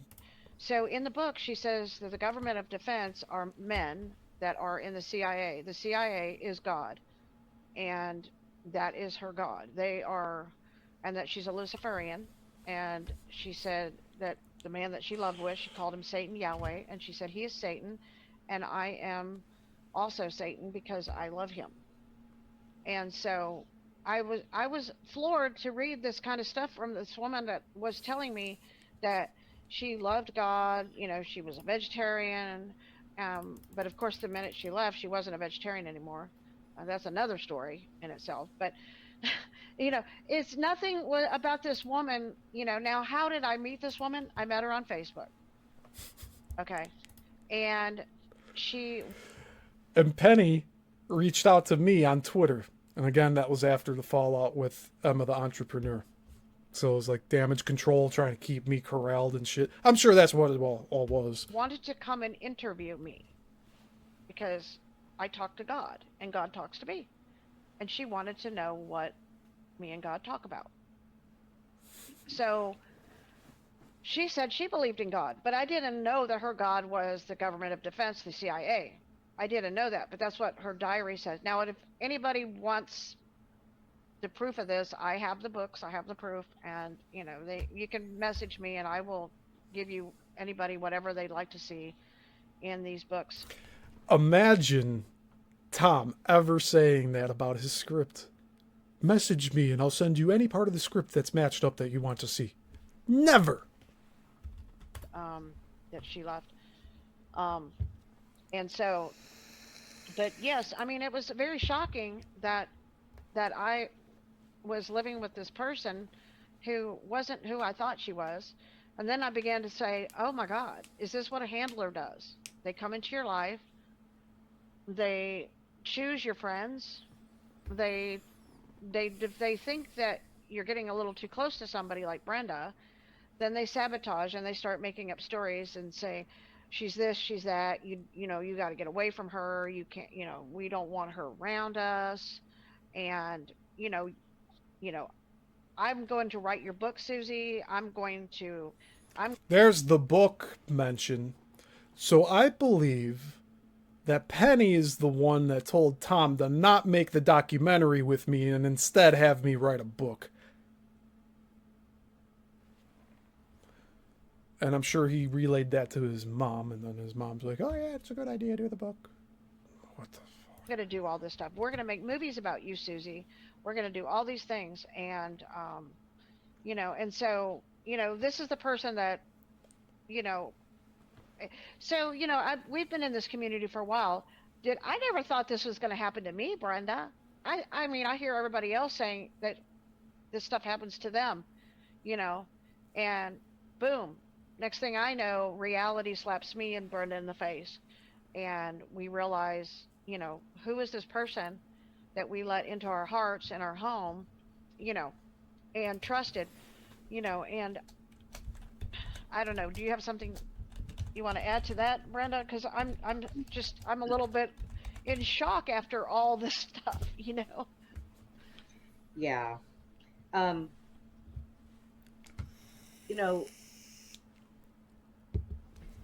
Like I said on the show that I had to do about Rocco, people do these shows and appear on these shows, pour their hearts out to people that they think that are there for them, for their good, to help them. And also, I got to mention this. So before I started interviewing Tom was going on these other host shows, and specifically Chantel's, the African, whatever, I forget the name of the channel, but she was living in Africa. She had Tom on her shows. One episode, it was like he was like grieving the loss of his son, so he was talking about all of that and moving on from that, like the healing process. And then by the end of that show, he said, the script is for everybody. I'm going to release it to the world. Everybody should have a copy of it. And then he reneged. And he's like, it needs to be made now. Like, make up your mind, man. Because first you said you were going to give the script to everyone, and now you're saying, no, I need it because I need to make the movie. There was discussion between Tom and I about filming the Immortals movie on the script that he has. And he was even willing for me to go and direct it if like that ever came to fruition. But if he's having all of this stuff, like, imagine him like bitching about catering on a production set and then like blaming me because like I didn't get fucking Cheesecake Factory or some shit. Give me a fucking break. When people come to us, we have to always be neutral with everybody. Never ever on our show do we ever tell a guest, "Oh, that's bullshit." We don't do that, and nor will we ever, because we know that everybody has a story. Right? But all I can say is people have to be careful with who they tell their story to, because And I don't think Tom is like that. He's not careful whatsoever. He just hears live show and he thinks viewers, and that's as far as his mind goes. there are people that will take your story and give information to people and collect money for that information. I worry. I worry about a lot of people. There's stuff out there that has been said in certain areas and certain podcasts, and I just worry about where it goes. Yeah, we're under the impression that Penny, especially with her having notes on Tom Althouse dated like probably before she met him, that she collects this information.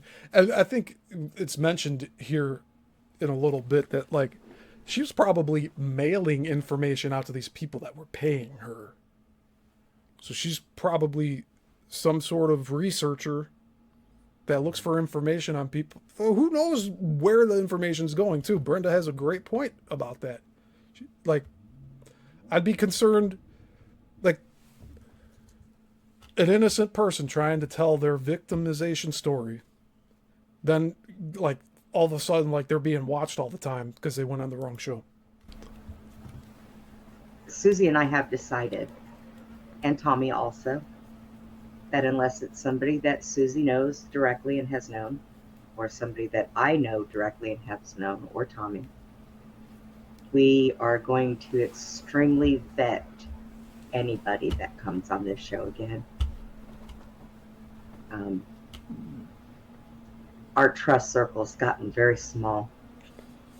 We definitely understand the who you trust. Oh, sorry about that. Be careful who you trust thing. But we're definitely keeping that in mind. We're questioning anything and everything now, because now we've both been burned. You know, the whole thing with Mr. Fowler tore me up. So, and this stuff with Penny did too. Myself and Susie. And I felt so bad for her because after so long of the two of them being together, you know, she had her heart poured into her. You know, I myself didn't know her as long, but I thought she was my friend. I thought she was a good person. I thought I could trust her with anything, with any kind of secret. I thought that I could just tell her things.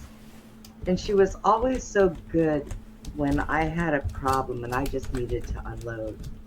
She would have me call her and I would just unload.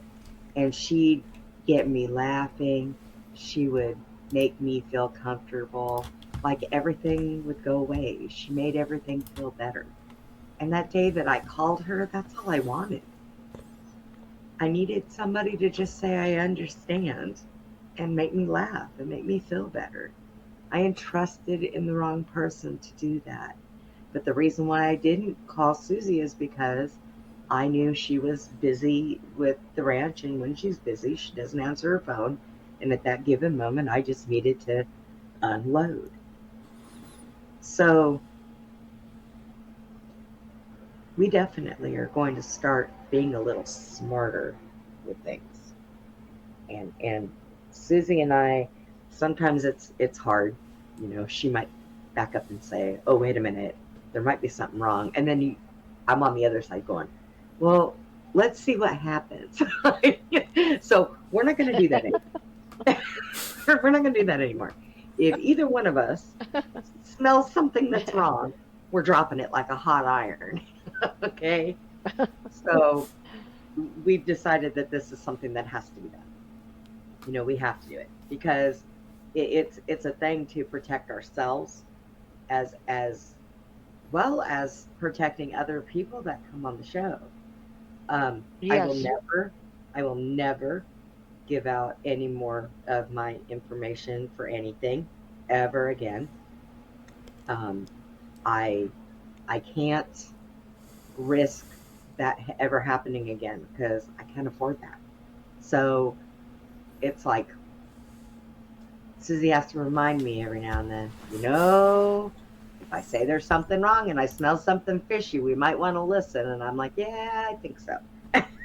So yeah, we we have she has a lot of things that she learned from those things, and it's not like Susie makes it a point of being nosy, because she does not. She's a very trusting woman. Um, so, right, Denise? So, I think that for some reason, because the boys would have just picked those bags up and tossed them, but for some reason, Susie just had the inkling of, what is all this? Brand new makeup, brand. Yeah, so just to clarify this, Penny had so much stuff that she had in trash bags that Susie was like, where did all this come from? I didn't see any of this in the house. So she must have had it like packed in like walls, possibly. Who knows? New clothes, brand new everything. That this Yeah. wasn't trash, but it was stuff that maybe she was hoping would just get tossed. And we just, I guess it explained a lot of things for Susie and for myself, because we just could not understand why, what happened. And just telling her, And I think we're still at that same point, but it's also with Tom too. Like we still don't know what's happened that's like caused them to just go all like antisocial now. that I was going to be moving But we have enough to formulate a conclusion that it's a narcissist thing. They got caught in a lie and they just don't want to deal with it. down there. Was stupid for her to just pack up and leave. All we wanted her to do was apologize. She was wrong. I apologized to her and I didn't even do anything. And I kept saying, I'm sorry. I'm sorry. I'm sorry. It's like, I'm just, I was floored. And then when Susie went over there and found that. I made a comparison to Shutter Island earlier, and thank you for who commented on that before. And thanks for coming back. I hope you check out some of my new stuff. I got a lot of new stuff going on, new videos. But man, what was I gonna say here? Damn. Sorry about that. I apologized to her and I didn't even do anything. And I kept saying, I'm sorry. I'm sorry. I'm sorry. It's like, I'm just, I was floored. And then when Susie went over there and found that stuff, and, I asked her, where'd you meet her? She said, Facebook. Oh.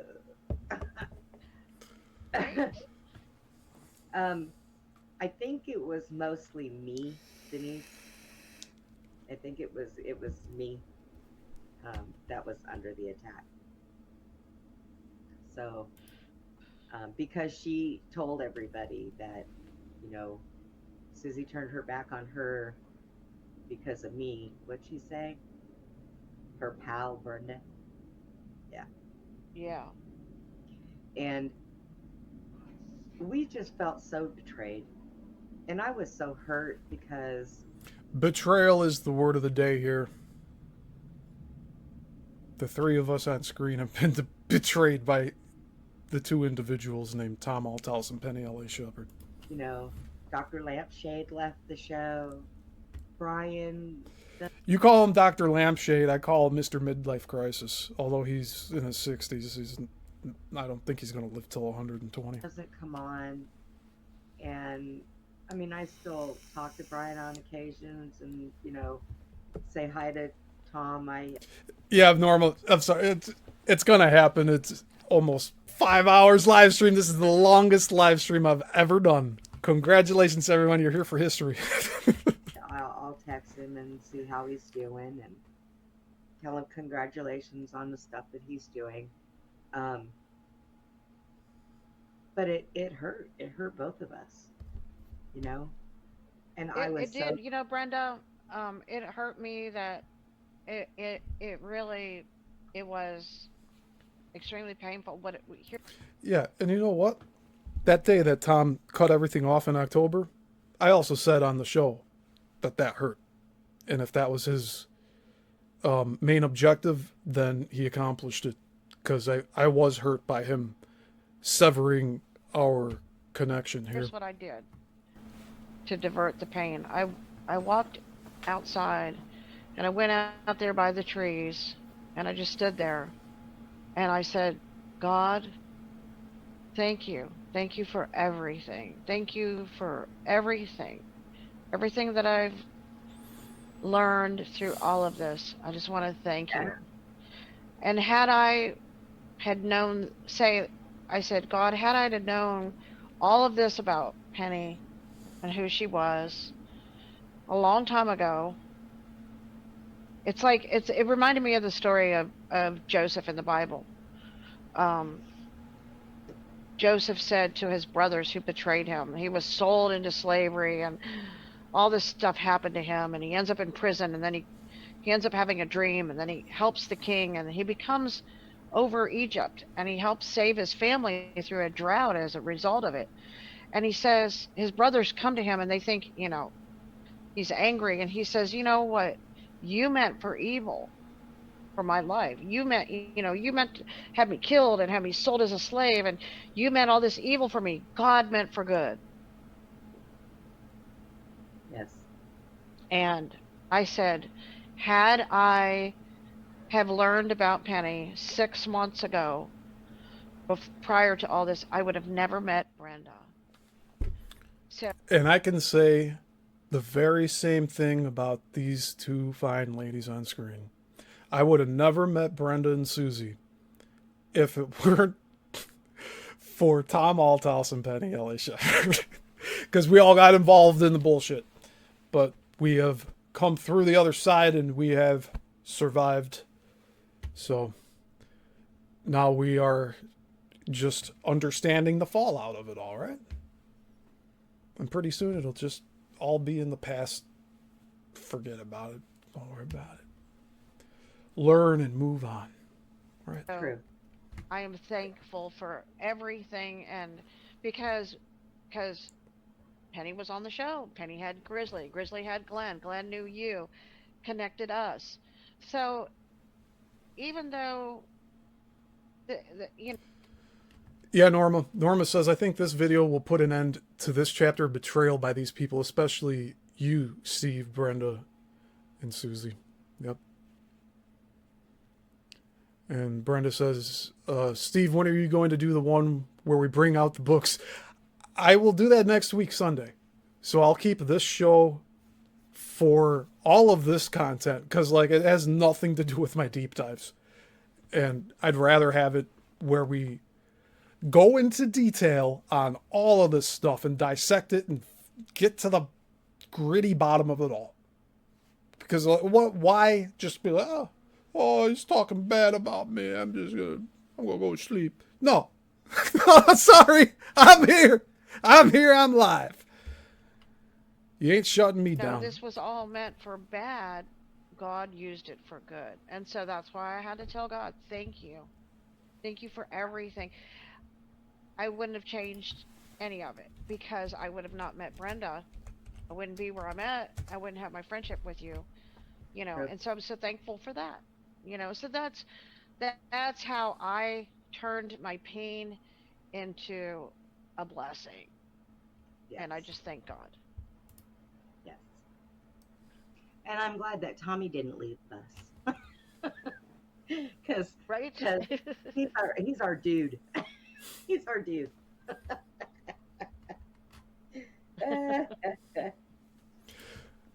On the positive side of this, there have been guests, genuinely good guests, that were on Penny's show that are no longer going on Penny's show because they have seen the same thing we see, and they're now with Brenda's show. So it's kind of got a trade off here. It's like mid-season. We got to get different people. It's just so wild that even happened. These narcissists are coming in, conquer and divide, keep the people that they want for themselves. I know Grizzly kind of like hooked us on all Hey, Woo, it's good to see you. Thank you. Thank you. of us. And speaking of which, like I follow his oh, I haven't been in to see a show? lot of his shows lately, because I know he went camping. I follow his TikToks, and he does, communicate with me through them. Thumbs up, but that's about it. I haven't gone to any of his shows in a while, um, so, but he, and I sit here and I think about it. It's so funny because he's the starting point, because he's how I met Glenn. So, and got to talking to Denise and Norma in his chat, and others. So yeah, and Kath, and I still talk to her. So through Grizzly, we have like this whole big family that was kind of accomplished. So it's kind of funny when you think about it. But And see, I um, have no anger, Brenda. I have no anger, no anger. I'm yeah, really happy and thankful for everything because everything that has come has led to today. And so, I have no regrets. But I'm I'm going to listen to my intuition a lot better. I'm going to that little feeling that I get or that little I am not going to ever ignore those again. And if I get those, I will definitely say Brenda and so something's going you on over know, here. Yeah, yeah, me too. not going to I ignore have, that ever again because right, and I was I told did have those feelings with Penny. I did have that. I did have that. So, right. and I just didn't know what to do with those thoughts, those feelings. I didn't know how to place them, Yeah, but they were there. and um, you know, I was By the way, this interview that we are watching was streamed on September 21st of 2024. So it was roughly about 4 weeks before the whole Tom situation with me happened, where he just cut me off.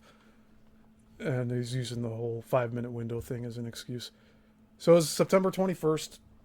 This was from. And I want to say like a week or two before we were trying to get Tom to listen to this story of Susie's experience and Brenda's experience with Penny. And he would not do it. So this is the result of not, since we didn't talk with Tom on the phone over this, the next step was doing this. And then here, now, me doing this review of it. told by that special visitor that came into my hospital room, that I needed to put one big shield on my heart, because I am a very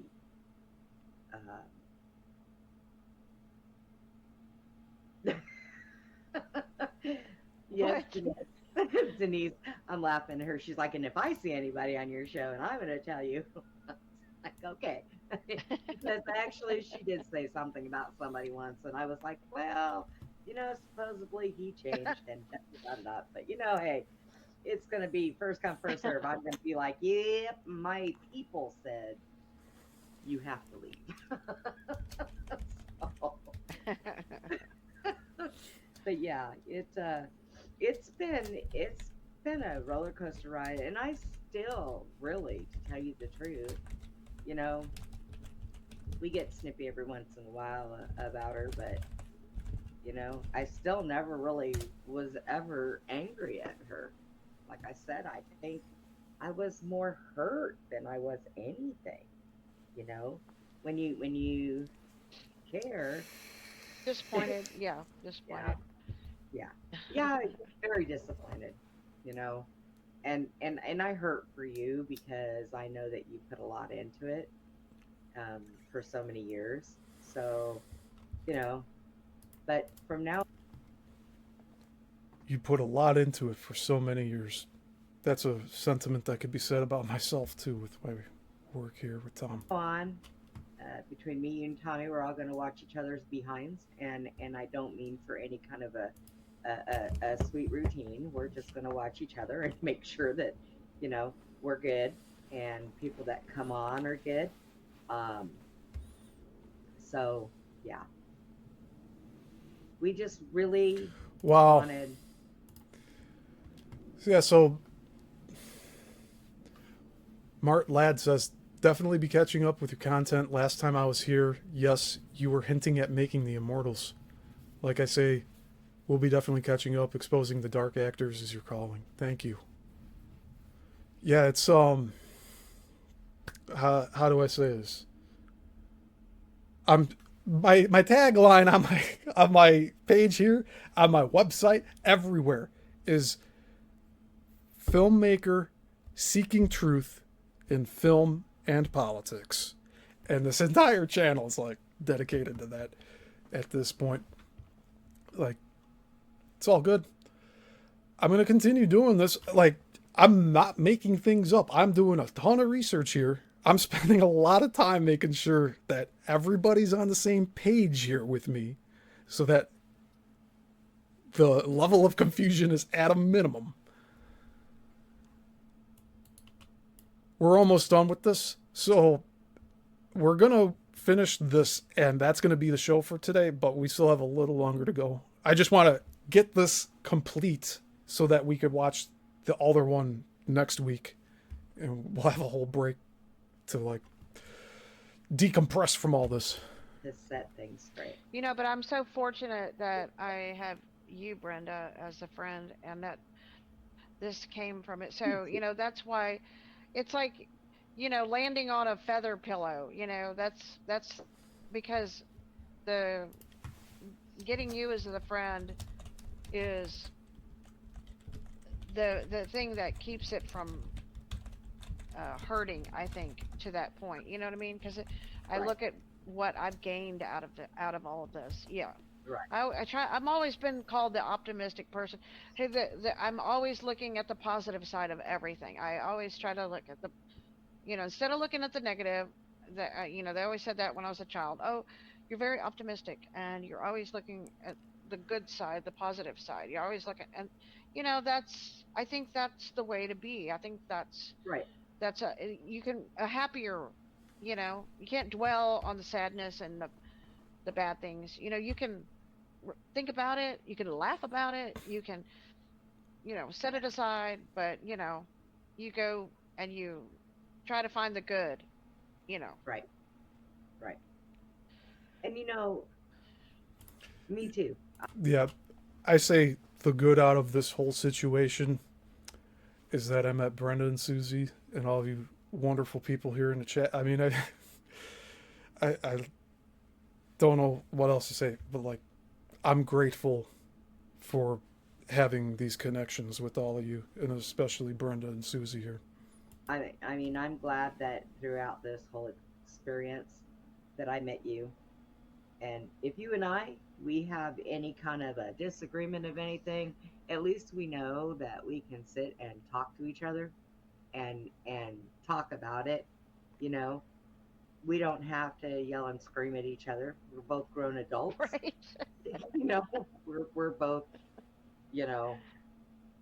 And guess what, guys? I'm gonna let you in on a little secret. Oh yeah, Topical, this is a good topical, one. topical skeptic, Rob Show. He has asked us to come on sometime in October. And I have decided that when I go on his show, I'm going to talk about something that I've never talked about before. And Yay. people have always wanted to know, but I haven't been able to say anything. So when we go over there, I want you guys to follow because you're going to hear why I'm where I am now, why I do what I do, and my story that put me here. I'm going to go ahead and put it out. So, You're gonna tell your story. Yeah. yes, I am. And I've decided The that I'm going to do first on time that you Rob. even, yeah. Yes. Now imagine here Brenda's going on a show for the first time here to explain her story. How many shows do you think Tom Althouse has done? I have to imagine it's like in the thousands at this point, like over 1,000 at least. Has to be. So, yeah. That's good. I'm so Imagine, just imagine having to repeat your story over and over and over again from square one. Because you have to always meet new people, because Tom can't have a long relationship with anyone. Except Penny, apparently. We'll be sure exciting. and let you Yeah. guys know when we're And Brenda and Susie, I love you too. I see that in the chat. Thank you. going to do that. I haven't talked to Rob to work out the details yet, but I really like watching Rob's shows. Woo knows about Rob's shows. So, yes, I've decided that I'm going to open up and I am going to let it out. So,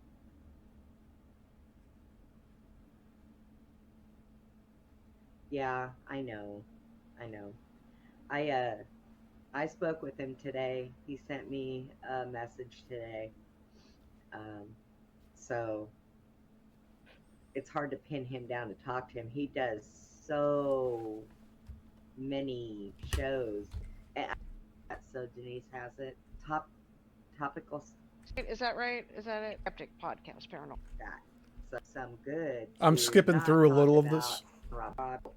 So good. I mean, the dogs love it, so I'm like, it's so nice now, Brenda. I can't wait Yeah. for you to see it all. Yeah. Yep. She's spreading out more property to grow her own hay and So now they're talking about Susie's property. They did a whole bunch of deforestation on it to, like, she sold the trees and was making a field for hay for the horses. So, that way she doesn't have to go out and go buy hay from another state and she can Right. actually sell hay. I told her, I said, but you're gonna have to keep your horses and cattle out of there. They'll be eating it before you can even get it up. Well, there'll be way more hay than they're clearing about 188 I'm here. Can you hear me? acres of dense. Yeah, it might just be your end.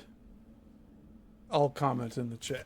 Trees that no grass could grow in. So it's, whew, Good trees. My wall trees. My wall trees. we're gonna be making a house out of some of those trees. Yep, we're gonna be milling it Right. and turning. Yeah, we've got pine and oak and cedar already cut and ready to go to the mill. So, Yes. Yes. hmm So yeah, that'll be pretty awesome. And I think one of the next things that I want to see if we can talk Roger into is maybe outside of the arena. building a platform that goes as high as where the horse's saddle is. Okay, I'm skipping through a little more. But it's true. Yeah. So, And because God knows what he's doing, you know. yes. But just always remember, we just keep it, protect yourself as much as possible. You know, listen to And that. listen to your intuitions, right, Yes. Brenda? Listen to those little red flags. If Yeah. if your little gut tells you something's not right, then it's not right. And you need to really pay attention, and you need to, you know, not ignore those things. And that's one thing that I learned through all this is I'm going to be more, I'm going to listen to myself more. I'm going to Right. Me I'm going to too. pay attention. I'm not going to ignore those things anymore, Me too. you know. Mhm. Woo! I seen the video you did on them UFOs because I'm subscribed to your channel. I get notices all the time when you do them. I always go over there and watch those little clips. One day we got to get Woo up here on our show and bring some of his UFO stuff. You hear that, Woo? It still needs to happen. I decided to venture off, and every now and then I'll make an appearance on his show, on his Saturday night show, usually. Like I was on it tonight for about 45 minutes before I had I knew that I Okay.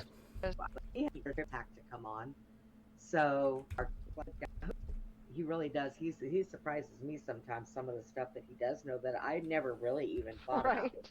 talking to him about. All right, I think the majority of the penny talk's done. There might be like 5 or 10 minutes left in here, so if we come across it, we'll play it, and then we'll end the show. And Yeah. it just got out of hand. So, you know, and when Akeem came to my defense and he jumped him, and it was like, no, this cannot go on. This can't. You know, something has to be done.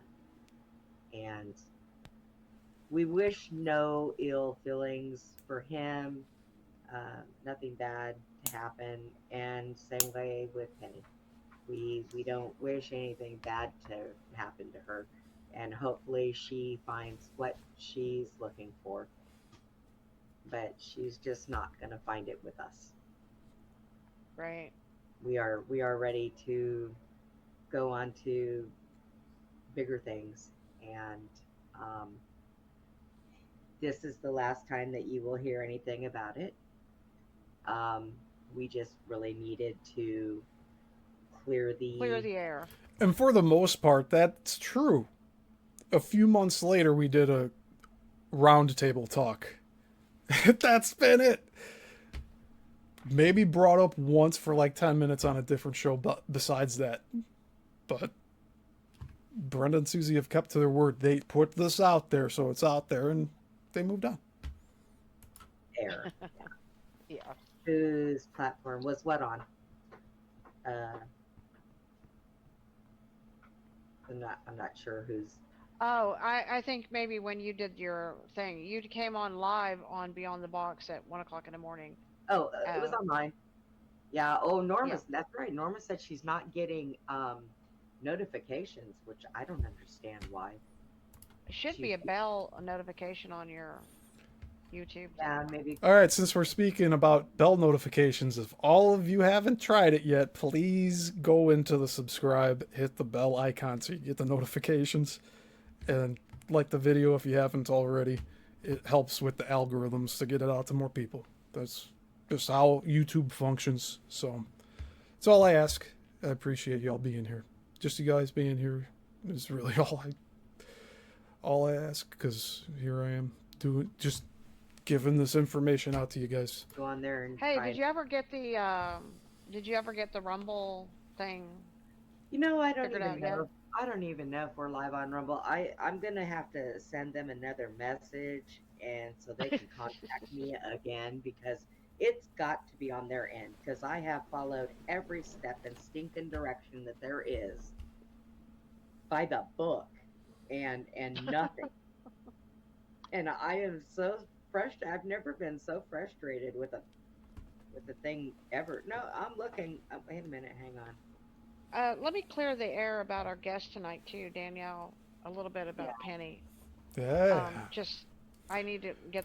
By the way, yeah, the guest that was supposed to be on, Danielle, that was somebody that visited Tom previous to me and then went to Susie's after that. And I'm under the impression that Tom wanted to be romantically involved with Danielle, went to Susie's house. She didn't, or Danielle said no, she wasn't interested in him that way. Never went back. Never talked to him again. I don't know. Tom's done this to so many people now. Who knows how many people? That out there too because And yeah, Zen, I agree with you that Brenda was really diplomatic in the way she did this. No ill will. Started off with a prayer. Asked God to guide the conversation, and here we are. let me clear the air about our guest tonight too, Danielle. A little bit about Yeah. Penny. Just I need to get that out there too because Danielle went to visit Tom Althouse, and she was invited to come to our house afterwards. So You see that? Yet another pattern. I wonder if that would have continued on had Penny maintained her vicious control over Susie. she came here and she met us. Penny invited her over here, and and then she's from Florida, and she's friends with Christy Tasker and all them. And um, she had told me about a prophecy or something that she had gotten or something, and she was going to meet somebody at the farm. By the way,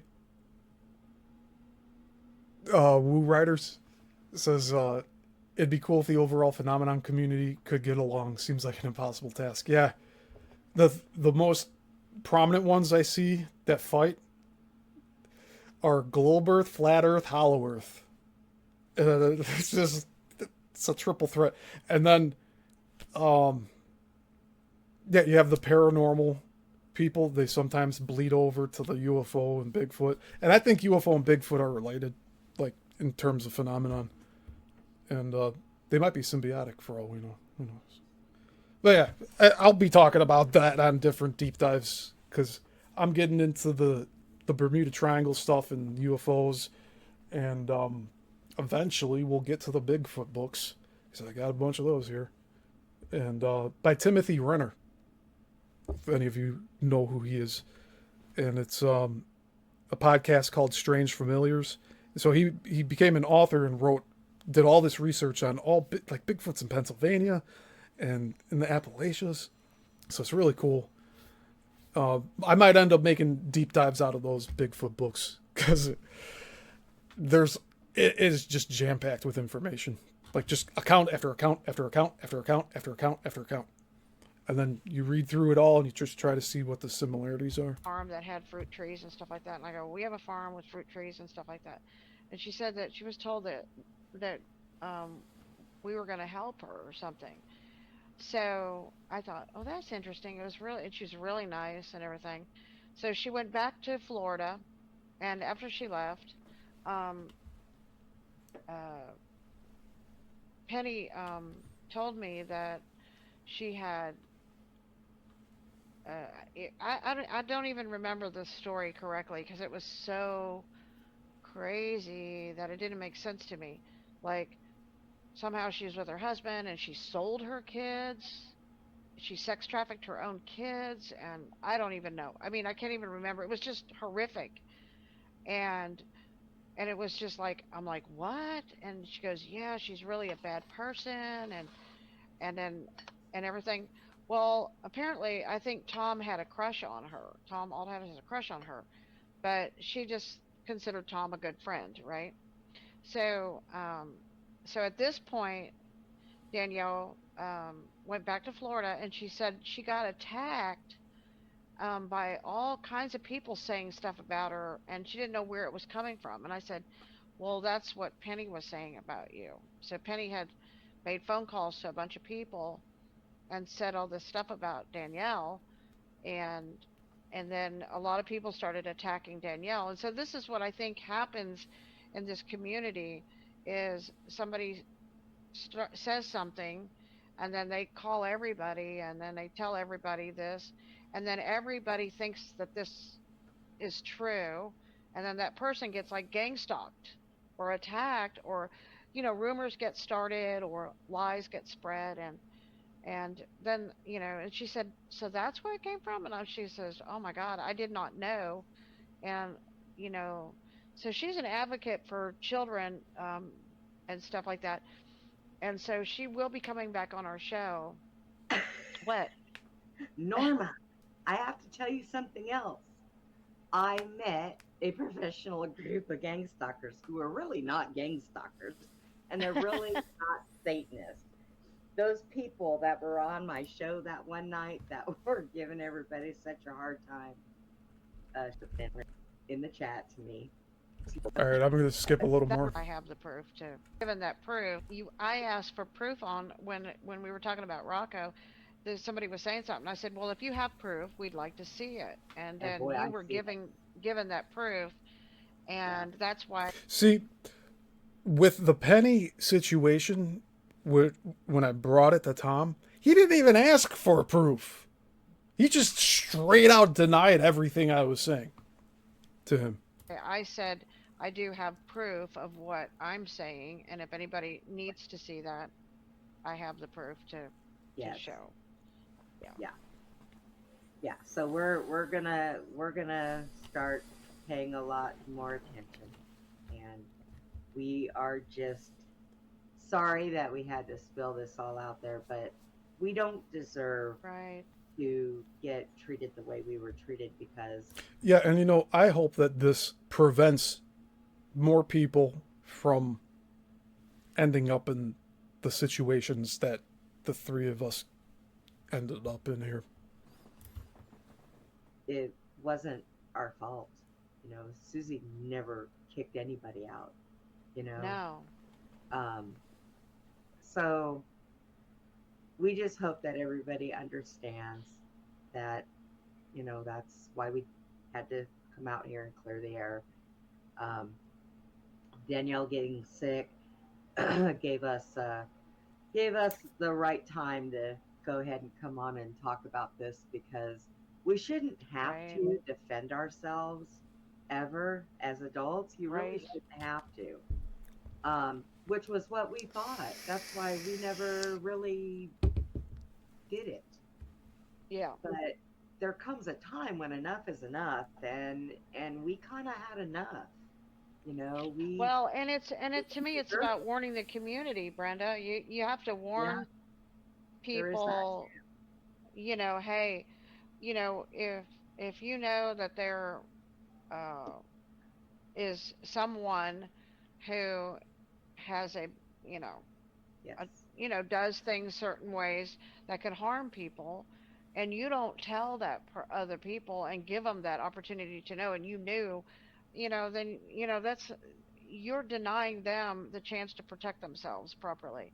So we're just putting it out there so that we don't want it to be against us that we didn't warn you, and so like that I said, if it does, we still have been getting so much backlash from it. People have still been running to us and telling us a lot of things, and may not be stuff that she says on the show. Wow, yeah, Zen, I actually already did help prevent someone from going through the same situation that I did. So if it helps even more people, even better. But yeah, it's already helped if you think about it like that. But there is stuff that she does talk about behind the scenes, and people were saying, maybe it's time you guys step up and do this, and well, so here we are. We didn't deserve it. We really didn't want to even do this, because we were just like, okay, well, we're going to be the bigger people, and then maybe somebody's going to turn around and say, well, all this was said. You inspired me when you talked about Rocco, Brenda. You know, Dang it. It's my fault. you know, you know, you did it with, you know, you did it so heartfelt. And I said, you know, that's, I don't want to, you know, say anything negative or be negative. So it has to be, you know, something that is said in a way Yeah. that isn't. Notice they never said anything about wishing harm upon Penny or Tom, or anyone else for that matter. Just a good thing to keep note of. We are not like denigrating these people. We are just pointing out their actions. That's it. You know, meant to be negative, but yet Right. informative, you know, if Yeah. that makes sense. Yeah. Yep. Because we all felt at one particular point in time like we were thrown under the bus, ran over, and then backed up on, and then ran over again. And Yeah. so it's like, wow. And I told Susie, okay, Oh, you know what? I think Tom used the whole story of of one of these co-hosts reaching out to me. He used that as a whole conflation of like, he's contacting the friends of hosts and trying to remove me from all of. Dude, you don't need me to like remove you. You're gonna end up removing yourself from all these shows, and the rest of them, they'll stop inviting you after they see this video. well, if we do this, no anger, we're not going to yell, we're not going to scream, we're going to be humble, we're going to explain and clear the air. Because we need to clear the air. So, well, guys, it is almost time for us to go. Oh, So that's it for this video. Yeah. How about that?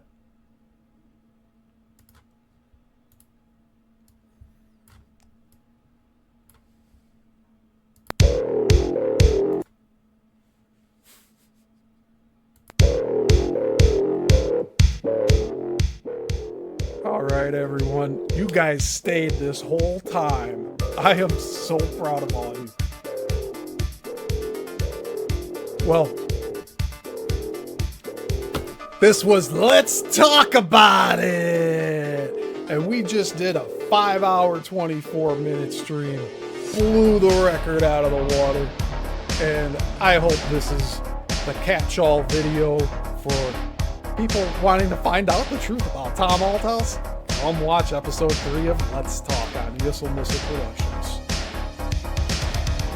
I really appreciate y'all being here.